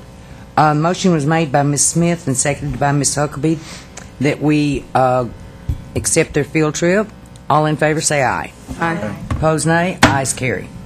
Next, we have a field trip request from Volunteer Beauty for permission to take students to the Fashion Focus Hair Show Convention on March 24th and 25th, which was previously approved, just not for Volunteer Beauty. Make the motion to approve. Second. Motion made by Ms. McAllister, seconded by Ms. Coopinger that we accept. All in favor say aye. Aye. Opposed, nay. Ayes carry. Request from Volunteer Beauty Academy for permission to take students to Day Spa Escape from 9 to 11 on March 26th, which is retroactive approval. And that's all the information that was provided. That's like a salon. Yes. We've okayed the others. I make a motion we approve. Motion made by Ms. Coopinger that we approve. Do I hear a second? Second. Seconded by Ms. McAllister. All in favor say aye. Aye. All opposed, nay. Ayes carry. Field trip request from Paul Mitchell, the School of Murfreesboro, for approval to take a small group of students to NTSU on April the 12th to perform hair and makeup services for a benefit fashion show for St. Jude's Children's Hospital. All state guidelines will be followed, and instructors will be present, and the students will not be receiving hours for volunteer schoolwork. Make the motion to approve. Motion made by Ms. McAllister to approve, seconded by Ms. Smith. All in favor say aye. Aye. Aye. Opposed, nay. Ayes carry. I want to ask a question. Have we ever granted hours approval for when they do volunteer like that? I'm not sure. I don't remember that one. I was curious why you didn't ask for the hours. If we,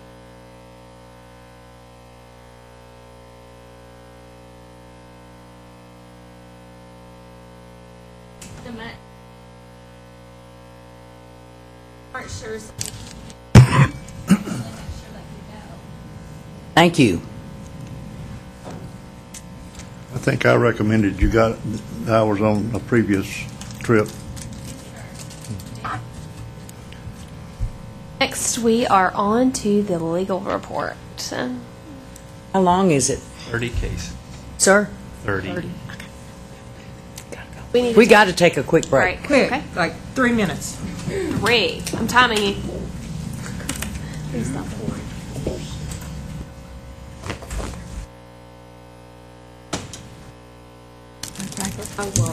Thank you. Appreciate it. Thank you. Let's see. All right. Be quick. Thank you.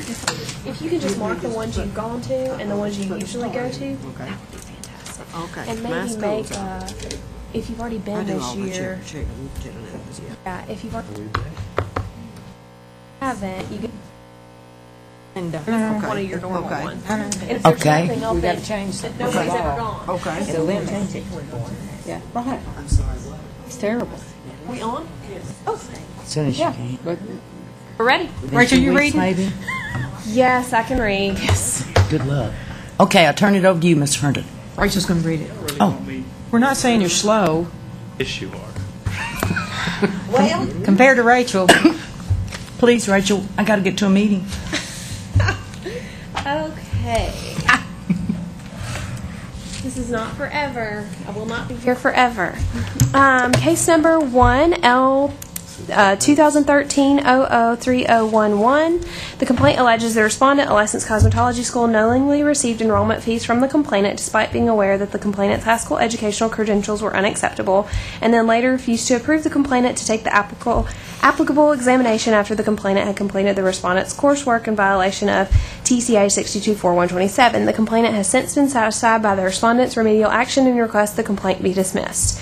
Recommendation is to issue a letter of caution for failure to respond to the complaint. This potentially qualifies as unprofessional conduct because respondent licenses are expected to cooperate with the board in investigating complaints. Case number 2, 2013002981. The complaint alleges the respondent, an unlicensed individual, is or was offering cosmetology services from the respondent's residence without first obtaining the necessary license in violation of Tennessee Code 624108. A letter sent from the respondent to address the issue maintains that the respondent is a former student suspending studies due to lack of funds and has an LED machine to aid in her son's acne but does not practice in any other form of cosmetology services. The respondent agrees to discontinue the use of the machine if required. Recommendation is to close the case due to insufficient grounds for discipline. Case number 201300351. The complaint alleges that the respondent, a licensed cosmetologist, has provided hairstyling services outside a licensed cosmetology shop in violation of TCA 624125D2. In this instance, the respondent is alleged to have visited an independent living facility for residents who are 55 or older and is not a nursing home facility. On these visits, the respondent is alleged to have provided hairstyling services on at least 2 residents in their apartments. It is unknown the exact condition of the residents, and other than one is known to have some level of confinement and needing assistance in mobility at times.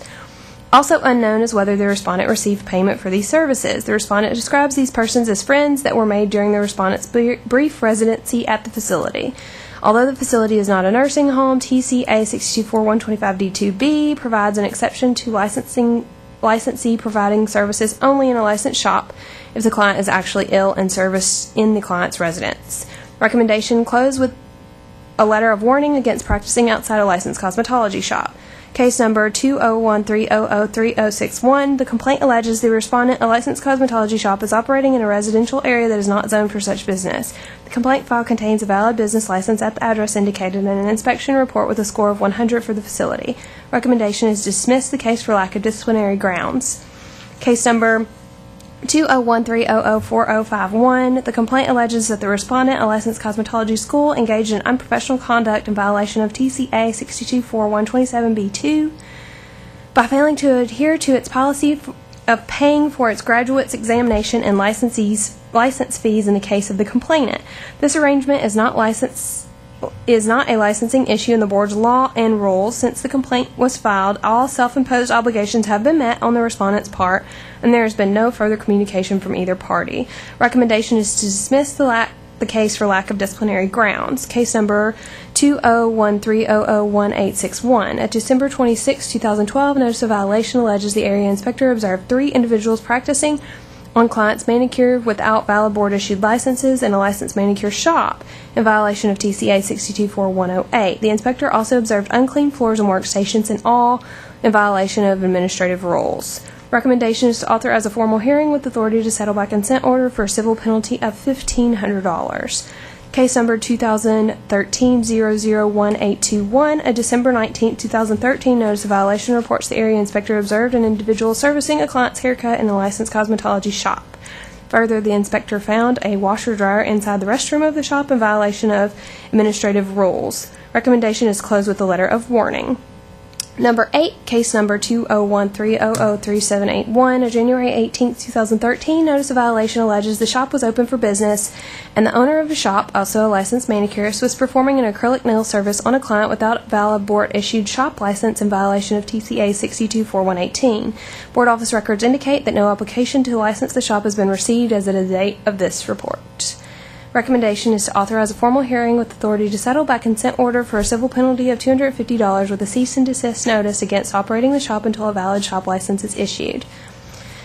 Number 9, case number 20130011871, a December 27, 2012 notice of violation alleges that the area inspector observed a manicurist performing service to a client without wearing an ID tag in a licensed manicure shop in violation of administrative rules. The inspector also observed uncovered trash containers, open towel containers, and tools used which were improperly stored in violation of administrative rules. Additionally, the inspector found a license that was not conspicuously displayed in the shop in violation of TCA 624113A. Recommendation is to authorize a formal hearing with authority to settle by consent order for a civil penalty of $750. Number 10, case number 20130011811, a December 18, 2012 notice of violation alleges the area inspector observed an unlicensed individual servicing a client's manicure in a licensed manicure shop in violation of TCA 624108. The inspector also observed dirty buffers and files in the workstations in violation of administrative rules. Recommendation is to authorize a formal hearing with authority to settle by consent order for payment of a $500 civil penalty. Number 11, case number 2013-001761, a December 12, 2012 notice of violation alleges the area inspector observed the owner of the shop, also a cosmetologist, working on a client where her cosmetology and shop license were both expired. The board office records indicate that both licenses in question have now been renewed. Recommendation is to authorize a formal hearing with authority to settle by consent order for payment of a $500 civil penalty. Number 12, case number 2013-001911, a January 3rd notice of violation alleges the owner of the shop relocated the shop without first receiving approval for a change of location and passing the required follow-up inspection in violation of TCA 624118D. According to the inspector, 2 individuals were practicing on clients without a valid license in a licensed natural hairstylist shop. The notice does not provide sufficient evidence regarding the individuals in question to conclusively prove unlicensed activity. Board office records indicate an application for change of location was received on January 10th, 2013 and approved on February 5th. Recommendation is to authorize a formal hearing with authority to settle by consent order for a civil penalty of $1,000 with a cease and desist order against permitting unlicensed individuals to practice. Number 13, case 2013-001891, a December 27th notice of violation alleges the owner of the shop relocated such shop without first submitting application for change of location and passing the required inspection in violation of TCA 624118D. The inspector states that the shop owner was working on a client during the inspection and further found an expired cosmetology license in the shop. Board office records indicate that no application for change of location has been received as of this date. Recommendation is to authorize a formal hearing with authority to settle by consent order and a payment of a $500 civil penalty. Number 14, case number 2013-001831, a December 20th notice of violation alleges the area inspector observed an individual braiding hair in an unlicensed shop in violation of TCA 624118. The inspector also observed 6 workstations set up with no license displayed in violation of TCA 624113A1. Recommendation is to issue a cease and desist letter advisory notice with a request to the area inspector to follow up within 30 days. Number 15, case number 2013-003791, a January 22nd notice of violation reports that the shop was open for business while its cosmetology shop license was expired and had been expired since September 2012. The inspector states that 2 licensed barbers were cutting clients' hair in the shop. According to departmental licensing records, the shop has dual licensure and the shop license in question has now been renewed. Recommendation is to close a letter with a letter of warning.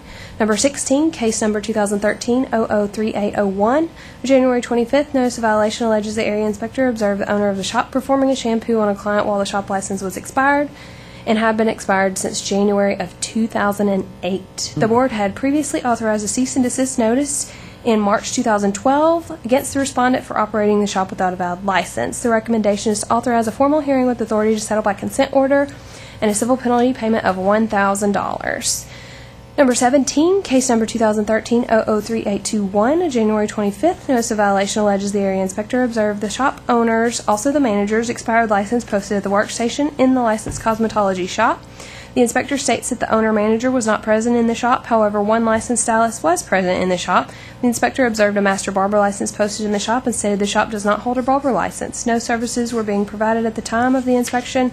Board office records indicate that the shop owner's license was renewed on January 31st, 2013. The recommendation is to close with a letter of warning. Case number 2013-003831, January 29th, notice of violation alleges the area inspector observed a licensed manicurist in a licensed manicure shop providing a pedicure on a client while her license was expired. The inspector states no one in the shop was wearing a name tag. Additionally, the inspector observed a washer and dryer visible to the public. Recommendation is to authorize formal hearing with authority to settle by consent order for a civil penalty of $750. Number 19, case number 2013-001931, a January 4th, 2013 notice of violation alleges the area inspector observed a stylist practicing with an expired license in a licensed cosmetology shop. In violation of TCA 624-108, the inspector also observed unclean shampoo area and bowl sanitizer in violation of administrative rules and stated that the shop floors needed to be cleaned. Additionally, the area inspector observed a stylist practicing on a client without wearing an ID tag and further found tools which were improperly stored all in violation of administrative rules. The inspector also stated the shop owner's license was expired in violation of 624-108 of the code. Recommendation is to authorize a formal hearing with authority to settle by consent order for a civil penalty of $1,000.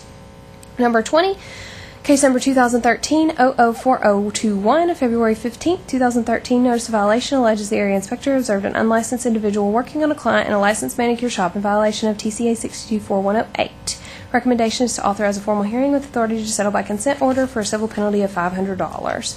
Number 21, 2013-003991, a February 13th notice of violation reports the area inspector observed the shop owner, a licensed cosmetologist, doing highlights on a customer while her shop license was expired in September of 2012, in violation of 624-118A of the Tennessee Code. Recommendation is to issue a cease and desist advisory notice and instruct an inspector to follow up within 30 days.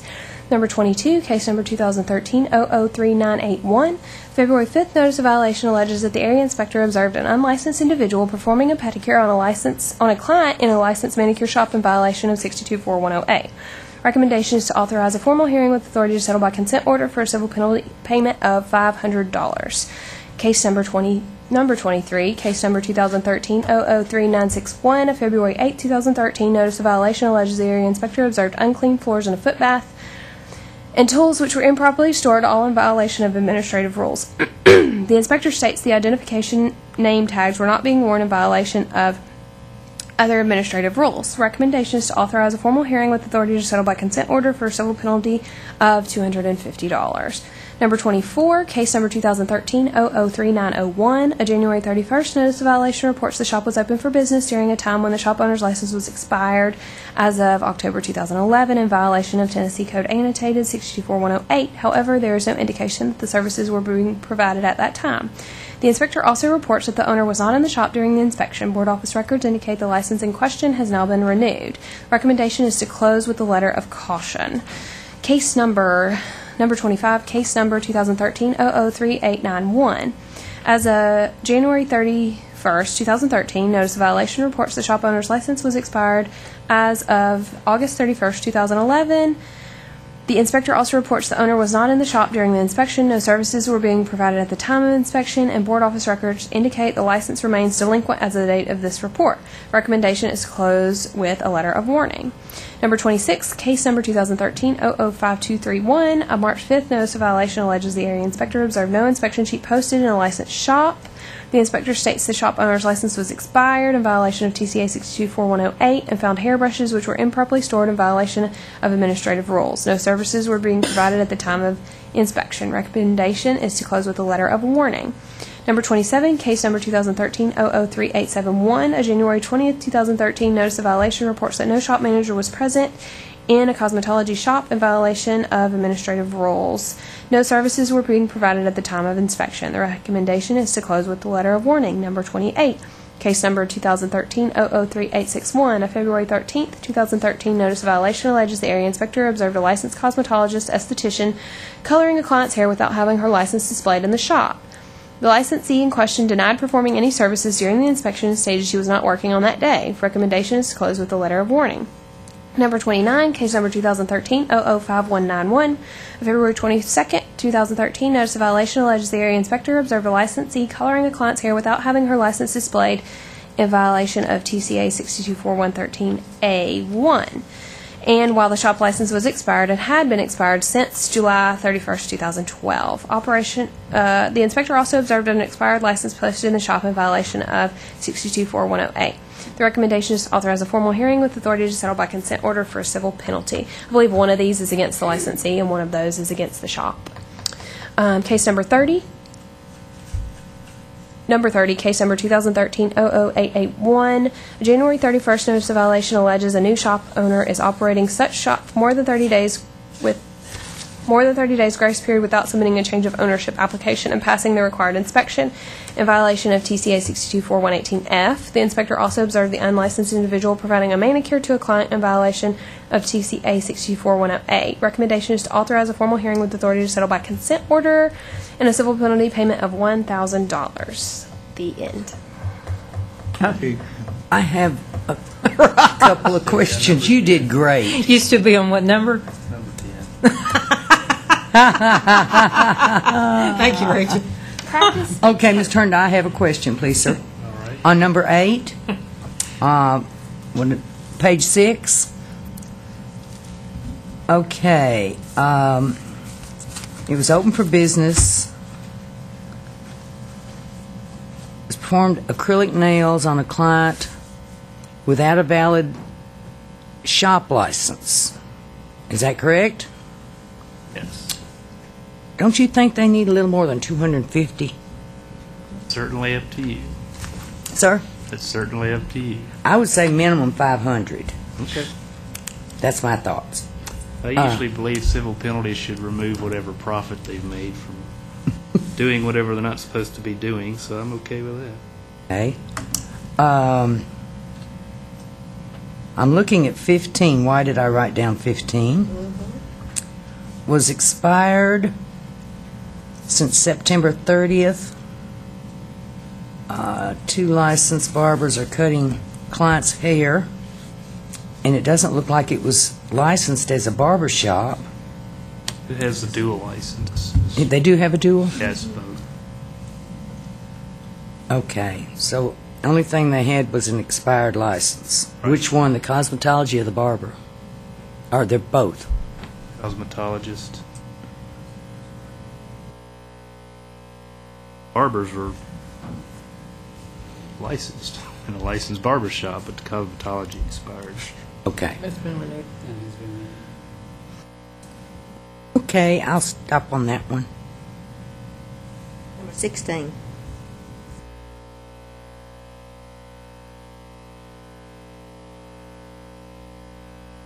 That license that had been expired since 2008. Is that the first time it had been noticed, reckon?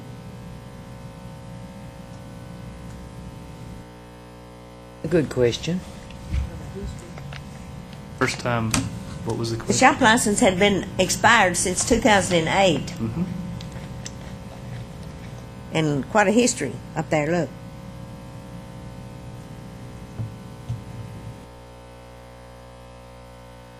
I was just wondering why it was just now noticed, if it had been expired. It may be that the inspector didn't go, or that person wasn't working in that shop, or I know we're mean, supposed to do it once a year. at Absolutely, least, right, Once right. a year.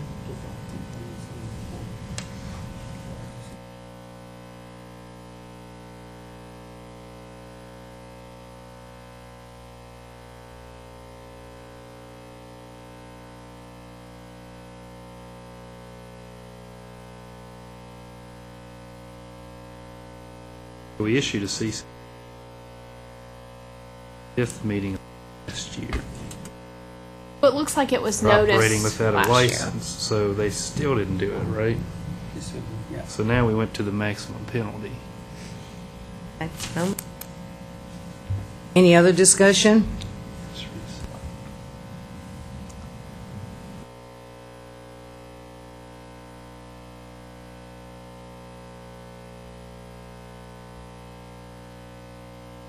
I have one on number 21. February 13th, notice report that inspector observed shop owner licensed cosmetologist doing highlights on the customer while the shop license was expired since 9/30/12. Why didn't we find her? They don't have any complaint history as a mitigator, but you certainly don't have to stick with that. They don't have a laundry list of complaints. Okay, thank you. I have no more questions. Are there any other comments or questions? If not, do I hear a motion we accept with the changes of that $500 on number 8? I so move. Ms. Walker made a move we accept. Do I hear a second? Second. Seconded by Ms. McAllister. All in favor say aye. Aye. Opposed, nay. Ayes carry. Okay. Consent orders? Yes, we have consent orders totaling $3,750 for the month of April. Just need a motion to approve. Do I hear a motion? We accept 3,750 consent orders. Make a motion, we approve.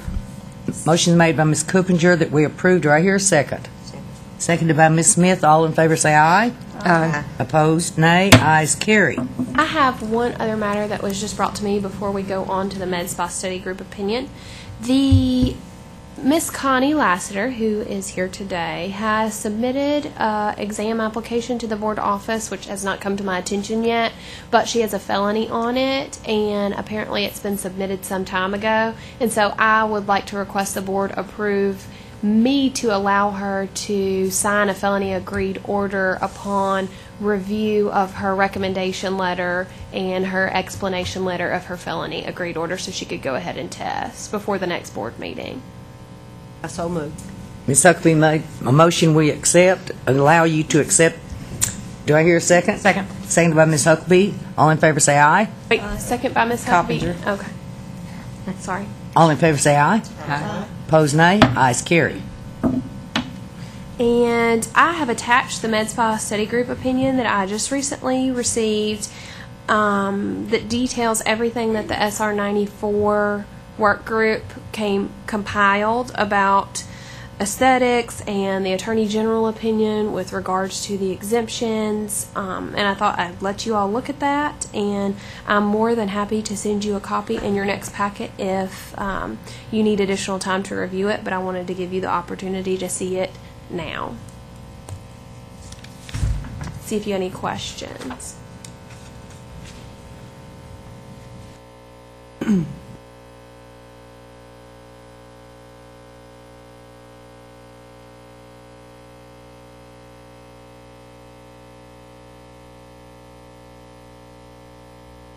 So does this have to do with laser? Yes.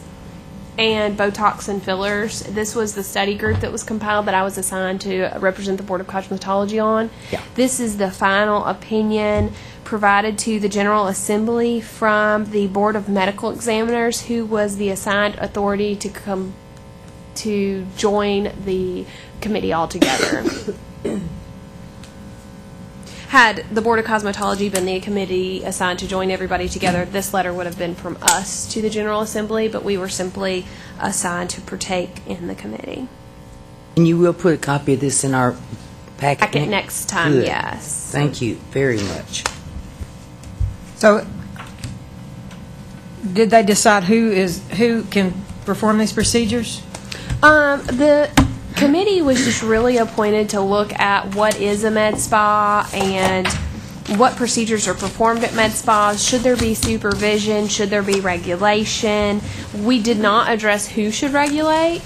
The Attorney General opinion does clearly set out, and that was something clearly looked at by the committee, that if you are a doctor performing aesthetic services and they are outside of your scope of services as a doctor to provide, then yes, you could be regulated by the Board of Cosmetology. But if you were an esthetician providing aesthetic services under a doctor's purview and the doctor was allowed to provide those services, then you are not regulated by the Board of Cosmetology. So there's some questions that are brought up, and I addressed as one of my biggest opinions that a lot of the Cosmetology Act is outdated and doesn't allow us to regulate these types of services. And if they expected the Board of Cosmetology to regulate these types of services, they would need to update the Cosmetology Act and allow for some sort of regulation. But it looks to me that med spas are medical related and that there's going to be a lot of medical oversight here required, and it may be something that kind of overlaps in regulation. But like I said, this was just a study group put together, and this opinion was just recently sent to the General Assembly on the 20th of March. I received it some days after that, so I was just presenting it to you all today. And there's so much more in depth here after you read it that you'll... Yeah, I'd like it emailed to me if I could, please. Absolutely. I would like that too, Rachel.